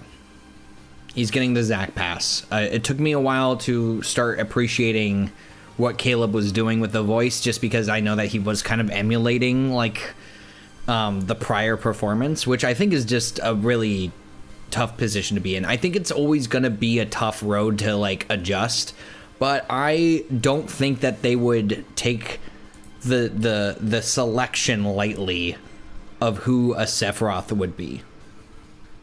So I think that they'll make the right choice. I think that they've made the right choice. We'll see, though. To me, Caleb sounded somewhat like Zack. Yeah, so I think that that's the thing is that he had something there. It just needed more time. Travis sounds like Paul St. Peter's Xemnas. Yeah, I've seen frequent comparisons, and that is exact. I immediately connected the fact that he sounded like a Kingdom Hearts character. But and the ironic part is that he's actually done voices for Kingdom Hearts for some of the characters that are very much like that. So I don't think that this is I think that the variation of performance from Kingdom Hearts in terms of the voice direction is way better. So like this guy has done voice work before. I think that he will be in good hands to do a performance that is more than worthy. We'll just have to see. And then if not, then we can complain about it for like 10, 20 years when it comes to our list of what voice actor for Sephiroth is better. I will say that Tyler did a fucking amazing job. Like, that is the voice of Sephiroth to me. Like, over others. And that was already a pretty... I think Kingdom Hearts, the Backstreet Boy was mine for a while. I really enjoyed the Kingdom Hearts voice. And Advent Children, obviously, was also, like, legendary. All right, I'm going to take that break. I'm going to be right back. Please stick around. We got a lot to go over. Yeah, dude, this is fucking nuts. All right, I'll be right back.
All right.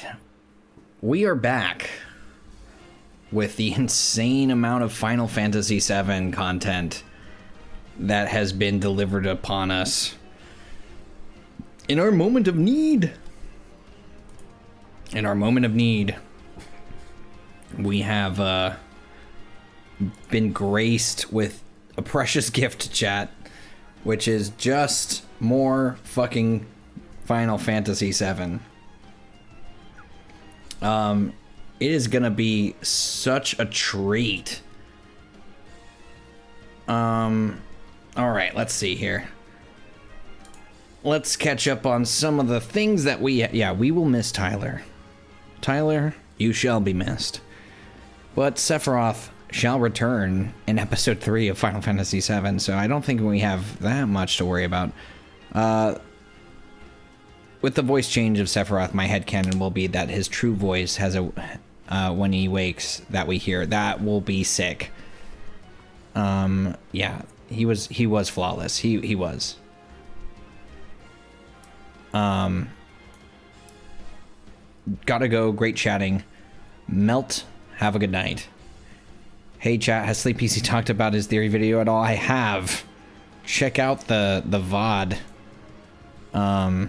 As we continue further into Final Fantasy VII Revelation discussion. I think my fucking Windows just died. Took a spill off of the cliff as I returned. Let's go ahead and look at the rest of this really quickly. Let's see.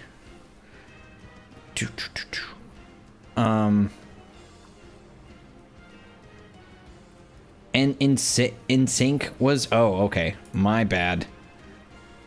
That was an awesome voice for Sephiroth. I enjoyed him too. I've enjoyed all of the Sephiroth voices, I'm pretty sure. Sleepezi will probably be here until tomorrow. Yep. So just so you guys know what my plan is for the rest of the day, I'm gonna try and get through these articles. So there's a reason. There is a reason, chat, that I am trying to speed run. That I'm trying to speed run these articles. For anybody who's stuck around for the full 5 hours, you might have some idea why. In the back of your mind that I can't say for certain, or confirm or deny anything. But there is quite a large conversation that will be being had soon on the game. I am planning on streaming tomorrow with subtext as well. And just sort of unloading our thoughts on the game. So that will be happening tomorrow, confirmed for sure. And more to come after that. So please look forward to the next week of content that will be coming out for Final Fantasy VII from us. Tinfoil hat theory. Revelation is Genova. Genova was always in control, and the new voice actor comes into play. I like the headcanon. I get it. Let's keep it going, I guess. Let's keep that headcanon going until the final stretch of our final breath. Yeah, dude, we got you. We got you, Sephiroth. Here we go. So we have gone through one of the biggest articles. Honestly, the most exciting thing that's happened so far. I'm gonna be honest, it is fucking crazy. To see all of the discussion that has happened, that was coming from the Din Faminico Gamer article. We still have an entire article about Chadley that we have to get through, and then on top of that, there is also another Giant Bomb interview that came out that seemingly talks about Sephiroth, safer Sephiroth to be specific, And I'm sure that there are way more little nooks and crannies in that article that we're going to kind of peel into a little bit. But honestly, even if it was just that article, I really think that we are just getting the full spectrum of Final Fantasy here today. So we're gonna keep going and just gonna keep reading, and I'm gonna keep drinking water so that we can get all that stuff figured out. Let's see.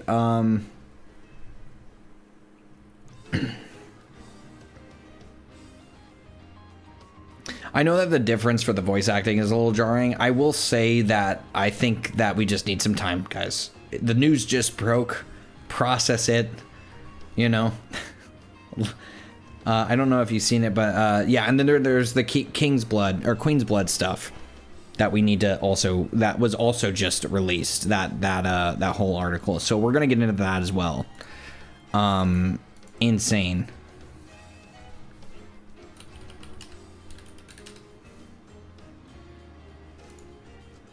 All right, let's see here. Let's pivot. And also, Shinra Archaeology Department has been kind of sorting through all of this too. I might go for this Chadley article, and then we can go from there. Is this like what the fuck is this? What the fuck is this article? How do I even get into it? Let me show you what I'm talking about here. Previously, we relegated to handling battle simulation data trials, hunting down pieces of Gilgamesh, and interrupting dialogue with his incessant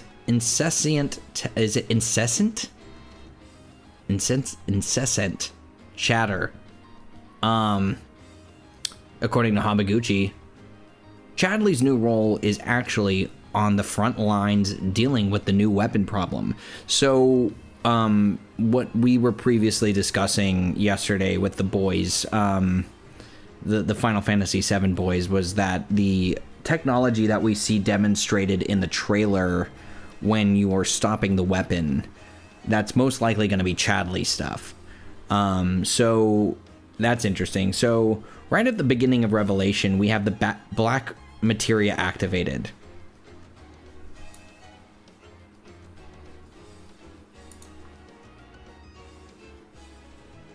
Did we all just catch that?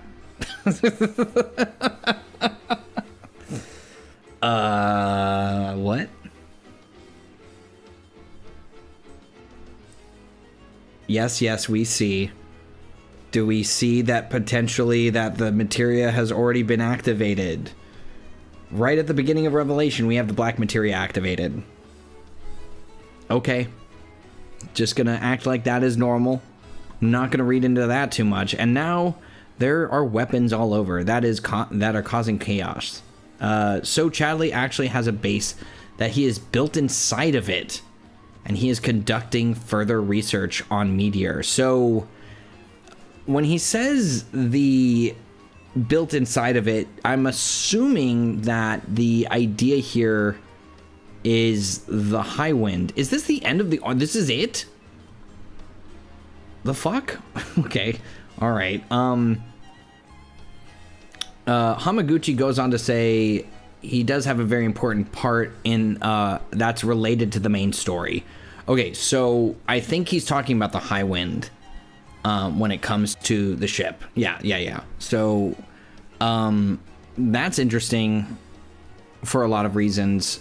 That also just means that he is gonna just be like kind of in the party now. It's gonna be like normally, since that will be the home base and everyone. Yes, exactly. We shoot Chadley into space on the rocket. You're right. That might be also anything technology related. So in my opinion, if we're talking about full integration of Chadley into the story, it might be interesting. Oh my god, MJ Gallagher. What's up, buddy? How you doing? Holy shit, dude. We've been streaming for fucking 5 hours talking about Final Fantasy VII. Because there's that much to talk about. in before Chadley's one of the guest playable characters, and he uses VR tech to use Gilgamesh's moves. That would be so sick. I'm kidding, or am I? Or am I? What a threat. I see I couldn't have arrived at a worse time than Chadley chat. Yeah, I was saving it for last. Not for any other reason than it is fucking horrendous. So no, I'm open to this use of him in the game, but I think that if we're talking about the idea of liberation as a key sort of theme here, resolve and all this other stuff, my thinking is that Chadley will most likely be connected in some way to the destruction of Sephiroth's barrier around the northern crater. I think that there will be some sort of tech that he uses to enhance the Mako, the gun. Did you see the interview on RPG site where, thanks for the... Dude, what the fuck? Infinity Send? Did you just send me 50... You just fucking donated $50? Yo, what the fuck? Jesus Christ. Did you see the interview with RPG site where they asked Hamaguchi about Nomura's? Yes, I did. Yes, I did. Yes, I did. And I've been fucking talking about it this whole time. I've been fucking, like, singing from the rooftops, buddy. It's fucking crazy. That has confirmed for me so many fucking things. It makes me so happy to know that that is the case. 10 Euros says that it's a reference to liberation from samsara in this context, breaking the cycle of suffering from the main narrative of Final Fantasy continuously leading into AC. Yeah, so there is now a ton that you could just elaborate on with that one thing alone. So if you guys are Advent Children fans, I've also talked about it in my videos somewhat, is that I think it's my first video where in Advent Children, Rufus literally describes a cycle of suffering. Like a cycle of time repeating itself, that like events will continuously repeat themselves just due to the fact that there will be always like this battle. And so thinking about how Advent Children may not be the final place where we end up means that we will be breaking that cycle. There's an entire theory that you could probably, like a video that you could probably do just talking about that. And actually I think I've already explained in the past, but one part of my video that I am making, that I've written at least, is talking about how Advent Children is already kind of being alluded to as being like an outcome that can be thwarted. That the game has created the mechanic within it to sort of narratively explain what we're already actively trying to fight against, to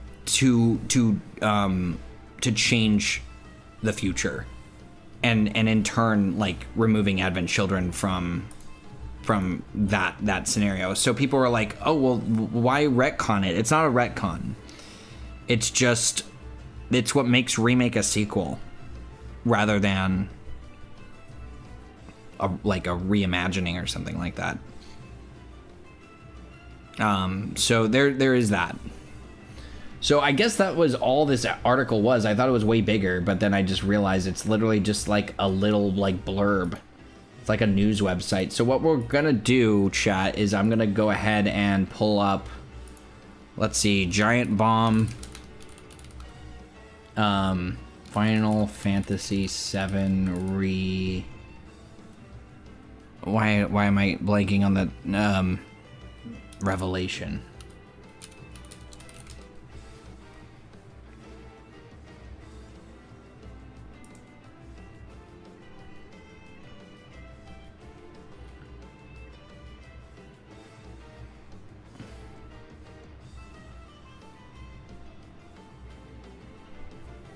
Okay, so there's some like Twitter posts about it, but there's not the full article.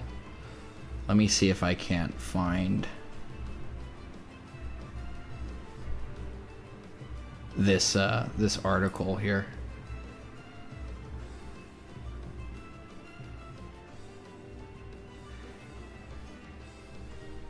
Let me see if I can't find it in one of my Discords really quick.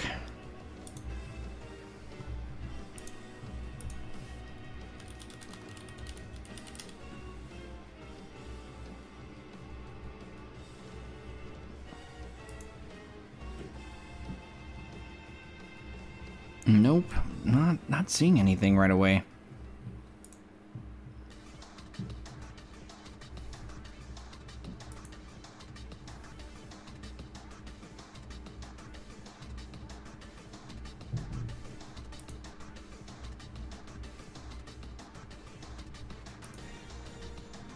Okay, we already did that one. What about...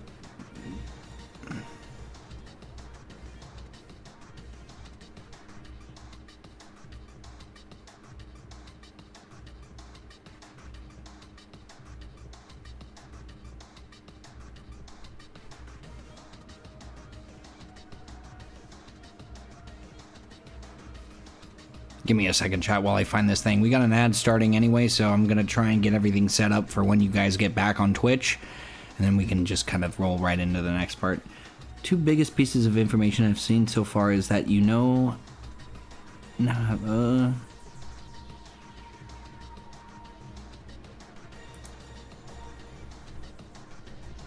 okay, well, I'm gonna probably just end up going to Shinra Archaeology Department at this point, because I think...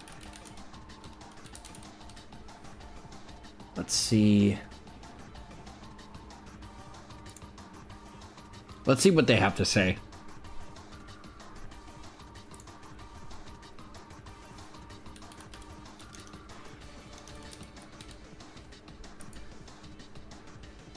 Oh my god, I got fucking a billion notifications. Dude, I do not use Blue Sky enough, but Jesus Christ, there's so many. Thank you for all the fucking follows and shit. There's a ton of fucking ones from Subtext. Let's go back and see what's going on here. I'm just backing up as much as I can to get, to like where... Oh, okay, it's a video. Shout out to... Hey everybody, well... Let's see.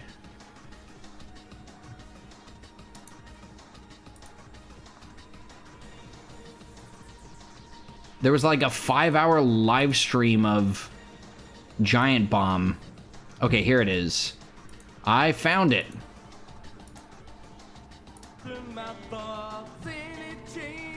I'm back. Welcome back. Good lord. Okay. Alright, brother. Sing your heart out, I guess. Here we go.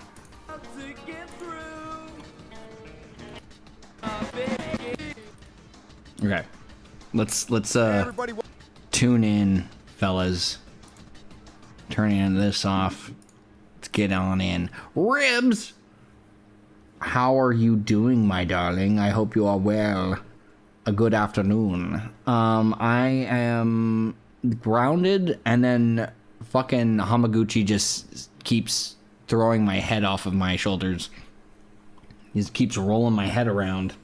Welcome back to Giant Bomb at Night. Right now we're watching, just for everybody who is joining us, we are watching the Giant Bomb Hamaguchi interview where he is going to mention some shit. We're going to see what he has to say, and yeah, let's just get on into it. Day 2, we're hanging out here. It's going to be a lot of fun for our next segment. I'm going to introduce the couch right after I say we're presented by Please Wishlist Aliens Fireteam Elite 2.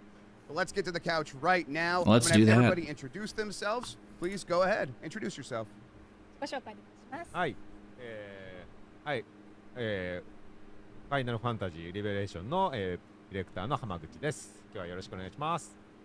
Hello everyone, my name is Hinano Akiyama and I'll be translating for Dr. Hamaguchi. We already did good. I'm Mike Minotti. I work at Giant Bomb. Hi, everybody. I like Final Fantasy. I think it's neat.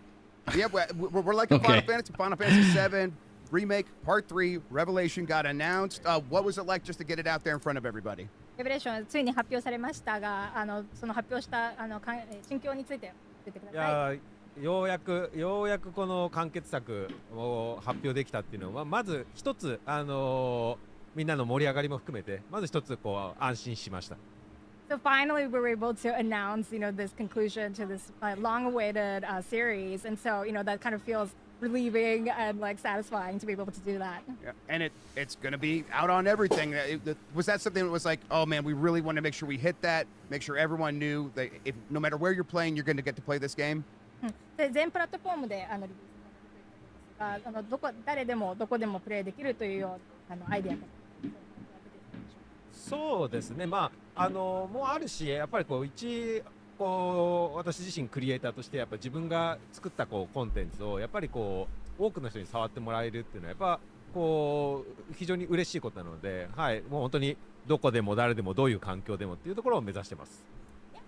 As a creator myself, I'd love for, anybody, kind of as many as people as possible to be able to play it anywhere, anytime they'd like. So that's what we're hoping for. Excellent. I remember you guys talking a while back about each game you want to have a sort of different gameplay style. And people were, I think, concerned about this. They weren't sure what that might mean. But I think in this trailer, we got an idea. It kind of meant like more verticality. Now you have the airship. The world's opening up, and we're going to let you do new things while exploring the world. Is that what people should take away from that first trailer we got to see?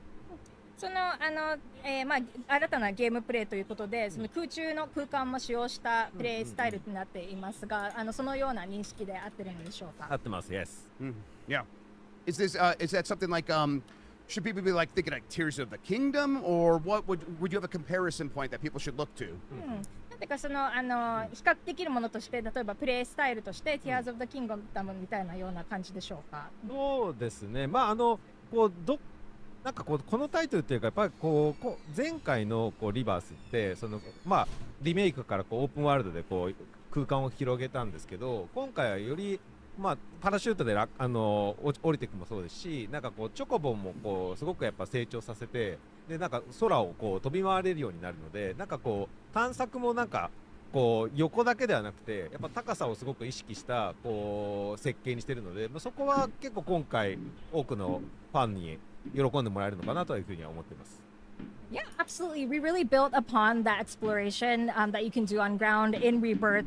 Just expanded vertically, and like aerial exploration is big for this title. And not only can you parachute down into the ground from the high wind, you can also raise Chocobo and fly around, being able to reach different places for this title. And so in that way, it's just like not just horizontal, but we're making a lot of use of that vertical space in the world now. And I guess I'm pretty curious, how open is it from the beginning, right? Is it still like in I mean, all of this is all stuff that we've already kind of talked about, so I'm just gonna wait to see.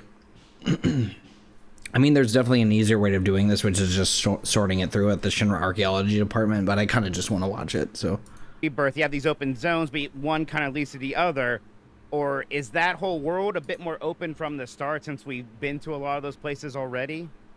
でその最初からどれくらいのワールドマップはどれくらいはオープンなのでしょうか？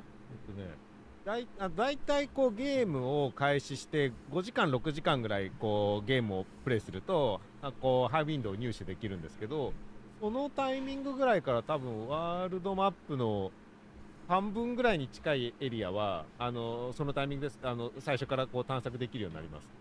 Yeah, so around I'd say like 5 to 6 hours of gameplay in, you can acquire the high wind. And okay, at that so moment, this is where that quote comes from. Got it. That timing, around half of the world map can be accessed with the high wind.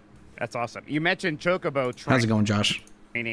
How elaborate of a system should we expect that to be? That was obviously a big fan favorite feature in the original Final Fantasy 7. チョコボの育成についてですが、それもどれぐらい混んだ作り方っていうのなんていうか作り込んでいるのでしょうか？チョコボの育成？そういう意味だとチョコボを育成していくことでよりなんか探索がスケールアップするんですけど、なんかそこの成長がなんか難しいと結局なんかユーザーの体験が広がらないんで、結構こう簡単にどんどんピコが成長していくようになってるんで、まあ、そういう意味だとなんかだいぶこうなんだろうな早い段階っていうよりかはこう時間がかからなくこうより空間をユーザーが楽しめるような感じにはバランスをとってます。Yeah, so I think we kept it balanced in that way where it doesn't like hinder the exploration. So it's not like super challenging to raise, Pico and like have that be able to access different parts of the world. Again, just access. Now that the games, all 3 games in this trilogy are out, do you feel sort of a relief now that like people come into the series that are very precious about being able to see the beginning and the end can all just see welcome in both Joshes. All Joshes are welcome here. I'm surprised Hamaguchi can talk like this after a while. I know we're all just fucking sitting here wondering how there's fucking Hamaguchi in a Max's house, Hamaguchi on this article, Hamaguchi in like fucking Giant Bomb doing this fucking interview. Yeah, there's a ton of that happening right now. He is pushing this game as many times as possible. Have all the interviews been providing new pieces of information? Yeah. Like, the biggest one was definitely the first one we looked at, where they, like, they were talking about having developed a fully explorable Midgar in the new game. So, like, and on top of that, they mentioned Deep Ground as another explorable aspect of the game, which is nuts. It's fucking nuts, dude. I cannot believe it. I just can't fucking believe it. Like, I've been streaming for 6 hours, and even saying it now, and I said, like, I read that at the beginning, and I was just like, there's no fucking way that that's possible. Yes, dude. They're fucking, they literally openly talked about Vice and Nero and, like, being able to see characters from Deep Ground. Like, I am in the dark in my own mind, even though I know the truth. And one go it's fucking nuts, dude. People who have been holding off, be like, hey, now's the time to get back into this and see this story through. これ3作目が出ることで全てそのトリロジーがそのコンプリートとなりますが、それはその今まで例えば全てが出るのを待ってた方にも参入しやすいような時期だと思いますか？そうですね。なんか比較的こう I will say the one thing that I sit here and think about quite often is that I really wish that one person would try and pry into the compilation inspiration. That's the one thing that I think would be really interesting to hear him speak about now. Like, just thinking about what Final Fantasy VII this part of it, like the conclusion of it, and sort of talking about more or less what that has meant to sort of involve that and how they kind of see that fitting into the final part. That would be my question for Hamaguchi is how do all of these elements that you've sort of cultivated throughout the new trilogy in regards to what you've introduced from the compilation, how do you feel about how you've included that and like maybe resolving that? And are there still those kinds of elements that we have yet to see or wants that you want to see be included? That's a question. 日本とかでもそうですけど、結構グローバルでなんかこうすごいファイナルファンタジー7をこうすごくこう愛してるというか好きなけど、なんか3部作全部揃わないとなんかこう待ちたいっていうユーザーはやっぱ結構多くいて、まあ今回やっぱりこうこれをきっかけにぜひ多くの方に触ってもらいたいなっていうのはあります。Absolutely, not just in Japan, but globally as well. I have heard voices from players who are just waiting for the entire trilogy to be out before they dive in. So I really hope that those players can, jump in and enter this world with this release. And kind of like on your side of that, this has been a long time kind of working on 3 projects, but kind of one project. Been a lot of your life devoted to this Final Fantasy VII remake. How do you kind of keep sort of creatively inspired or sort of keep creative fatigue going away? Is that a worry at all, working in this same world for so long now? 今回その一つの FF7 の世界にかなり長年開発してきたと思いますが、クリエイティブを続けていくためには何か努力を何かされているのでしょうか？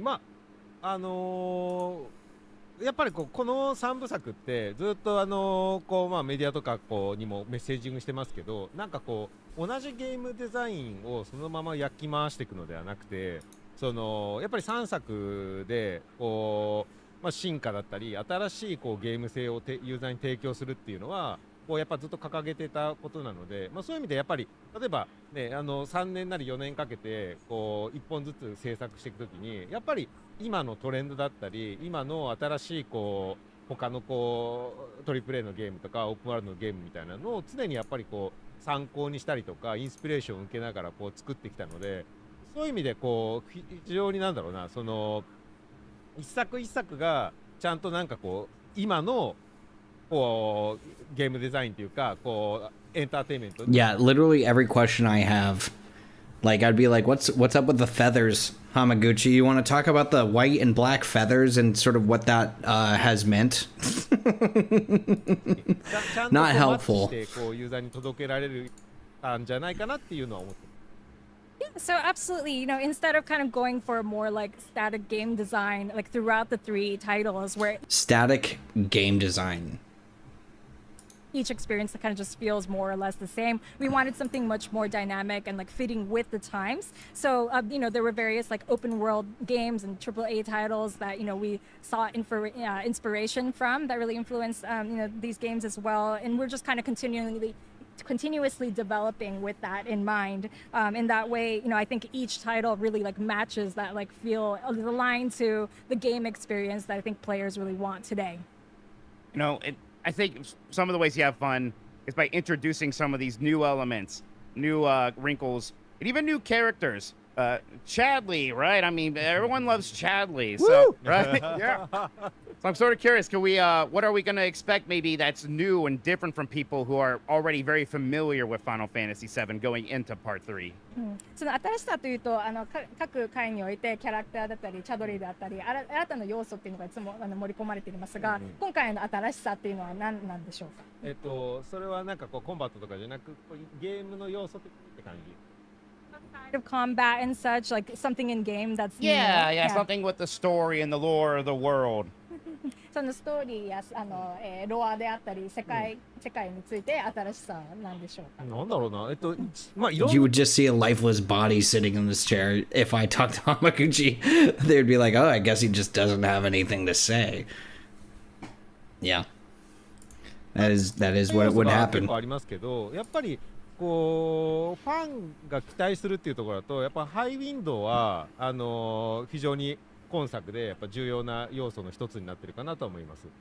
Yeah, so I think there's many new elements that have been introduced in this title, but something that the fans can really look forward to is High Wind and what they can experience with that. 当然なんかワールドマップを飛行する一つのファンクションというか機能としてももちろんそうですけど、ゲームの中の結構ポータル的な位置づけになってるので、なんか当然ハイウィンドウの中も作られてますし、なんかワールドマップをいろいろ探索していくことでハイウィンドウの中が賑やかになったりとか、結構クルーのセリフが変わったりとか、結構そういう意味ではハイウィンドウは今作において非常に重要な位置づけになっています。Yeah, so in that way, it not only serves as a mode of transportation, but it serves as also like a portal or hub for the players. And as you continue with the exploration, different things happen within the interior, or you can get like rewards or talk to, people within High Wind. So in that way, it keeps it kind of like, varied and interesting as you keep exploring. And Chadley is returning, right? チャドリーは戻ってきますよね。チャドリーは今回まさにさっきハイウィンドウの話をしましたけど、もちろん戻ってきますし、今回も登場しますし、チャドリーはそのハイウィンドウの中で自分の基地を作って、そこでメテオについて研究をしてるキャラクターとして登場します。Yes, absolutely. Chadley will be in this title as well. He actually has a base set up in the High Wind where he's doing research on Meteor. Oh, he's part of the crew. That's great. So yeah, for sure, like Chadley's gonna shoot this fucking missile. He's gonna be like, you know what? That is gonna be how you get to Rocket Town. He's gonna say, I need to develop missile technology. Like, in order to counteract the meteor, Cloud, in order to counteract the meteor's effect from hitting the planet, why don't we just destroy it with rocket technology? Well, Shinra's not gonna let us do that. And then Sid's gonna be like, well, I got an idea. And then Chadley and him are gonna romp their way to Rocket Town to look at the rocket program stuff. Yeah. That's my Rocket Town pivot. なんかハイウィンドウの中は当然原作のそのハイウィンドウの中をオマージュしてるんですけど、チャドリーの部屋だけはやたらハイテクな機械だらけの場所になってます。So of course, the interior of the High Wind is an homage to how it looks in the original, but just Chadley's room is going to be super high tech. All right, great. Excellent. Oh shit! I could be kind of simple when it comes to like looking from the outside in on a game. When I'm like, oh, it's an RPG. How much of an RPG is it going to be? And then I see something in the trailer like, is that a job system? That feels very RPG to me. Is that something that is that the way you guys think about it? Is it like fun to be like, hey, we can put in different RPG elements into a game like this and express that idea in a different way? So yeah, gathering the huge materia, putting it on the rocket. You're gonna have that evolution with Chadley 100%. Anything technology related or combating the weapons, combating meteor, that's all gonna just converge with Chadley. That is going to be how we have these characters, a more focused narrative on the idea. So I don't know if I've talked about this already. I think I must have in one of the other streams, but for sure, something that has happened or has been building up is the fact that it seems as though with the Liberation title, what we're looking to accomplish from the political aspect of it and what they're referring to with Wutai is that we're going to be sort of freeing the people of like some level of tyranny, whether that's Shinra's control of Wutai or just their other areas like under Junon. Like there will be like this sort of revolution vibe from the entire game. Is that you're going to be liberating these different areas of that control. But the other thing that's going to start happening, and something that we're already kind of seeing, was somewhat of an integration of the party with Shinra troops. They were trying to fight off the weapon, and they joined in on the fight to defend or stop it. So the idea there is that you're going to have a sort of like this breaking down of like, oh, we're not enemies. Like we have a common goal here. And I definitely think that Rufus is still like talking about major changes in the compilation as far as like, and the way that the original goes. Knowing how Rufus is now is that his plan is not to destroy the planet. He is taking control of the political aspects of each of these regions in order to, and like creating Avalanche, like, which is essentially an effort to, you know, create this essentially this antagonist for Shinra, but has also evolved into something completely different. And you have Wutai, which he has now lost control of because Sephiroth knows that is kind of important, like to sort of continue to feed the war. And so Sephiroth's intention from Glenn's mouth was like, war will make things right. Conflict is what like sort of perpetuates the circle of this, of what we've been talking about, this cycle very, very minorly throughout this stream. But the idea of that is Rufus doesn't like that concept. Rufus isn't interested in going the way that his father went. He's not interested in following Glenn's or Sephiroth's sort of plan. He actively dislikes the fact that he is sort of like assuming control of the narrative around Wutai. Because the whole point of it was to kind of almost like resolve like the world's issues, is that he kind of does this like insane 3D chess setup, and now that that's kind of being put in jeopardy in Rebirth, I think the idea will be to eventually just have him also join the party. Dude, if we have a fucking Rufus, I just fucking thought of that. If we have Rufus gameplay,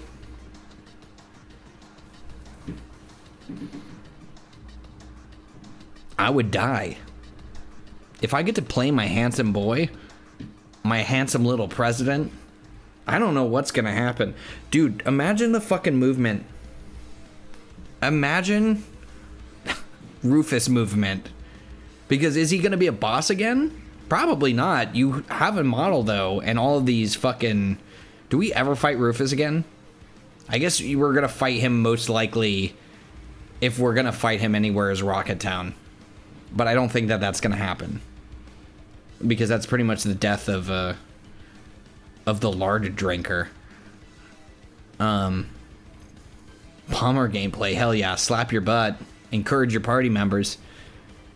Playable Rufus? Doubt it. I don't know, man. I think that there's just too much shit going on that they're telling us about that is going to be fucking awesome, and I just can't, now that they've opened up the scope of the game, I'm finding myself flying off in this huge detached way. We could fight him in Midgar. Yeah, definitely. Cue Yuffie laughing as her arse off screen. Yeah, it's gonna be great. His moveset would be so fun, is all I'm saying. That's where the thought stops, is that if you were to play Rufus, it would be fucking like awesome. It would be fucking amazing. 今度ジョブシステムについてもRPG 的な要素を今回もっと入れてみようというような意気込みだったんでしょうか。そうですね、それもありますし、やっぱりこういう3部作でこうゲームを構成する上で、なんかこうコンバットシステムについて、なんかこう今まであった機能をこうやめて新しい機能を入れるっていうのは。So for sure, Rude is gonna be one. For sure, Rude and Reno are gonna be one. Because we're gonna fucking party up with them in Wutai, like 100%. That seems like the most likely scenario when they're talking about other characters. I am so curious how long this game will be. It feels like there's so much on top of what we don't know. That's the thing. We haven't seen any of this yet, which is crazy. 多くのこれまでやってきてくれたゲームファンにとってはあまり嬉しくないことなんだろうなと思ったので、逆に言うとじゃあリバースからどういう要素を足してあげればこれまでのコンバットシステムを生かしたままなんかこう拡張できるかっていうところが、まず私と遠藤の最初のそこがこうトライというかチャレンジでした。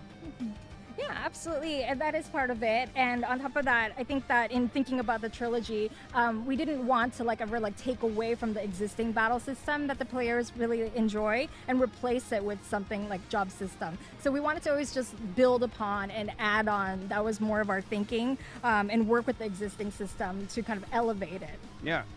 Is it like refreshing to be like, I have multiple bites at the apple here to be like, hey, last time we didn't have either the will or we didn't want to try to do it that time. Now we can, and it still feels very Final Fantasy VII at the end of the day. その毎回前作ではしなかったことをもっとちょっと強化したり進化できるっていう体験はすごく良いものでしたか？そうですね。実際やっぱりリメイクで一個turn-based action を融合したIt's sounding like this third part of the trilogy will be a whole second half of the trilogy. Yeah, it feels like two parts in one almost, in terms of what the size could be like.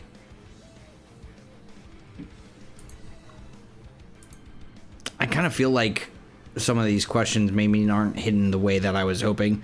but I'm gonna just kind of write it out a little bit more. But if we can just get them directly from the from like General Archaeology Department, we might just do that. We'll see. さらにそこに対してこう連携の要素をこう足してやっぱすごくファンに喜んでいただいて、で今回さらにそこにこうジョブというウェアという概念を入れたことで、おそらくさらにこう多くのゲームファンの方にこう気に入ってもらえるコンバットに仕上がったのかなと思います。Yeah, it definitely was.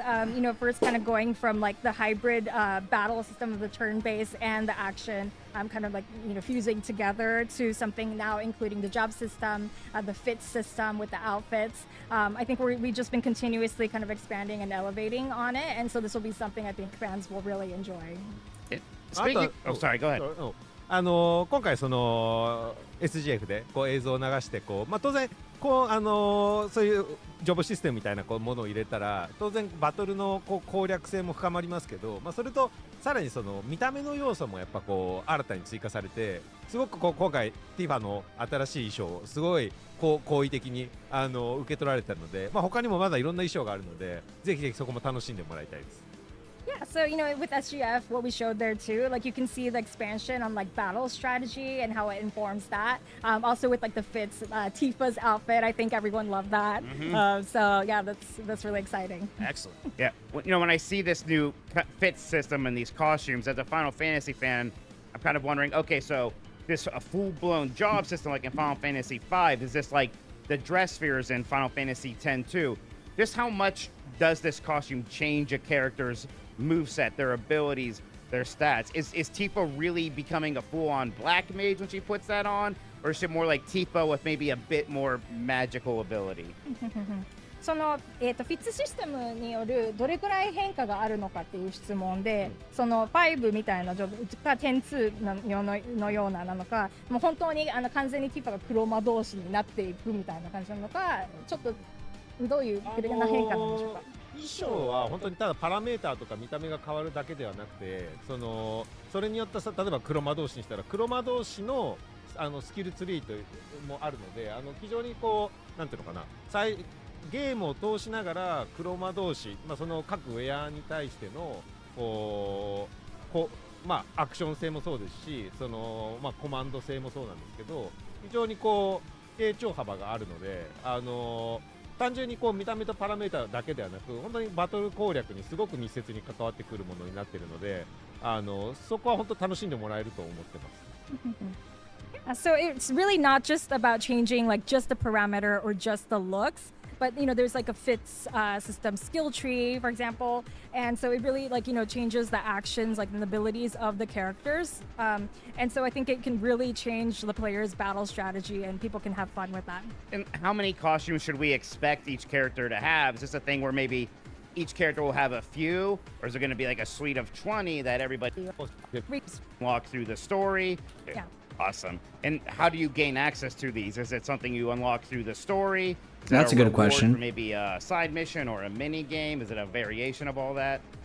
どうやって入手していくのでしょうか。それぜひ聞いてもらえてよかったんですけど、結構驚かれるとは思うんですけど、今回バトルディレクターの遠藤の方でやっぱり例えばじゃあクラウドに対して戦士のコスチュームがあって、なんかゲーム通しながらじゃあなんか黒魔導士が出てみたいになると、なんか自由にこのプレイヤーにこのコスチュームをつけてくださいっていうコンセプトよりかは、なんとなくゲームデザイン的にこのキャラクターにはこのコスチュームを最初使ってほしいみたいなのが、なんか作り手の方からなんか誘導してしまうってなんかよくなってしまうんですけど、今回本当にクラウドであってもどのコスチュームを使うかっていうのをユーザーが自由に選んでほしいっていうところがあって、ゲーム開始のさっき言ったハイウィンドウが解放されるタイミングでコスチューム機能も解放されるんですけど、もうそのタイミングで全てのコスチュームが全部解放されます。Yeah, so glad you asked. So this. Lol, too much info. Wait until the game is out. Yeah, dude, it's fucking crazy how they're hitting the ground running so hard. I personally think that this is the best approach that they've taken to talking about any of them so far, other than the first one, because the first one already had so much goodwill for it, but this one just seems to be doing that as well. I need to run to the bathroom soon, but I'm going to try and finish this. We talked about this out. with Battle Director Endo-san, and you know, like it could be that like normally within a game, as you progress through the game, you get like one fits along the way or something like that. But we really wanted that like freedom of choice with the player. Catching up really quickly on this.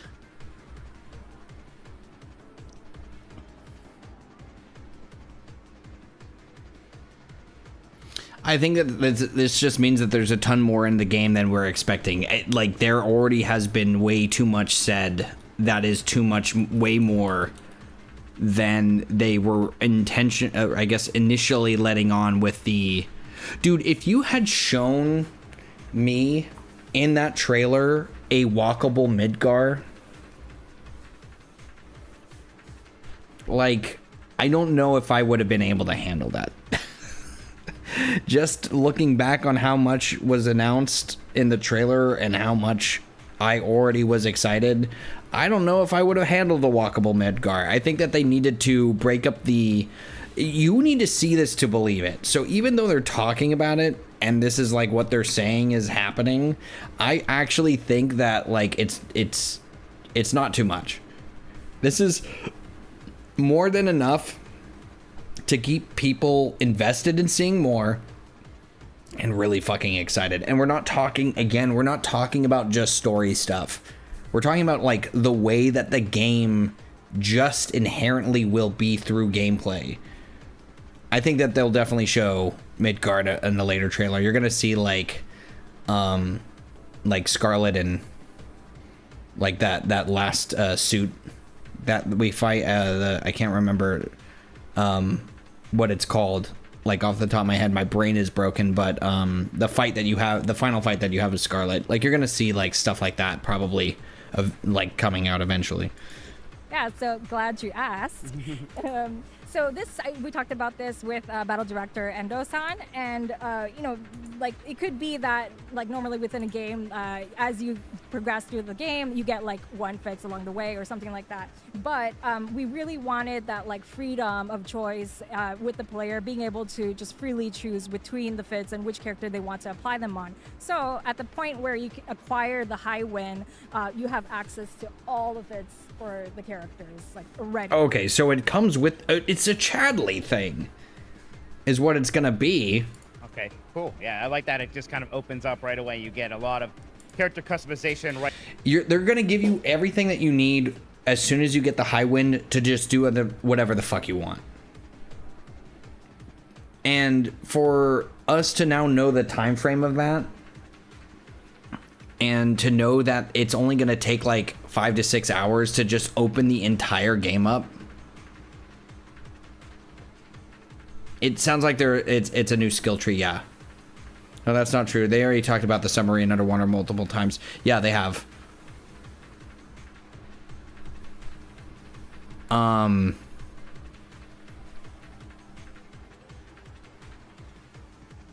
Yeah, so they've already talked that the underwater segment of the game is still in the game.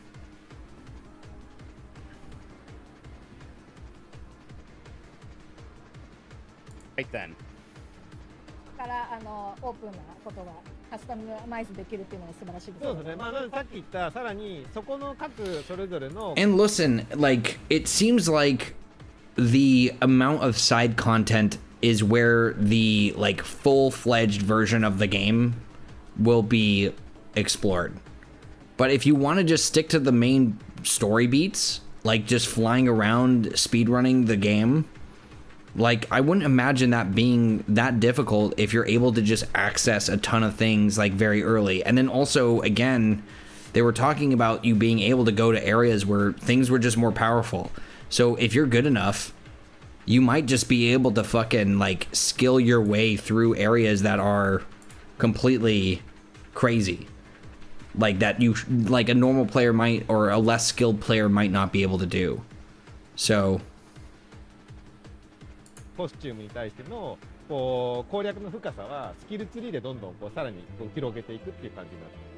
Yeah, and you can kind of expand and go deeper into each fit with the skill tree. Final Fantasy VII is, in my mind, the biggest remake that gaming's ever seen in terms of the scope and the ideas and how to like reimagine a game. Is that something you would ever want to do again? その今回のリメイクシリーズはその史上最大の、スケール的にもいろんな意味でその最大なリメイクだと感じていますが、またやりたいと思いますそう難しい質問です。今回やっぱこうリメイクのこのリメイクプロジェクトをやって、本当に私自身もいろいろこう学んだこともあるし経験したこと。Okay, on the side while I'm watching this, I'm looking at the full RPG site article that I think was the basis of some of the first article that we read, and I'm gonna just really quickly pull that up just because I am curious to see what some of this is saying. But like, here's a more direct question about the deep ground stuff that I think we might be interested in. So I want to ask about Vincent, as his backstory is the only vaguely hinted at in the original Final Fantasy VII, and then explored more in depth in the likes of Dirge of Cerberus. I know you've already said deep ground characters will be returning. Are Vincent's backstory elements, like Dirge of Cerberus, something we're going to see in Revelation? We can't delve too much into the storyline just yet.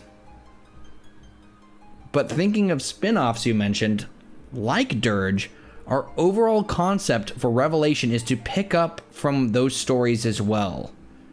So with characters like Vincent and Zack, those are explored. We can't say just how much yet. We are getting fucking Benora. We're gonna get it. Give it to me. Just say it. For sure. Nuts. Absolutely fucking bonkers awesome. Let me have the apples. I'm fucking out of control. Let me just soak that in for a second. So yeah, that was the way that I was viewing the framing of the Hamaguchi thing. As he was speaking, was also mentioning Benora or just Zack. DOC story in remake part 3.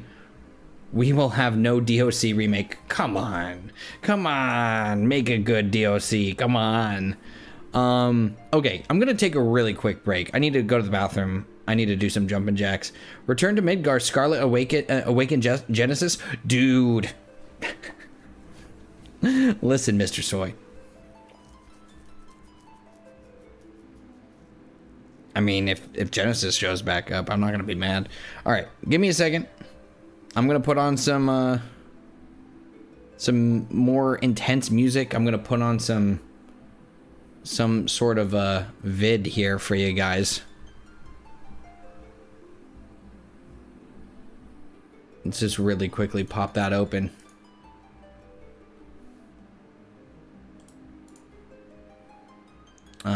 Let's see.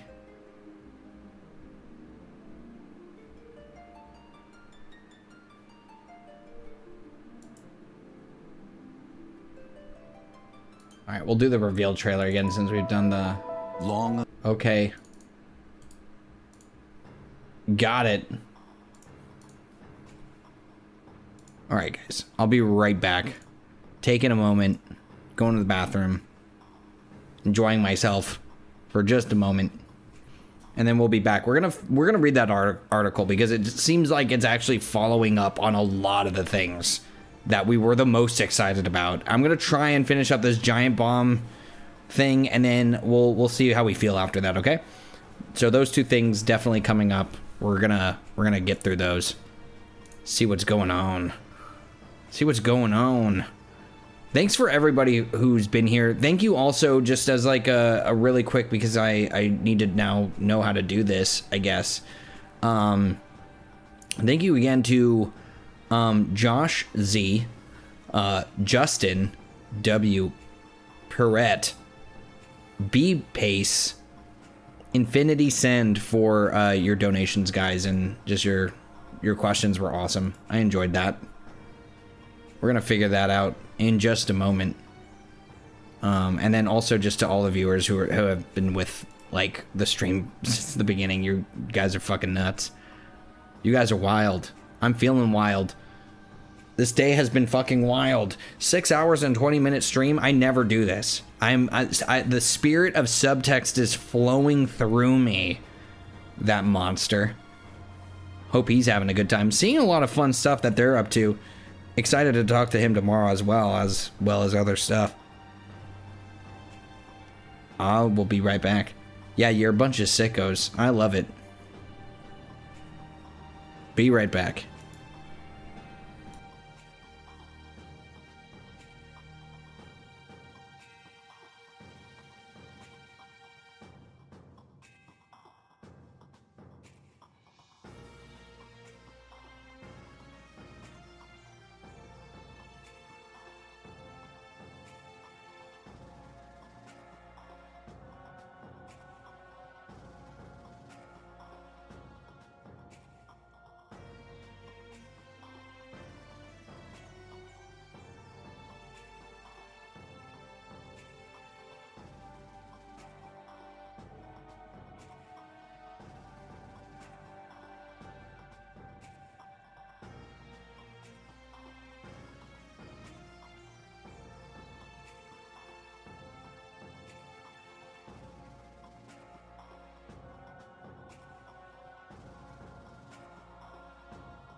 Okay, here we are, we're back. We're doing a final push, ladies and gentlemen. We're gonna get through this fucking... It's gonna be the final boss of today. But we still got more to come. We got stuff to read. We got stuff to still watch. I'm gonna read this article. Because goddamn, that was the stuff I was really sinking my teeth into. But yeah, AC is the bad ending, Grand Styles, for sure. To answer that question, let's see. I don't think it was. Oh, we're talking about the stuff, the Tyler stuff in Twitch. We're talking about how bummed we are that Final Fantasy VII Remake has included the compilation. Wah, wah. Yeah, I'm really sad about it too. Who likes that stuff? Not me. Definitely haven't dedicated an insane amount of time talking about that. Who likes Genesis? Not this guy. Definitely not this guy talking about Advent Children and Crisis Core Before Crisis and Dirge of Cerberus and Dirge of Cerberus's multiplayer and all the Ultimanias that go with any of those. Who would bother reading any of that? This guy, definitely not. We're not about that. We're purists in this chat. And this guy wouldn't want to do that. Wouldn't want to waste our time thinking about how cool any of that is. Definitely don't acknowledge the fact that it's kind of awesome when you're fucking fighting Nero and you know, yeah, like let's see, what do we got here? Fucking let's peel into this. Let's peel into the Final Fantasy VII Remake Intergrade soundtrack. That fucking atrocity. Dude, who fucking likes, who fucking wants to fight a boss to this theme? Like, literally. Like, who wants to fight a boss to this? Not me. This doesn't get me excited. Nope. Not feeling a thing. Not in a sense of dread or... For a character that was like a flatline in that, yeah, in DOC made into an epic final boss.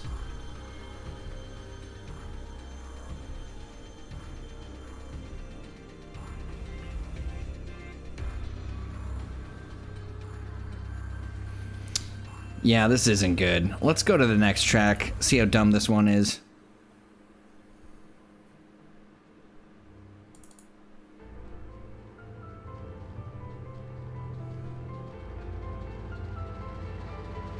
Kind of not good. Not feeling it.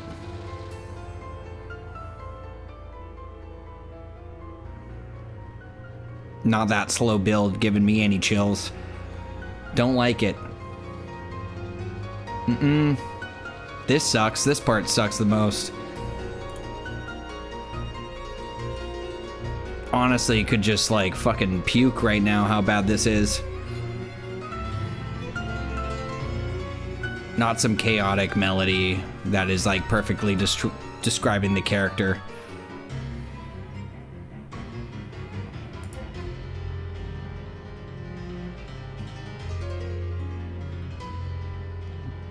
And then, yeah, so this is garbage. Let's throw that away. Let's just save me from this fucking atrocity that is a soundtrack. Oh god, this is the worst one. With your health ticking down, and that's just stupid. Putting a sense of dread into a fight.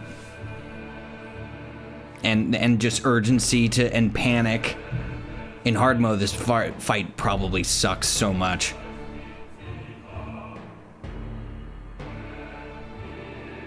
Yeah, whoever designed this, you guys gotta find a new career. You guys should have just stopped with 1 and just redid the whole thing. We should have just kept that there.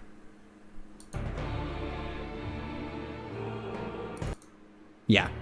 Dumb. Fucking dumb as shit.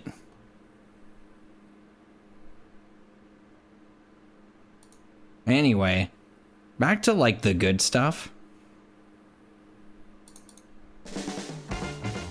Oh no, this is still crap. We'll leave it on.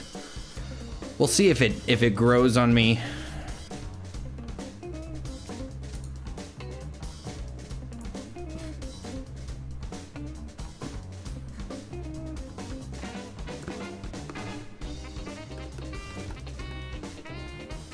Yeah, fucking Yuffie's combat too. Like, what a fucking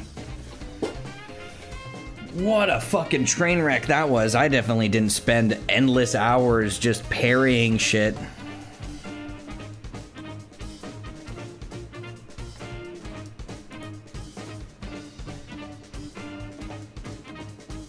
Didn't wisp around like some kind of combat god listening to this. Not feeling anything. Okay. Enough joking around. Enough playing with my audience. Yuffie's DLC was literally insane. So if you guys weren't here for it when I was playing it, I literally just fucking dissected Yuffie's combat without Sonon and Odin fight, and it's like one of the like best things. It was like one of my favorite things that I ever did in the game. So, quell those worries, gentlemen and ladies. Let's get back to the real meat and potatoes, though. Here, enough talking about how good all that stuff is.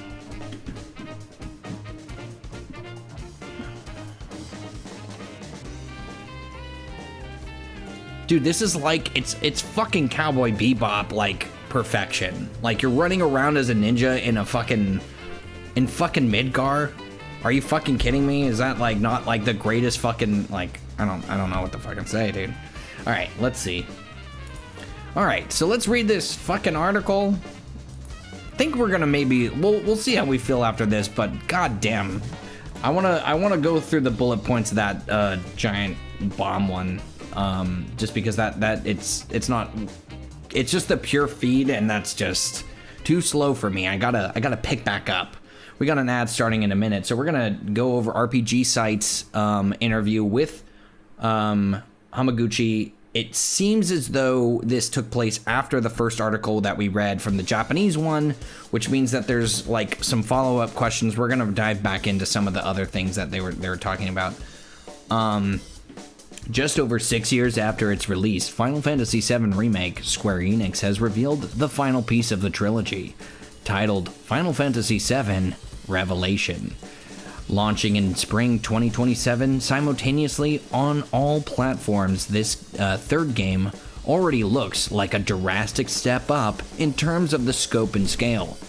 Introducing Sid and Vincent as playable characters, a seamless open world you can traverse with the High Wind, the threat of the weapons, a fully imagined Wutai, and much more. Coinciding with the game's announcement, we had a chance to sit down with Final Fantasy VII Revelation director, how do you say his first name? I'm gonna just say Hamaguchi, before I drastically fuck that up. We talk about some hints on story details and links to spin-offs, battles with the weapons, the job that like fit systems, and much more. RPG Site back in 22. Oh, this is where this fucking comes from, so we'll follow up with this.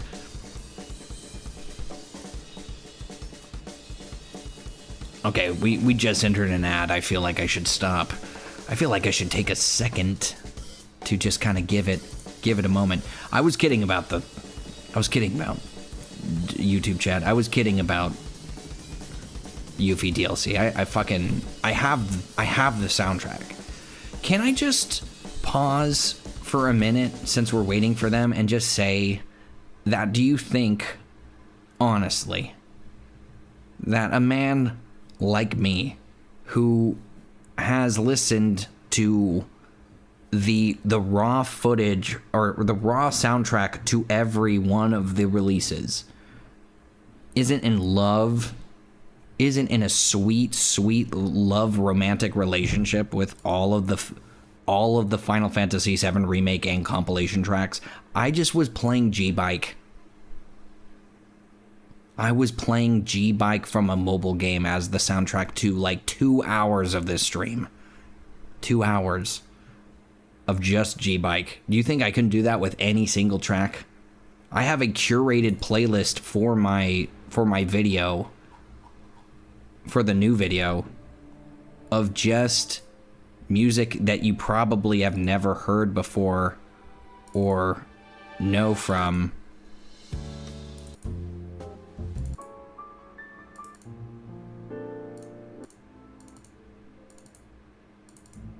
Underrated, probably one of the best soundtracks.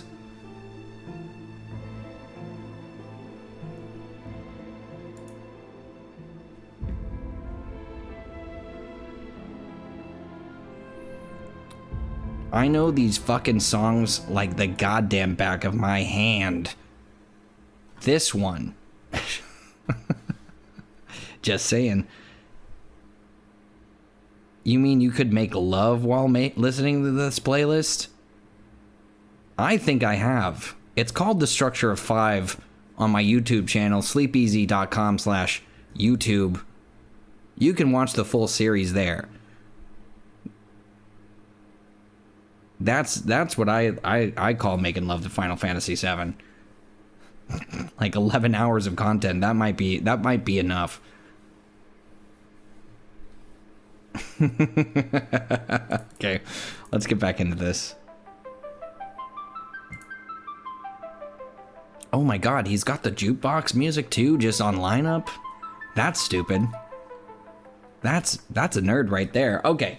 RPG site back in 2023, Tetsuya Nomura said in an interview, which they hyperlinked right here, that the Final Fantasy VII Remake project will, quote-unquote, link to Advent Children. Is this still the case? And will players know how that happens when Revelation comes out? What a fucking banger. That's lore erotica? Yeah, that's my favorite genre. I'm gonna now... Ninzard, I'm gonna bookmark that in my head for my favorite type of content on YouTube. You've just created an entire genre in my head of, I'm like, I know 5 people that do that, including myself. Vati Vidya is another one who is 100% making love to the From Software developers. Hamaguchi says, I don't believe we've publicly claimed or stated it's gonna be exactly that.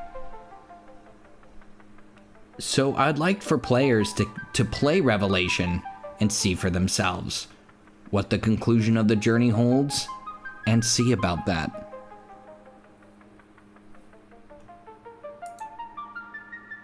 Not the fucking quote of the century right there. Literally Hamaguchi saying, yeah, you should just get to the end and see what happens. I fucking dare you. He said, I fucking dare you. He said, I fucking dare you to get to that part and figure that out. I can't listen to that song without crying because I'm that big of a nerd. He's saying, see what fucking happens. I put the bullet in the chamber. See what fucking happens, buddy. I fucking dare you. Okay. I wanted to ask you about this new job style system. When did the idea come around? Like, did you envision it at all when you were developing Remake or Rebirth and doing combat improvements? Did you know you'd want to implement this later on? Hamaguchi, I think battle director Endo-san and I were aligned in thinking that that taking away something from the existing combat system, i.e. killing off somebody, fucking them dying, wouldn't fare well with our players who've already come to love the combat system. We thought more so that adding on and kind of evolving what we built as the foundation would be better for this direction, and would make for a much more fun experience for players for this title. So in this way, the players can choose, oh, we want to take Cloud, who's more like an attacker character, and make him Black Mage Cloud. That's an attacker. That's so cool. Having that ability to customize, we thought that would be the direction. So yeah, like we've been hearing him echo throughout the entire experience, that they're looking for a way of replacing Cloud and Aerith in the party when they're not there, by still giving you access to that type of ability. You know what's also gonna probably be unlockable now that I'm thinking about it? Because we've also, one of the things that I was playing Remake and Rebirth thinking, or sorry, Rebirth specifically, was how fucking good Zack's combat was feeling right at the beginning. And the problem with that is that we were kind of just only able to really fully kind of experience that, I guess, more or less in the main campaign twice. One at the beginning and then one at the end, right? So knowing that there is a enhanced skill tree and a warrior class and a fit system, we might get access to those abilities outside of just his gameplay, and that's kind of fucking awesome. It's kind of fucking awesome. Like, open the box, Hamaguchi, the Pandora's box of this fucking insane game that you're fucking playing. I do hope that Revelation makes Zack's charge gimmick easier to use, because like, it's way too strict. It is fucking crazy, but I think that if you had more time with it, you would probably feel a lot more comfortable with it. I thought it was really interesting that there was kind of like a skill cap that just like you gotta get up there. You know what I mean? What's in the box? Yeah. Hold up, is that a complete denial? I mean, I think he's just saying it's just not happening. Shape of My Love. I love that song. Yeah, it's a good song. I'm glad that people are catching on. We lost our mage, so this fits the system. This fit system makes sense. Yeah, Vincent as a red mage, 100%. Hear me out. Cloud with the Genesis fit. I'll do you one better. Hear me out. Genesis. How about that? How about give me that? Give me that guy. Give him to me. Oh my Godzilla Sonon drama would be great. Minerva, though, you guys are getting me all excited and giddy about, like, I keep seeing Minerva pop up in YouTube chat, and you guys are really, you guys, if we get Benora, we gotta get Minerva. If we get Benora, give me Minerva fight, please. Please, Hamaguchi, I beg you. Hamaguchi-san, please. I would appreciate you giving me these really, really niche things. So in this way, the player can choose. Yes, we got that. Okay, on that note, I'm curious about the costume changes. Final Fantasy VII characters all have very iconic, well-known looks. Why did you decide you wanted to give them costume changes? And do these apply across everything in the game, such as cutscenes? Hamaguchi says, I think it's totally true that there's iconic looks with these characters for Final Fantasy VII. And yes, the fits as well, as we call them, are reflected in cutscenes. I try to think of it like how the battle experience that players may desire in controlling the characters, and then the actual kind of visuals, it can differ. I agree. I think that that's a fair assessment. Also, just wait for the mods. Like, is it gonna be that big of a fucking problem? You know, let them do it. And in this way, the fits, we wanted to it to be able to be customized, where characters can choose the fits, but the skins are also different elements you can choose. There you go. It's a loadout. It's a loadout fit that doesn't have to affect gameplay or the visuals of the game. Fucking good on them. We're skipping this one. Hell yeah. Let's dial this back just a little bit so I can focus. So for example, you might want Black Mage Cloud, but in his original outfit, he usually wears. I was literally about to go off on this, and they just read my mind. In that way, the skin options can be accumulated in the game, so players can choose their favorite looks and styles. Fuck yes.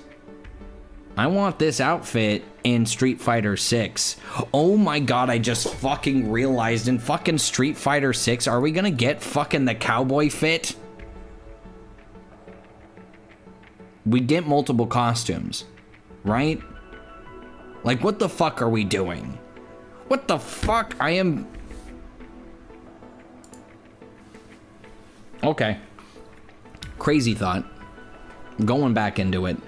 RPG site, everyone asks about Wutai and Rocket Town, but I want to know if we're going to get Bone Village. Oh, this is where you guys have been pulling this for? This is where this is happening? Yes, and oh, dude, also fucking Advent Children. You're so fucking right, Solus. Holy shit. We're playing that on stream, dude. We're gonna have to get the boys together and play from some fucking Street Fighter 6. I gotta get good now. Uh-oh. I gotta get it good now. Let's see what... Sure. Okay, Hamaguchi. Bone Village itself is not included, but Northwood and the Temple of the Ancients will be able to be revisited. I put my own spin on it. I'm a journalist now. Good. I want to explore the Forgotten Capital. Temple of the Ancients. Dude, that's kind of crazy. Wait, they said Temple of the Ancients. What? Excuse me? We're gonna be able to go back? Ooh, dude, Sleeping Forest full... That's what I'm saying. Why the temple? Why would we go back to the temple?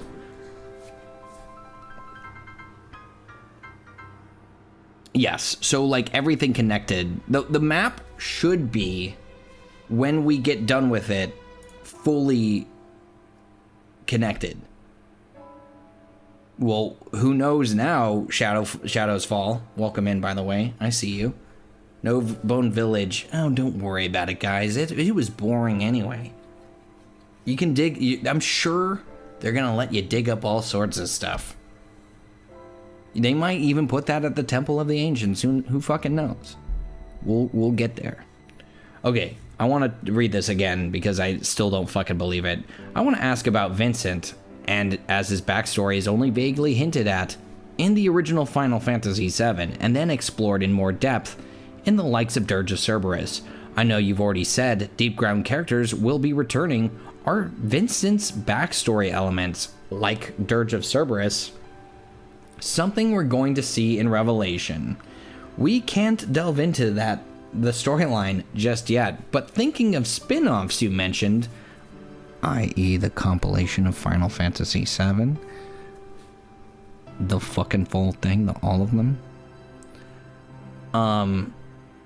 like Dirge, our overall concept for Revelation is to pick up from those stories as well.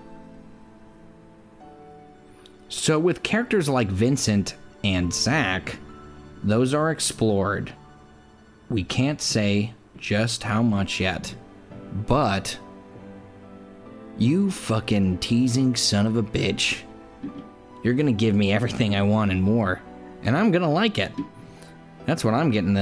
Yeah, we're gonna have at least 500 hours of gameplay and about 700 hours of footage that we're gonna comb through because we're nuts. Man's tickling my heart. I'm tickled. I'm tickling right now. Thanks for the tickle, Hamaguchi. Let's go into the next part, which is one of the things that you've mentioned in other interviews is the Turks will have... Oh, wait. Holy shit. No, wait. Hold on. I'm skipping one, but holy fuck. we can't do that one right now.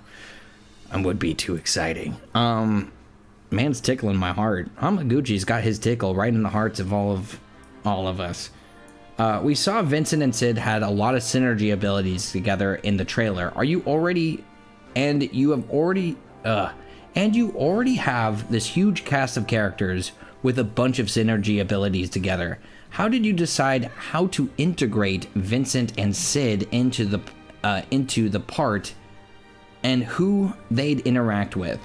Hamaguchi, this was the same for the Fits too, but with synergy, we didn't really design it in the sense where some attacks are better with these two characters than others. We really wanted players to be able to freely choose. This comes up time and time again. Like, time and time again. He continues to mention the freedom of choice. He is so zeroed in on this, and I love it. Okay, so we really wanted players to be able to freely choose what they like and have that be equally available for their choosing. So in that sense, yes, Sid and Vincent are joining the slew of characters and those synergy abilities as such. You know, from the creator's side, that was kind of a challenge for us to make an improvement on. Great. Fantastic. He's the man of the people. Hamagooch. He is E. Singular I. Hamaguchi. Let's see. Okay, so we're gonna get to this fucking... One of the things you've mentioned in other interviews is that the Turks will have a much larger role. And at the end of Rebirth, we see some fairly huge revelations for Rufus Shinra's character. Is he a part of that? Will he have a much larger role? Okay. Okay. In terms of whether Rufus will be directly involved and how much of it will be the Turks about that the storyline, we want players to experience that themselves. But there will be revelations on what the relation is between Rufus and Glenn and ties to other spin-off works within Revelation. There you have it, folks. We are fucking done. We got it. We got it. We are fucking in. Hamaguchi is fucking in there, guys. He fucking knows. He fucking knows. You're not just getting Dirge. You guys are getting fucking Before Crisis. You guys are getting Crisis Core. It's in the game. We're gonna explore it through these characters. He literally mentioned all three of the fucking main characters of all of the fucking spin-off games. Like fucking Rufus, fucking Zack, fucking Vincent, fucking the Turks. They are going... I be forgetting Before Crisis. You better best be start remembering Before Crisis, Rad Pie. You better start remembering, because that shit is fucking awesome. That's fucking we're winning. We're winning everything. We've fucking won the lottery of choosing the right franchise at the right time to be invested in. I can't fucking... Zirconia head pops in. Before Crisis stuff would be not just tight, male. It would be fucking legendary. I can't fucking believe it.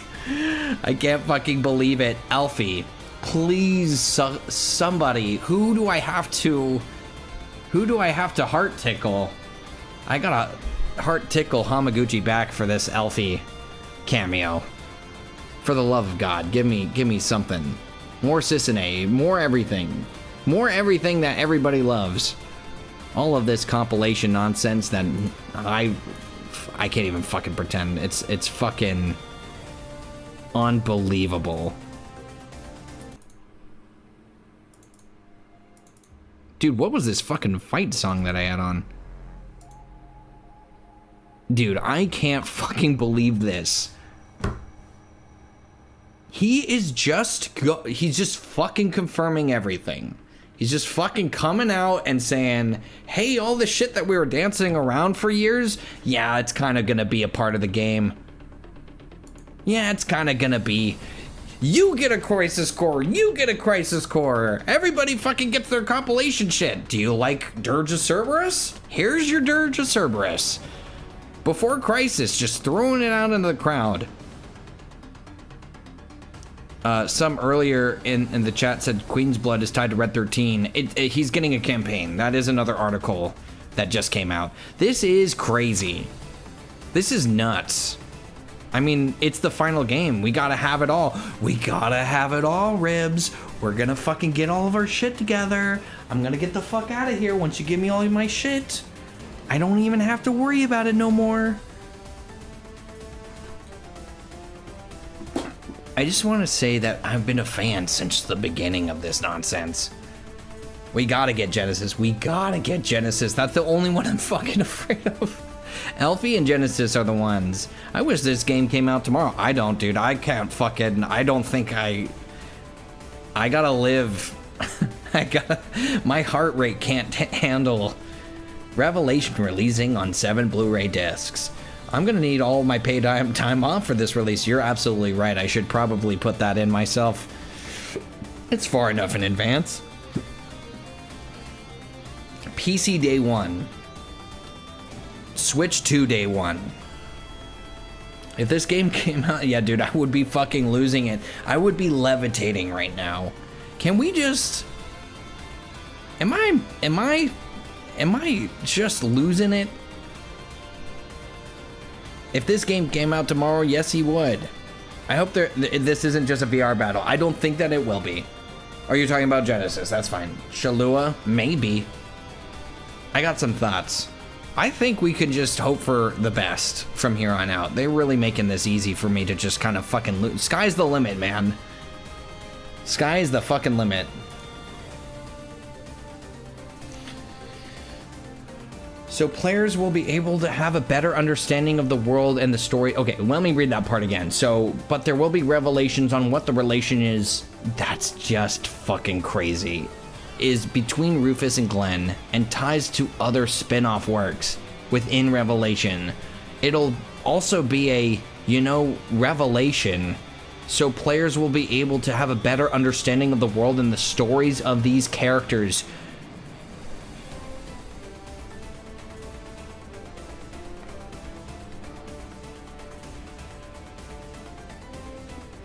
In the trailer, we see a very brief shot of Ruby Weapon, and you've confirmed that the underwater area in the...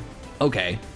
I love this fucking article. The fucking RPG site, you get my big 2 thumbs. You can have them. You're getting 2 big thumbs right now for all of this shit.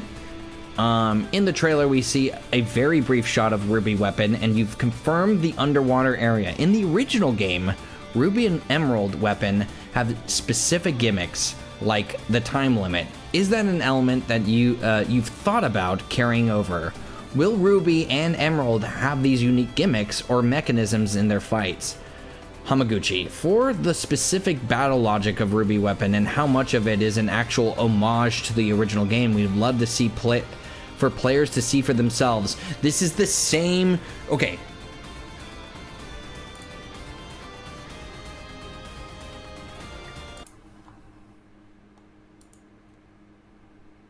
This is really important. I'm gonna just pause the music to just let you know that this is just something that because I've read enough of these fucking interviews before, and there's a specific tone or implication that is repeated typically because a lot of these interviews, as we're already finding out, are all being done very quickly in succession. So the mannerism of the language here, where he says, we'd love for players to see for themselves. If we scroll right back up to the top of this fucking interview and we read the first thing that he said, the very first thing he says about the whether it's tied, what does he say about Advent Children? He literally says, I don't believe we said this publicly or claimed or stated it's going to be exactly that. So I'd like for players to play Revelation and see for themselves.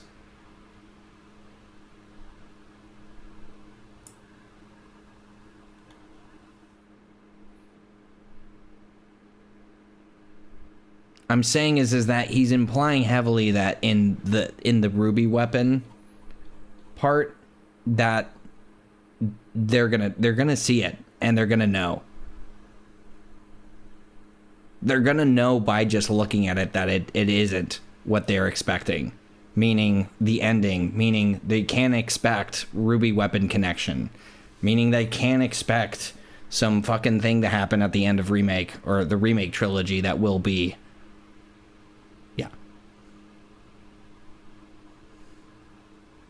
I can't fucking do this anymore, chat. This is too much. It's too much. Okay. Okay. So but more so where is it?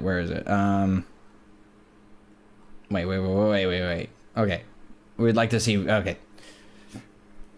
music back on.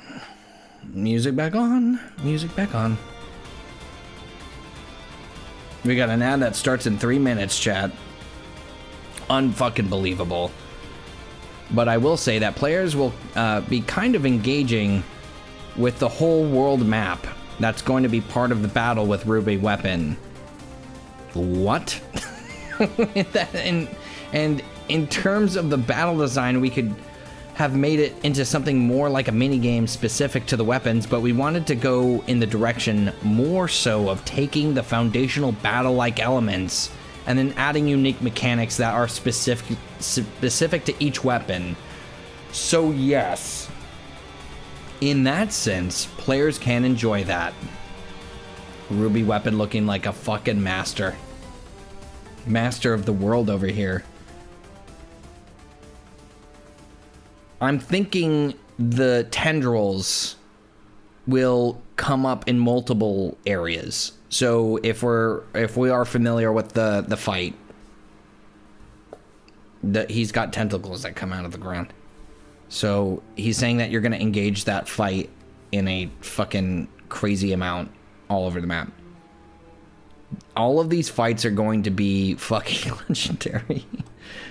It will be hard to rank your favorite weapons fight because they are all dope and awesome, is what Hamaguchi is saying.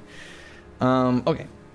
RPG site says, with Revelation, you now have this big seamless world with the High Wind. What lessons did you specifically, I love this fucking article, take from creating Rebirth into this new open world?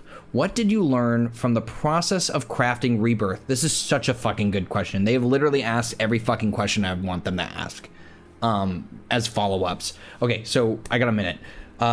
It's not so much that that there was something we couldn't do in Rebirth that now we can do or try to do in Revelation, but more so like how we can expand upon the experience that we built in Rebirth. So I think in Rebirth we really covered the open world exploration of that experience, but in order to widen that and make it even more expansive, we thought about the exploration of not just horizontal but vertical and aerial space. Okay, that kind of puts to rest one of my worries, which is being able to actually control. Maybe not. Maybe he's just talking about the High Wind. So aerial space being High Wind, vertical descent. But he's talking about exploration in vertical descent. Okay, we got 9 seconds till this ad. I'm going to give it a pause so that you guys can be in on the rest of this action. Don't go anywhere, Twitch. I'm going to read you, YouTube. Now you get all my attention. Sleepezi, how does it feel right now? How does it feel being how does it feel to be right about literally everything? It's okay. I don't think I was right about everything, but man, did I really double down on this fucking compilation stuff, and am I feeling really good about it right now? I'm just glad. I'm just fucking happy is really what it is. I'm like just really fucking happy about it. I'm really fucking happy about it.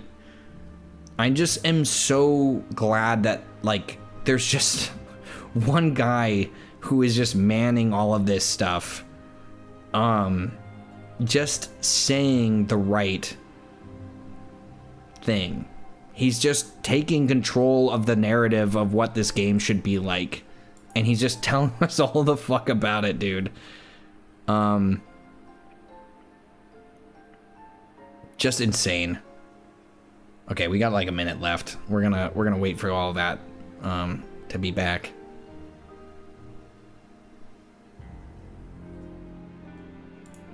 Let's see here. All the weapons are basically kaiju, yeah, and I'm all for that. That's like one of my favorite things. I'm a huge Godzilla fan. Massive. I am so ready for this part of the game. I cannot wait for this part of the game to be out and playable. Unbelievable. Your work is bearing fruit. Thank you, Phantom. Yeah, dude. I mean, I think what I'm the most glad about right now is, and this is something that I'm not trying to like, what do you call it? Like, I'm not trying to sell my product here. I'm not trying to get you all to rewatch any of my videos. You guys have probably, one watch is enough. But I'm just glad that I built at least somewhat of a base in some of these videos where it's just really explaining what it is that these games are actually about. And I think that that's been my that was my sole purpose doing the videos, was to just get it all out there and just to get it all to be something that makes sense for people. And like, Crisis Core is confusing. Dirge of Cerberus, people didn't even know that there's a multiplayer. People don't know about the mobile games. Like, that is important to me. Like, it was important to me that people understood, like, where these games were coming from, even though maybe people didn't really think that they had much of a voice for themselves. And I just wanted to amplify that. Vass, what the fuck? Thank you. I appreciate the 5. Let me see what we have said here. Thanks for the content. Just a small tip. Go watch the whole stream. Go to watch the whole stream. Can you leave it uploaded? Yes. Also, do you think this is a sequel or a reimagine? So I don't know if there is, do they get taken down? Do YouTube video streams get, not archived? I'm gonna look that up right now because I actually don't know anything about that. YouTube streams, do they stay on your channel? Let's take a look. Yes, YouTube live streams stay on your channel permanently as archived videos unless you choose to delete them for yourselves. I'll make a thumbnail and then you can just fucking watch it anytime you want. And you know what I'll do you one better? I'm gonna go ahead and download the other 2 Twitch videos and re-upload them to the Dreamstream channel. I can also just leave them on the main channel if you guys really want to keep them there. Yeah, dude. No, I appreciate you. I appreciate you asking, and I'm more than happy to do that. Tend to rewatch via reactions from other Final Fantasy VII playing tubers. You should be proud of your videos, but once is finished, I think you should make a modern version with an updated check on things you explained. I think for sure there will be a place for further investing time into just kind of sorting through it. I also really just think that just generally speaking, there's going to be a completely different perspective, like what happened with Rebirth, on all of the compilation once it's out. And there will need to be some sort of explanation of how we got here and how that, what that means. And people are definitely going to be curious in a way after Revelation that they weren't, in a way that they weren't before. So I'm more than happy to try and talk about it. Give me 1 second, chat. I have some people messaging me who are staying with me, and I need to make sure that I'm... Okay. What's Structure 5? Who knows? I don't know anything about that. Okay, finishing this up. So I think in Rebirth, we really covered the open world exploration of that experience. But in order to widen that and make it even more expansive, we thought about the exploration of not just horizontal, but vertical and aerial space. So there's more varied modes of transportation, exploring the maps, such as parachuting down to explore. And as you raise a chocobo, there's even more ways and places you can explore with the chocobo. In that way, we really scaled up the degree and scale of exploration that can be done from Rebirth, and I think it's something that can be a pleasant, really exciting surprise. When I was creating the scenery, I actually could see different scenery with the flying chocobo. It was amazing. That's great. Look at this guy. Great. Drum. I fucking see it. Virtua J, welcome in. We're just having ourselves a little feast. A 7-hour feast of Final Fantasy VII. Welcome in. Unbelievable that we're here and doing all this. This is such a unique game community. It's so chill listening to these and other theory crafting while you play something at night on your main screen with a drink. Dude, I can't agree more.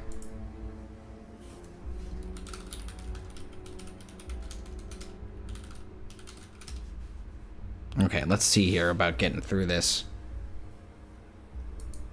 I've been here for about 5-6 hours, but haven't been chatting much. It's chaotic here with my nephews over. I get you, dude. You gotta handle them as they come, you know?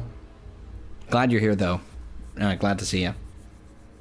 Okay, so 2 biggest pieces of information I've seen so far that you have... that you now have story choices that alter the way the story plays out, and Zack having a larger role. But we also know, now have these different timelines introduced in Rebirth. Are those story choices going to interact with the idea of different timelines in any way? That's a bombshell. How are you going to answer that, Hamaguchi? So first of all, the end of the journey and the conclusion that Cloud and the companions reach within the remake series. So first of all, the end of the journey and the conclusion that Cloud and the companions reach within the remake series. Why is that a period? That is something we've conceived that's not going to be altered by the player choices. That being said, the sort of conclusions that is going to be reached is not going to be altered. And we mentioned that the main theme of the title is resolve. So this is more tied to the resolve that each character has in their heart going into the final battle. And some of the choices that we make may alter what the player perceives about each character or understands about each character as they go into the final battle. I love this answer.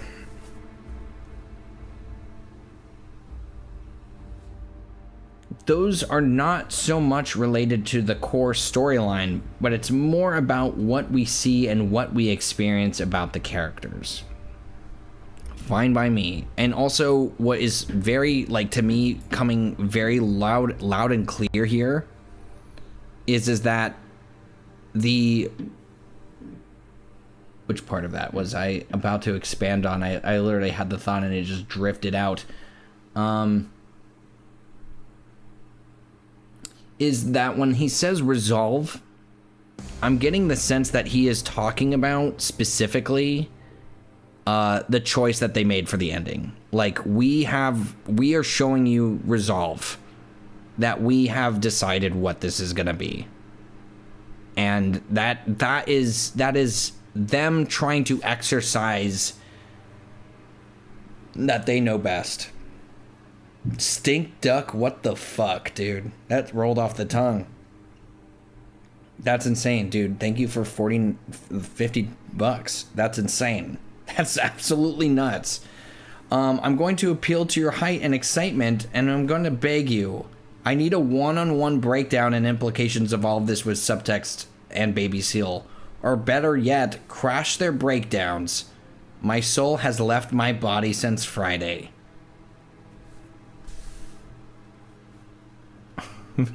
Fucking stink duck. Mine too. Do you look at me? I'm a fucking mess. It's just how it is. It's just what's happened. We've gotten so much news. Dude, this music makes me sound like way crazier than I would like to feel. I'm gonna move. This sound. Gonna go back to something else. It's all Nibelheim music that's playing, and that's not good. That's not helping anybody. Oh, we can't hear that. Fuck it, we can hear that. No, we can't hear that. It's too much for me right now. When I say too much, I'm gonna openly weep. Okay, we'll listen to this. No, we'll listen to this. No, we'll listen to that. Nope. Oh, I'm speechless on the fucking music selection. This is bad. We're definitely not listening to Crisis Core. Okay, that's a little much. Let's do this. Yeah, this is fine. So to answer your question, I'm actually going to be going live with subtext tomorrow. I think exclusively. It's just going to be me and him talking about Final Fantasy VII Revelation and getting into some of his thoughts. He has been dying to talk to his chat and everybody else. He just wants to stream. Because he's a natural. He just wants to be here to talk about it. So tomorrow, for sure, we will be streaming again.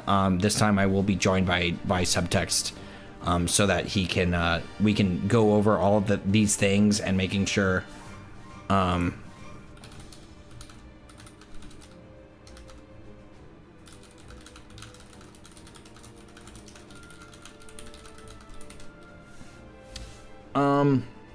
What time? Not sure. But we will probably start streaming in the like noon time, noon or like 1 p.m. Pacific time. So if you guys are interested in that. My God. Okay. So yes.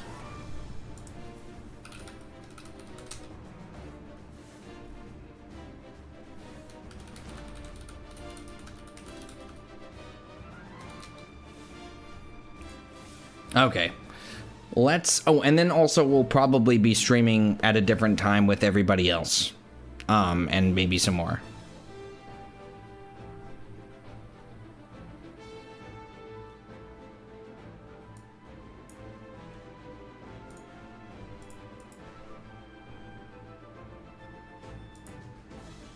All right. Let us transition. Do you have a time frame? Okay. So yeah, just to recap, Subtext and I will be streaming tomorrow, and then other stuff will be happening throughout the week that I also have mentioned before. So just stay tuned for those, and then your wish shall be granted. Stink duck, stinky duck of stink. Let's get back to the action and get to the end of this article.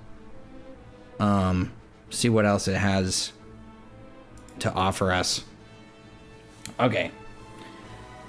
RPG Site says, now that we're close to the end, after all these years, I'm curious when the game comes out and people have played the whole trilogy, what sort of legacy you're hoping it has? What kind of feeling are you hoping players have? Hamaguchi says, as you know, Final Fantasy VII has these iconic and such beloved characters, and fans may be wondering the fate of certain characters within this story. But I truly want to make a game where, upon playing through the story, they would just feel glad to have been on this journey with these characters. Just have that feeling. Yeah. That's where we are, chat. That's, I mean, honestly, nuts. Okay. Here's what we're gonna do, chat. We have, how many of you guys are in here? We got about 60 and we got more than 200 viewers. We got 230 people watching this stream. Thank you for sticking around for so long. I am going to see about one more article that I did catch a glimpse of, and I am going to see where that ends up. So let me go ahead and I'm going to it does feel a little ominous. Botanical, welcome in, buddy. It's been so long since we've gotten news. I'm so excited. Dude, we have had so many. Ben, welcome in. Good afternoon. Hope you're doing well. Thanks for tuning in right now, guys. We've been going for 7 hours, which is kind of a lot. For me at least.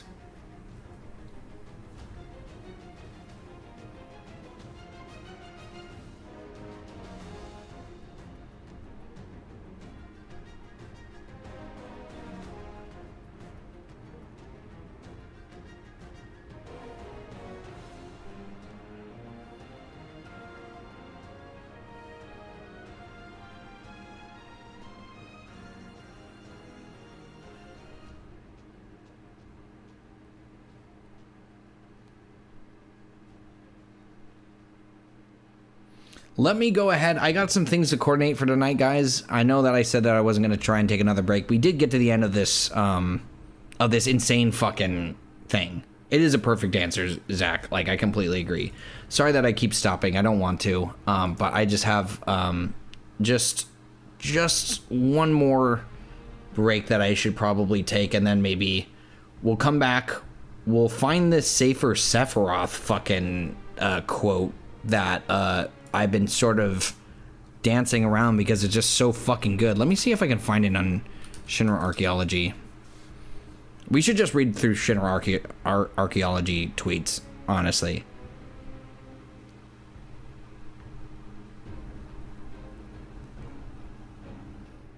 Yeah, we should just do that.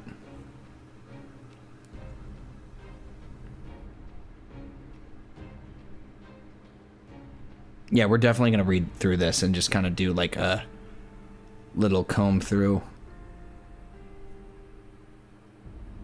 Dude, that RPG site fucking blew my mind. I just wanted to point something out. The 500 years scene with Nanaki scene. Take a look again and listen to the end of the reveal trailer for part 3. The promise has been fulfilled part? Oh, the beginning of AC.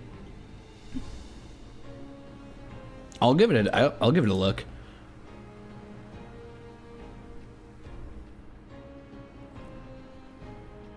Okay. Let's movie. I love that answer. I'm 42 and Final Fantasy VII has been very special to me. This remake journey has been an absolute joy as a midlife adult, and I'm so thankful. I have loved every second of it. I'm gonna have to regather this information. Because there's just too much compilation stuff mentioned here to ignore.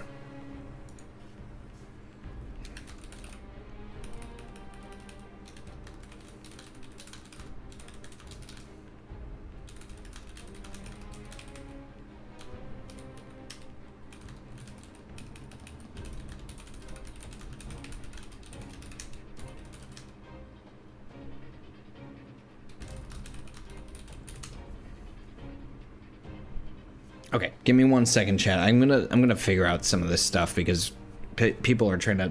It's getting later, and most of the people that are here, like Professor Noctis and Subtext and Blitz are all gonna start figuring out what we're gonna be doing for the rest of the night. So I'm gonna try and coordinate a little bit of that, and then I'll be back. Just give me like 5 more minutes, okay? I'll be right back. That's how I feel right now. I just feel like, but I'm also like full of Final Fantasy VII. It's unbelievable. Let's get your favorite TV show on, chat. Here's what I'm gonna do. I'm gonna fucking put the giant bomb. I'm gonna put the giant bomb fucking video on. And I will, yeah, I guess that won't get in the way. All right, let me know if anything fucking happens in this. I'll be back. Remind me what happens when I get back. Just a moment, chat. Be right back. 5 minutes.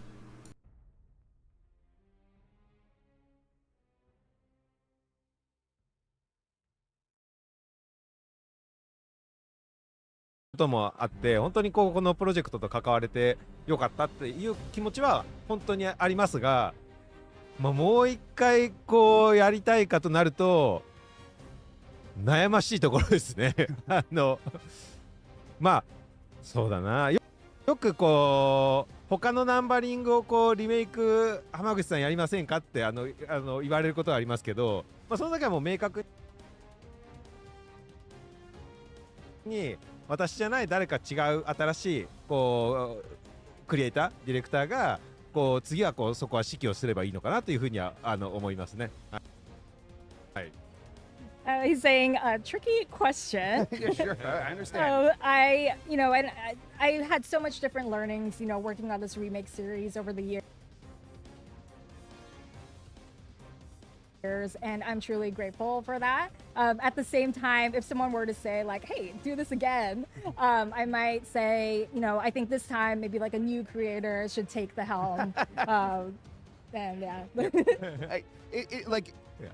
Is there like maybe something in your heart to like, hey, when you see these other Final Fantasy games, it's like, maybe I would do it, but like smaller, more targeted. And of course, we're not talking about anything that is happening, but just like what you would want to do. 浜口さん自身が例えばもしそうですね、もっとより小さいスケールでこのようなことができたらとか、そういった感じでもまたしたくないと思います。リメイクがあるってこと？はい、リメイク that's smaller. Yeah, remake or yeah, or remaster or just whatever. Yeah. Like anything he wants to do. Yes, yeah, like what he would want, like if he were to like look at like Final Fantasy 9 or something like that, Final Fantasy 10, would he'd say, okay, no, it could never be like Final Fantasy 7 ever again. 例えばなんか FF9 とか FF10 でもっとなんか小さめのスケールでできるとしたら、それはしたいと思いますか？それともなんかもうできない？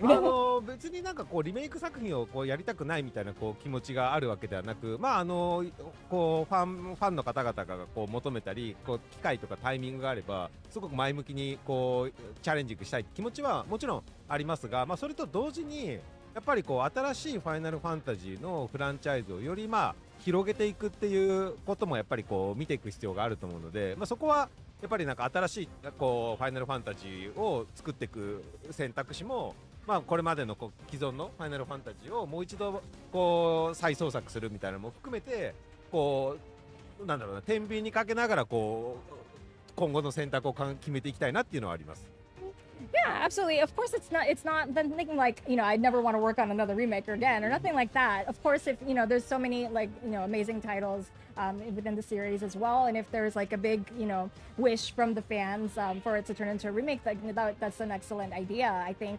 And at the same time, I think that, we want to also look towards continuously expanding on the Final Fantasy world and in the franchise as well. Yeah, that's something that would be interesting. It does feel like Final Fantasy was always the RPG series that could be anything. Is that something that does still excite you? FF シリーズはなんていうか何でも進化していけるというような変化性のあるものだと思うんですけど、それはすごくワクワクするアイディアですかっていう。そうですね。特にさらに今このファイナルファンタジーって比較的こうタイトルによって遊び性とか方向性って結構こうなんかそれぞれで自由なところはあると思うんですけど、特になんか JRPG っていうこう文法からした時にすごくこう前作のこうリバースだったり今作のリベレーションってなんかこう JRPG っていう文法であってもなんかすごいこうもっとこうオープンワールドな広いゲームでちゃんとこうゲーム性がこう成立するというかゲームファンの方々になんか受け入れられるチャレンジングができるっていうことはなんかある意味受け取られたというか認識されたと思うので、まあファイナルファンタジーってやっぱりこう何かこうなんだろう同じ枠組みで作るっていうよりかはなんかやっぱりさらに新しいこうその時代に合わせたゲーム性を提供していくっていうところが、まあ、一つなんかこう文化なところもあるからこう本当にこう JRPG っていう枠だけにとらわれずこうそこをリスペクトしながらどんな新しいゲーム体験ができるんだろうみたいなのをやっぱ今後もこう提供していきたいなって気持ちがあります。Yeah, so I think that you know, to some degree, like you know, we think about like the play and degree of play and like the freedom and in the direction is like a kind of a determining or it's a feature of JRPGs that I believe, and for Final Fantasy as well. And this time around, I think with the remake series, we were able to really show the world and players like the ability to kind of like experience this RPG within this open world, like, you know, setting, and that was very much like recognized and accepted within the world. And so I think Final Fantasy, another point of it is like to continuously, you know, continue like breaking the boundaries and going outside of the box as well. And that's also like something that is like a feature or defining feature of JRPGs that I think, you know, would be great to continue pushing. Or you could just take it easy and make a standalone Queen's Blood game next, right? スペインズブラッドスタンダローンを作ってもいいですね。なんか今はやっぱりもう開発チームすべてがこのファイナルファンタジーリベレーションをしっかりとこう仕上げていくっていうところにフォーカスしてますけど、まあ、そこがこうある程度区切りがついたらやっぱこうそういうのも含めて新しいこうなんかユーザーに対してのこう体験を提供していきたいなっていう思いは本当に持っています。Yeah, that's a great idea. You know, the devs are really focused on kind of like, you know, completing the Final Fantasy remake series with finesse at the moment. But you know, once that's done, I think, you know, there's the possibilities are there. One of my favorite things about Rebirth was just how many mini games there were, right? It kind of brought me back to that PlayStation 1 era of RPGs where there were so many of these side activities. Is that going to be an important part of Revelation as well?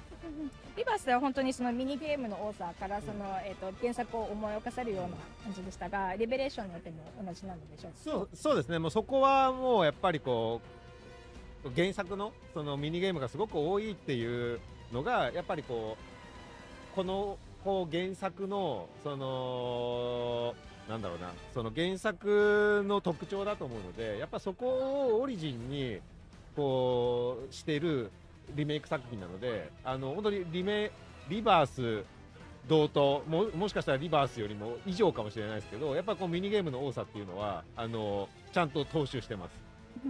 Yeah, absolutely. I think you hit the nail on the head with it, like mini games being such a defining characteristic, like of the original FF7, and you know, definitely in Revelation as well. There's an equal amount, if not more, mini games than Rebirth. Just kind of my one last question here. You know, that final Sephiroth boss fight of Final Fantasy VII is such this kind of hallmark moment for gaming. Do you feel a lot of pressure recreating that now? そのセフィロスとの戦いっていうのは本当になんていうか。Did I just come in at like the exact right time for this? けどそれをその再現するのっていうのを苦戦しましたか。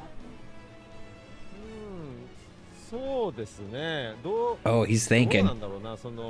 まあ当然やっぱりこうセフィロスっていうキャラクターがすごくこうアイコニックなやっぱりこう悪役としてみんなにこう残っているので、こうどういう風にそれをこうチャレンジングしてあげれば。Maverick, what's up, man? I'm so glad that you're here. We got an ad coming in 20 seconds. I have perfect timing.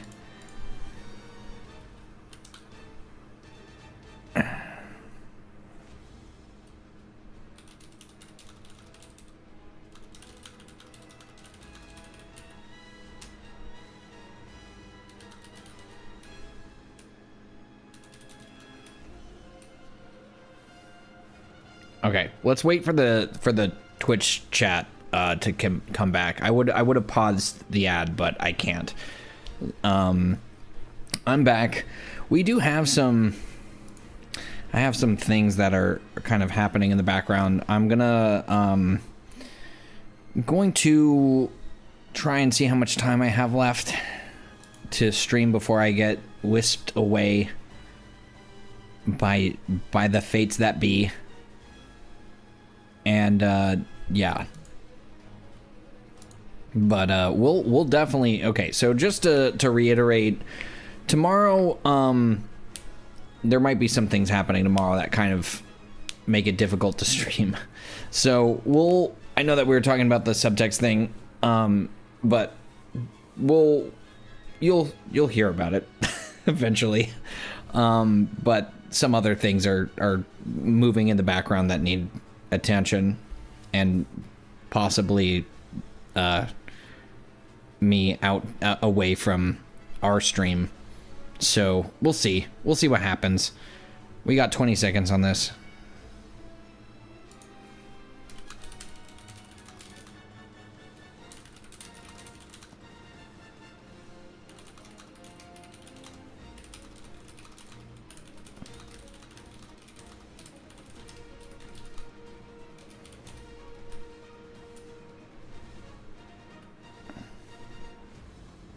Okay, we're back. All right, guys. Here we go. Let's see what Mr. Hamaguchi has to say about this. 常に毎回こうタイトルを作るたびに悩みの部分はありましたけど、ただやっぱこのシリーズを通してこう開発をしてて、やっぱりその我々こうクリエイター自体がそれこそこう原作のその FF7 の時にどちらかというとゲームファンとしてこの原作をプレイしてて、すごくこう Bulb Maverick Hunter Vile, I love you, buddy. Welcome in. やっぱりこうみんなリスペクトもあって理解度もあって、何がやっぱりユーザーに対してファンに対して届いている要素なのかっていうのをやっぱ我々クリエイター自体がすごくこう近い距離でいたので、やっぱりみんなから出てくるアイディアとか発想もすごいやっぱワクワクする、その原作を知ってるがゆえにすごくこうワクワクできるので、今作の最後がセフィロスなのかどうかは Dude, this is a fucking huge answer for the last question. He's willing. 出てくるセフィロスに関しても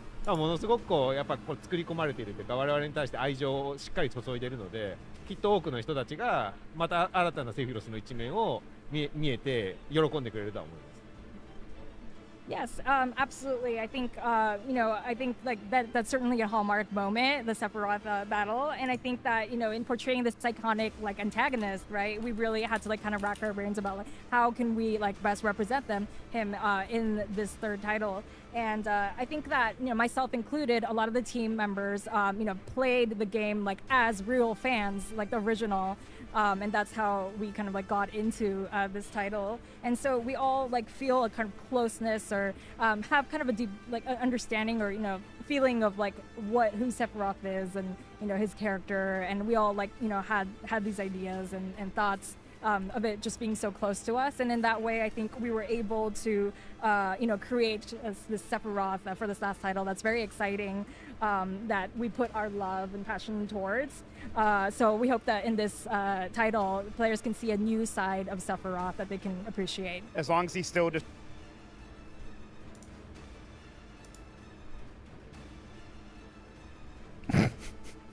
Okay. Okay, shit. Destroys the solar system. It's all good.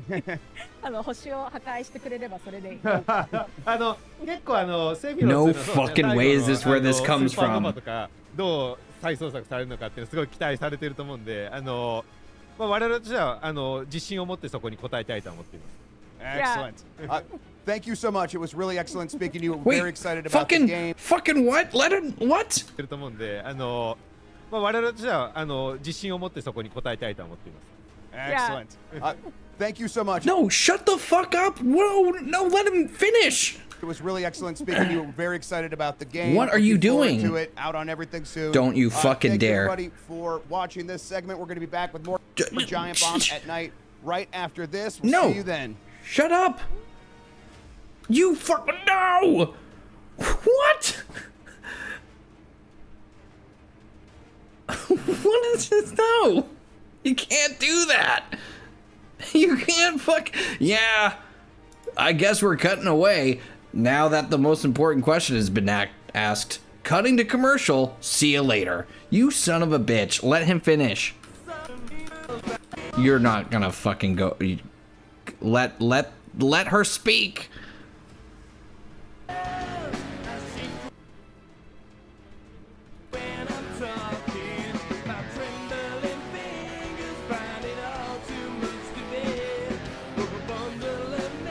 Are you fucking serious?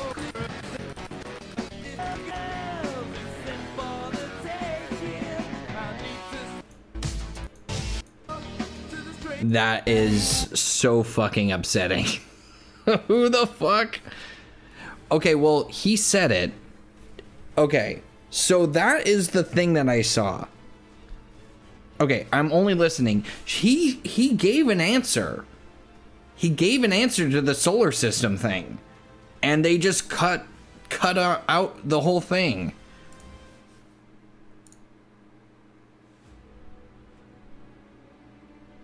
Bulb, thanks for the $10. As someone who isn't a huge fan of Final Fantasy VII, thank you, by the way. That's super generous of you. The question was, okay, wait a second. I'm gonna finish reading this first. Thank you, Bulb. As someone who isn't a huge fan of Final Fantasy VII, I need you to know that the theory crafting you and others do is just as, if not more enjoyable than the re-trilogy. As enjoyable as the re-trilogy is for me. Thanks for the birthday, the B-Day content. Happy birthday! Holy shit, dude. Dude, I'm glad to be able to be here for your 7-hour birthday stream right now. No, that means a lot, man. Everybody wish Bulb a happy birthday. That is really generous of you, man. I appreciate it. You're getting a lot of Twitch happy birthdays. So just, you know, enjoy those. Somebody said, I'm only listening. I think it was Eric. Eric, the translator was going to translate what Hamaguchi said about Supernova. And they just cut away. Like, I cannot fucking believe that guy. He must have had somebody off screen being like, we're done. Let me, because I know for sure somebody has done something about that, because I've actually read the finished one, I think. Like somebody just listened and translated, super. No. Okay, maybe not.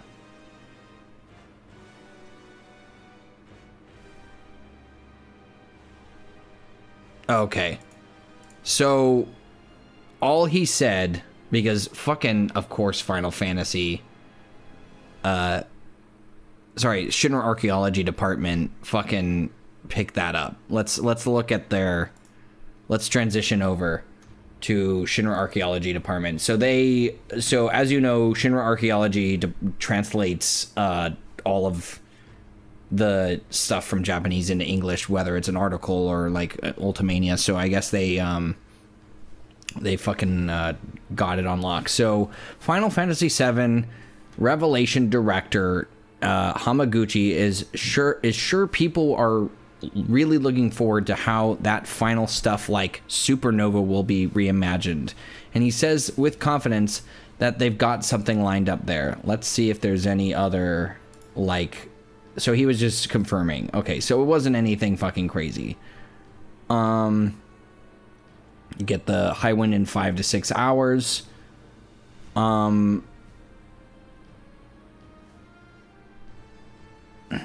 Okay, only one ending.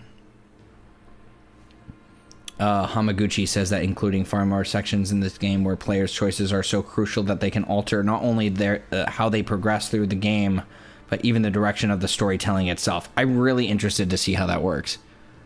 In the previous title, players may have experienced content in a different order, but ultimately everyone saw almost the same things. This time, they want to create an experience that could differ from one player to another. I love everything about this. Hamaguchi says traditionally you'd start with something like a warrior outfit, and then he's talking about gaining access to the black mage as well. However, they wanted players to make their own choices. It'll travel alongside your companion Chocobo named Pico. We know about Pico. Revelation director Hamaguchi says that Tifa and Scarlet slap fight seems get the care that it deserves. He notes that a lot of fans likely saw it coming and thought this is definitely leaning up to that moment. After the interactions between the two, yeah, they've definitely done a lot of narrative construction around that.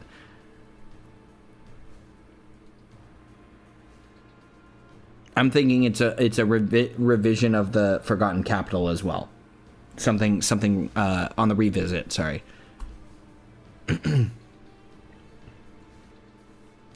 Final Fantasy VII Revelation director Hamaguchi says that Reunion was not on their list. We knew that.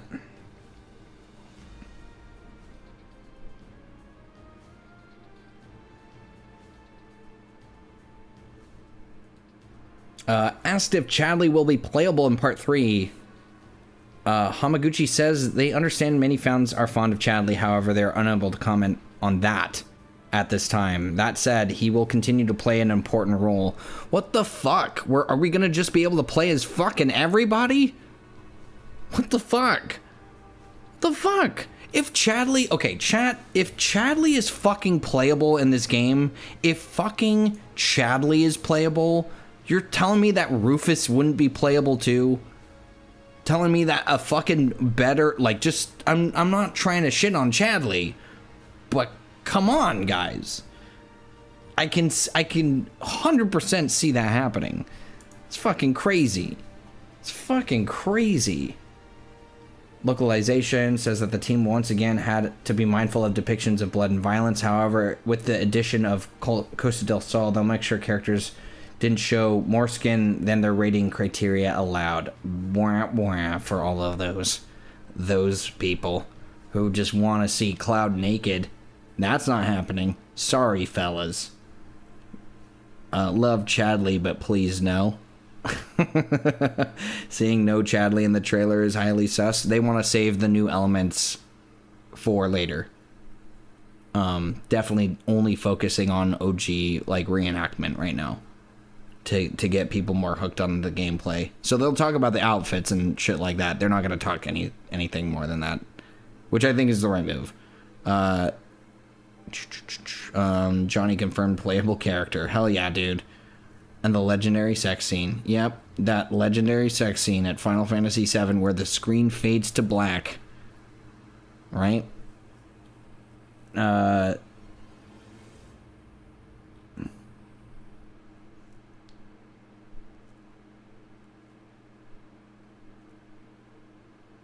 Oh shit, he says something about fucking... Hamaguchi said something about fucking Supernova again. We have a few questions in store regarding the future of Final Fantasy VII. Can we look forward to the absolute favorite summon many fans in the grand finale? Knights of the Round. In the original, the animation took so long that you almost had to breed your own. You almost bred your own chocobo. In the meantime, will the team keep this epic length as a small homage to the PlayStation 1 era, or do such gigantic attacks as well as Supernova, Sephiroth Supernova, have a completely rethought have they been rethought for modern pacing? Hamaguchi says that's a pretty hardcore question. There are many elements that symbolize Final Fantasy VII, and I definitely think that Knights of the Round and the visual effects for Sephiroth's Supernova are among the most iconic. However, I can't go into specifics at this point regarding these elements, how these elements will be handled in the trilogy. What does it say there? Give me a second, I gotta zoom out. Or what decisions have been made. I believe that these are all themes that require very careful consideration, especially when balancing them with a modern gaming experience. That said, speaking not only as a developer, but also as a fan of who played the original, I am personally very curious about how best to recreate those iconic moments for today's audience. I'd be thrilled if you could play the game yourselves and see with your own eyes what conclusions we've reached. Neat. YouTube chat went down. Let's see if the stream went down as well. Sometimes the YouTube page just kills. Did you catch how the intro and Revelation seems to mirror the remake teaser? Yes, that's like very heavily they are leaning on the anticipation and the original hype of that game. Dude, I can't fucking believe this goddamn game. Okay, so what have we learned? YouTube. I see you. You're awake.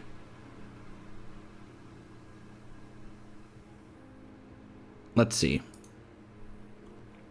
A fitting song to end, perhaps, on.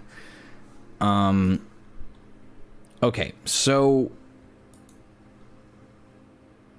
I just really quickly want to say that I couldn't be more excited for this game. And having read all of... Welcome in, Sakuga. I remember this name. I don't remember how to say it. Welcome in. We've been streaming for 8 hours. And I think we just learned about as much as possible in one sitting about Final Fantasy VII Revelations than I ever thought that we could. But goddamn, have they just fulfilled way too much of my expectations to the brim, and probably are overflowing the cup to some level of peak that I just don't think I ever thought that they would. I am just constantly surprised since Remake, since Rebirth, and now going into this. My expectations continue to be set way too high, and I feel like they just keep reaching past that.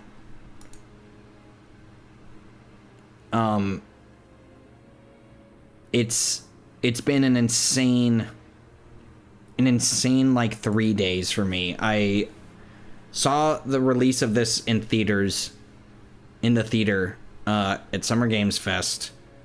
I am currently like in just every night coming home, and everyone who I already admire and respect and just like love the fuck out of their content, they're all just around me talking about this game. And then also, just to top it off, like to just be able to sit down for 8 hours, which is not time that I usually have, and just really just sink the teeth into what has been presented has been more than enough. I am so glad that I was able to do this with you guys. I'm so glad that I was able to dual stream it on YouTube without any issues. I literally like took maybe a minute to set that up, and it seems like it worked like a charm.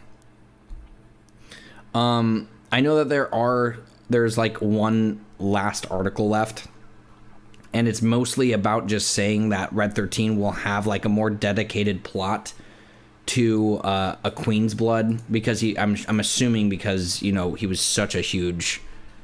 just such a huge uproar in the community about how fucking silly that whole thing was with him, which is pretty crazy. I am really glad that I was able to share this time with you guys and actually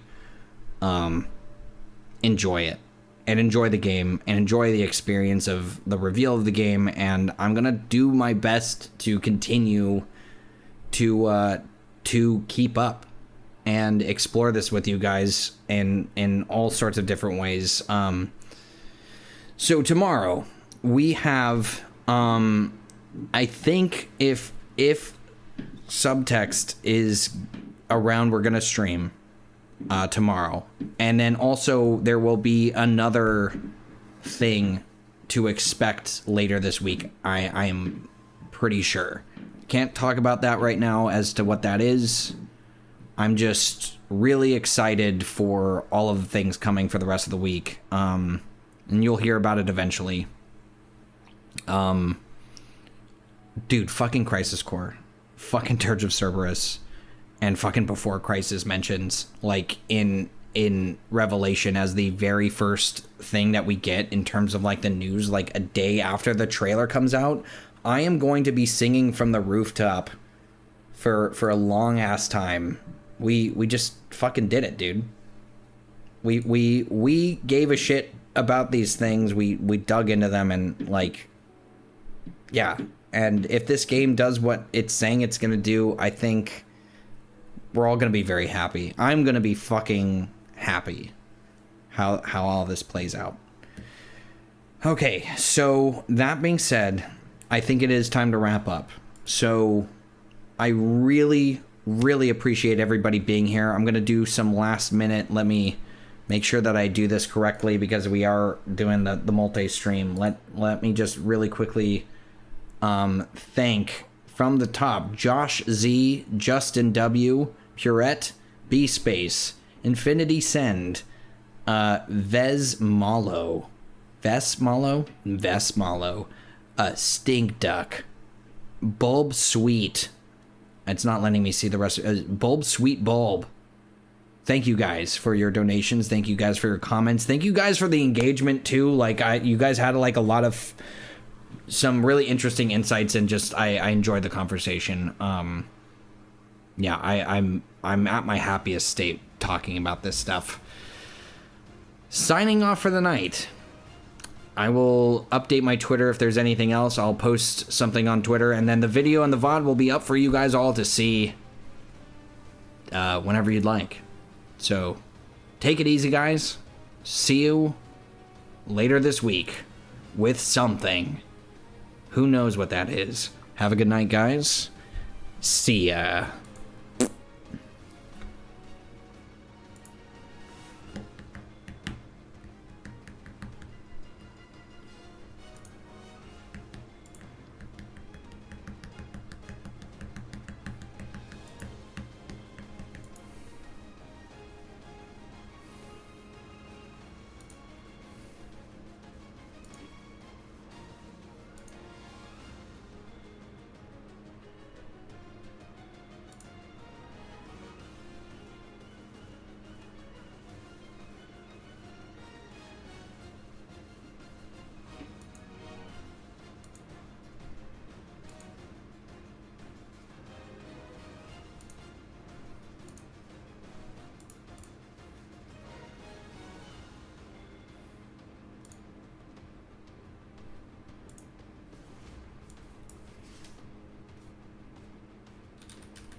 How is the stream still running?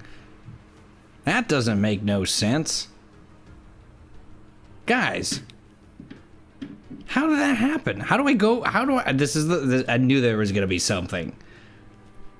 I knew there was gonna be something. Yeah, everybody stay really still so Sleepezi doesn't. Yeah, you've been fucking caught red-handed. What are you guys doing in my house? You guys, I thought you left. I mean, listen, you guys I was literally just writing a fucking title for the Twitch or the YouTube stream. How does this stop? How do we stop this madness?